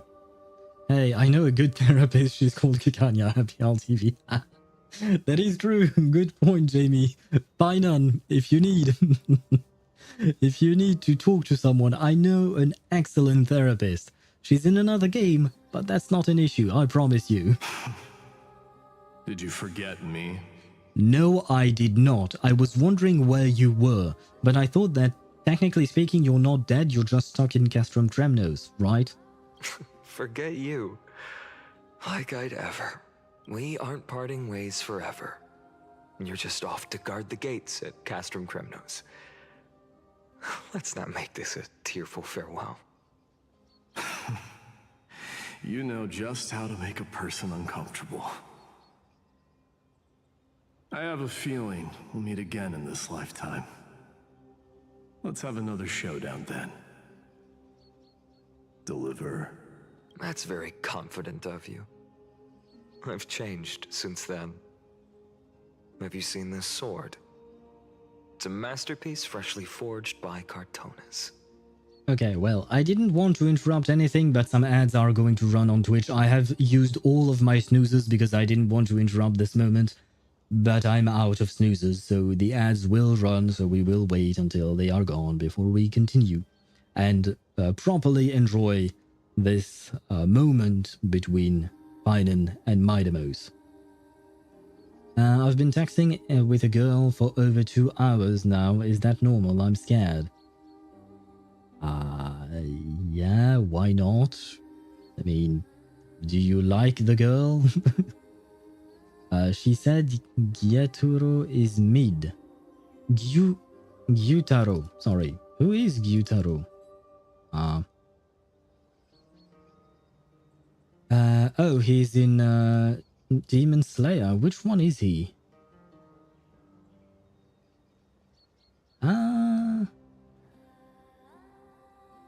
For some reason, I don't remember this guy in Demon Slayer. Did I miss something? Or perhaps I'm just not remembering him.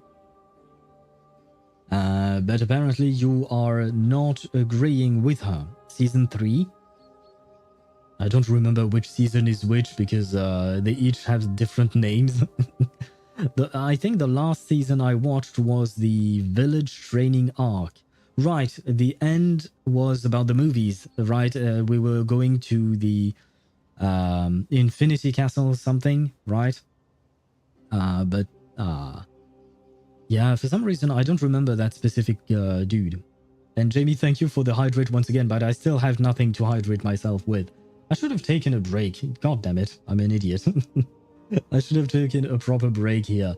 But yeah, I think we are not actually going to take a proper break. I will just, what do you call that? I will just end the stream once we are done with this specific bit of the story. But you're right, I am 2 hydrates in debt. I still have 1 minute of ads going on. So you know what? I am going to take a tiny break. I will go grab some water because I really am thirsty as well. But while the ads keep on running, I will grab a bit of water and I will be right back.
And I am back. Where is my scene? My scene is here. Perfect.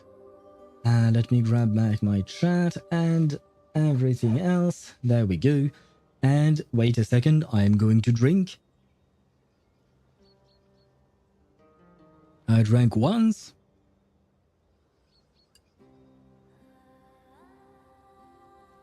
I drank twice. Jamie, I am happy to say that I am no longer in debt. And I also stretched while I was getting some water. Seriously, in his age, Ktosh would have a rather active body, therefore it could be seeking interaction. Wait, what? What is that supposed to mean? And Ktosh, good luck with your lady friend. I hope if you build a beautiful relationship, regardless of what type of relationship it is, whether it is a friendship or more than a friendship.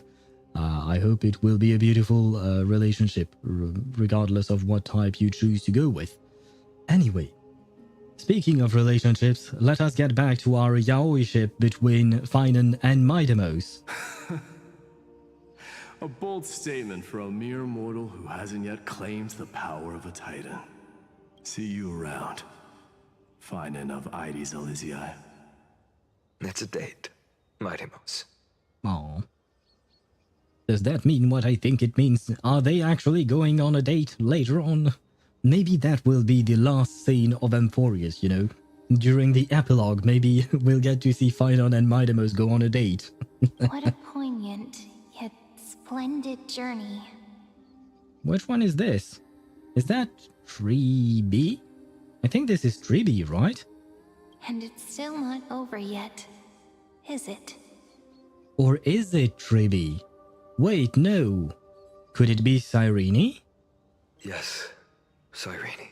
It is her. I was right. In the end, you did become the deliverer in this story. I will grab a screenshot of her since we don't really see her all that often. A lot has changed while you were away. I've met so many people and tried so many things. I've found new resolve.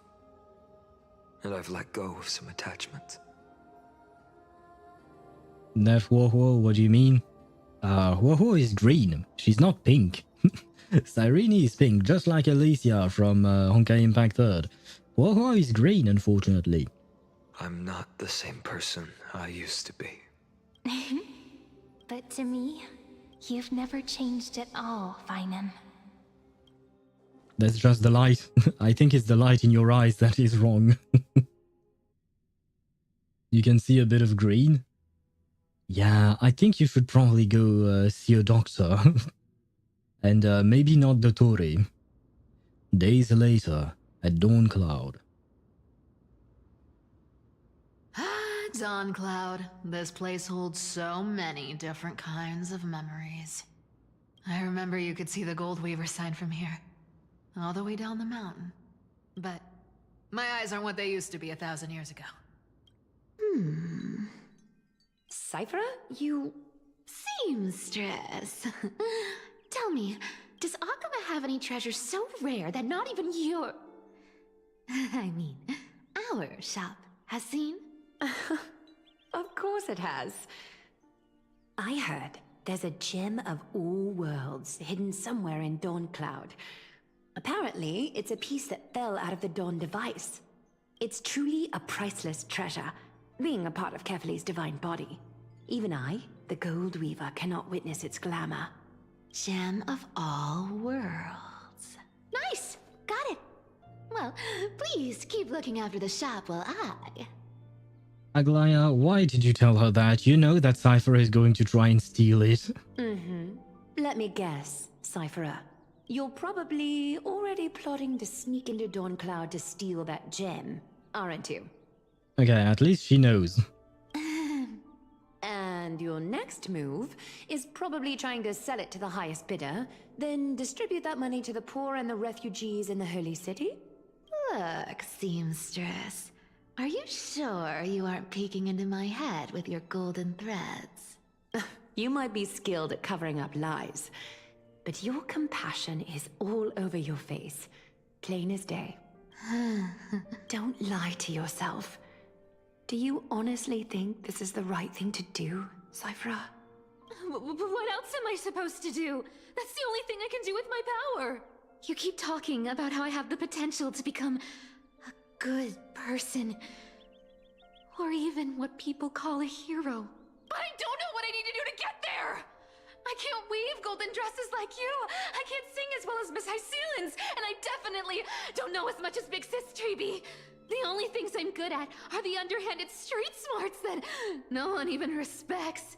But I still want to be worthy of you. I want to prove that you've made the right choice. Even thieves can dream. Right? I know, Cipher. I know. You are justified in your anger. Destiny is never fair. And your path is doomed to be even worse than everyone else's. You are fated to walk in the dark and bear the world's misunderstanding in this journey. But you have to believe that everyone in this world is unique in their own way. I am convinced that you're the only one who can bear the authority of trickery. Even if you have to contend with the legendary 300 master thieves of Dolos. What now? Aglaya. I just want everyone to believe that the world is beautiful. And that everyone is simple. And kind. If only I could get everyone to believe that. Would that lie become reality? If enough people believed in it, even though it's a lie. Lies will always be lies, Cipher. But sometimes they can be more noble than the truth. Are you really planning to just stand there forever? Honestly, sneaking around doesn't suit you, Deliverer. Oh god, is this the first time we see Cipher and Finan on the, interact with each other? I never thought I could slip past your sharp ears, Miss Cipher. I just didn't think it'd be right to interrupt when you're obviously lost in thoughts. Still as charming with your words as ever, boy. Your speech at the public baths wasn't half bad. I'll admit. It managed to touch my heart. Just a smidge. Wait, she was there? I didn't see her. Thank you. I had a feeling back then that you were in the audience. Intuition certainly is a thing of wonder. Okay, so she was probably invisible on purpose.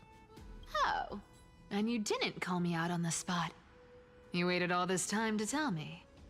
Well, I thought you'd need some time to yourself. After she passed away. None of your business.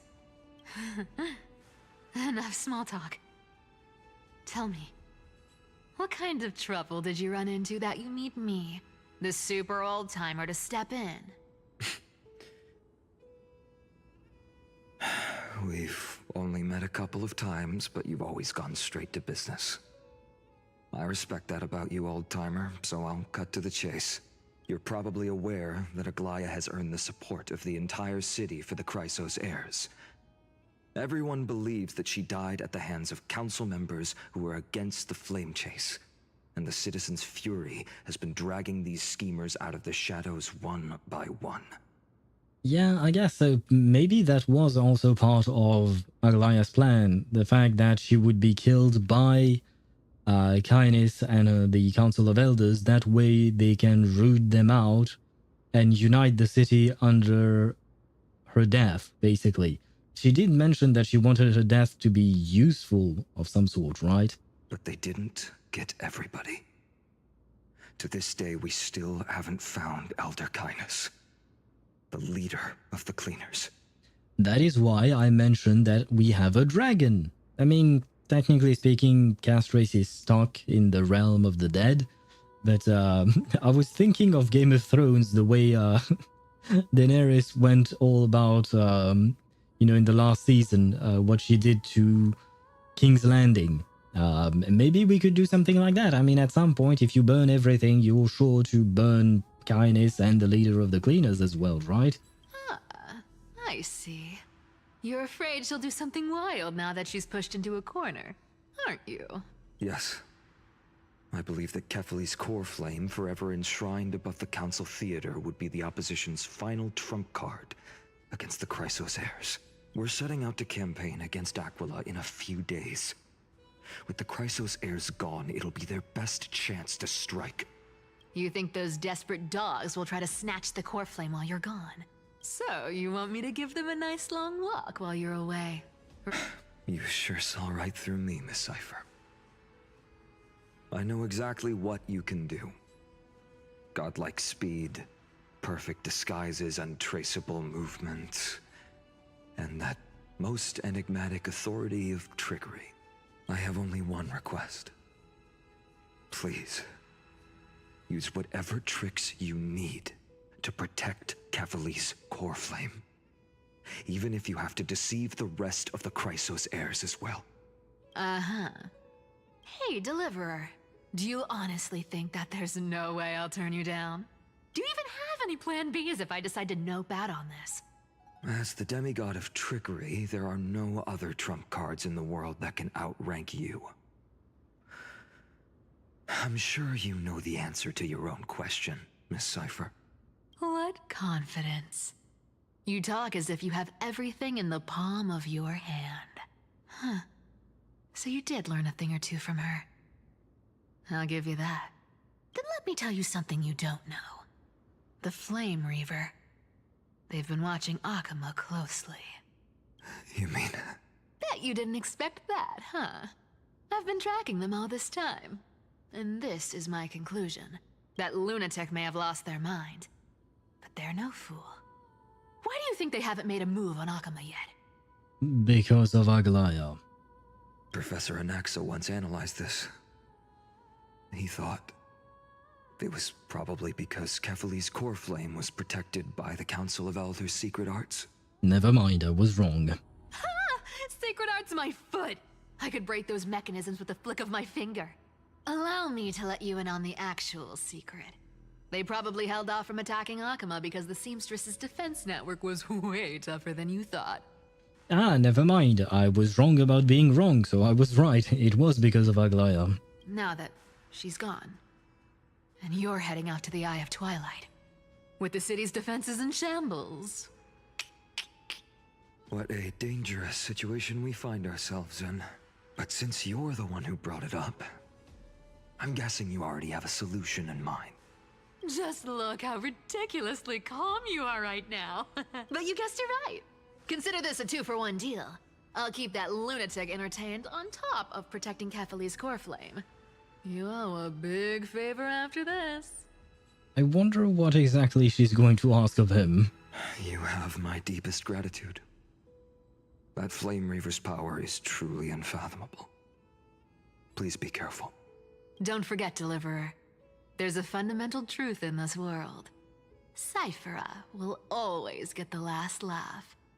No need to worry about a demigod. I'll do my job. So you need to make sure you don't die before you pay me.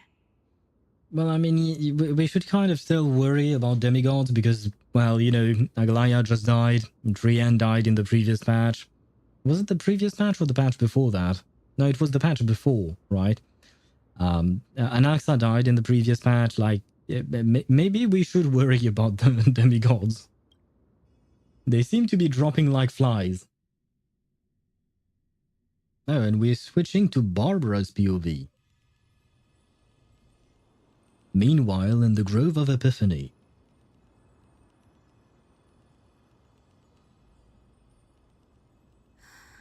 I'm back. I've been trying to stay away from here since the Black Tide destroyed the Grove. And through that, stay away from the memories that might make me sad. But the wind keeps pulling me back. Maybe that's the Twilight Courtyard's duty, after all.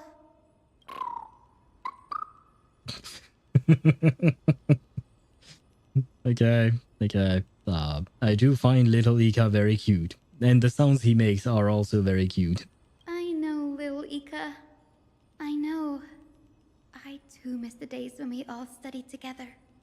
But I will mention he's technically closer to the camera than Hyacine is, but he's still very large. He takes at least like 1/5, I'd say. Somewhere between 1/5 and 1/4 of the screen is dedicated to quote-unquote little Ika. But we have an even more important mission this time round. Lord Finan has already set the date to campaign against Aquila. Being a descendant of the Sky People, You're right. At least I can still afford to get lost in thought once in a while. Oh, ancestors. Please wait for just a bit longer. The time I spent in the grove deserves some reminiscence. Barbara? Yeah, I'm talking about Hyacine, because Hyacine is Barbara but with pink hair, basically. And a fat companion. Okay. I was waiting for this, for this moment, because, yeah. The point is that I'm trying to make, even though I didn't even properly start a sentence, is that we are going to end the stream now. The reason for this is because I wanted, technically speaking, to end the stream earlier than this, just because I'm extremely hungry. I may be even hungrier than Fat Fuck. So that tells you how hungry I am, given the fact that we are talking about the Devourer, Little Ika. But yeah, I was thinking of ending the stream. The problem is that, and Amphoreus keeps suffering from this, is that they tend to go from one dialogue scene to the next without interruption. So whenever I see a pause, then I have to use it, otherwise I'll be stuck here forever. And don't get me wrong, I like, what do you call that? I like the story. I will praise the, what do you call that?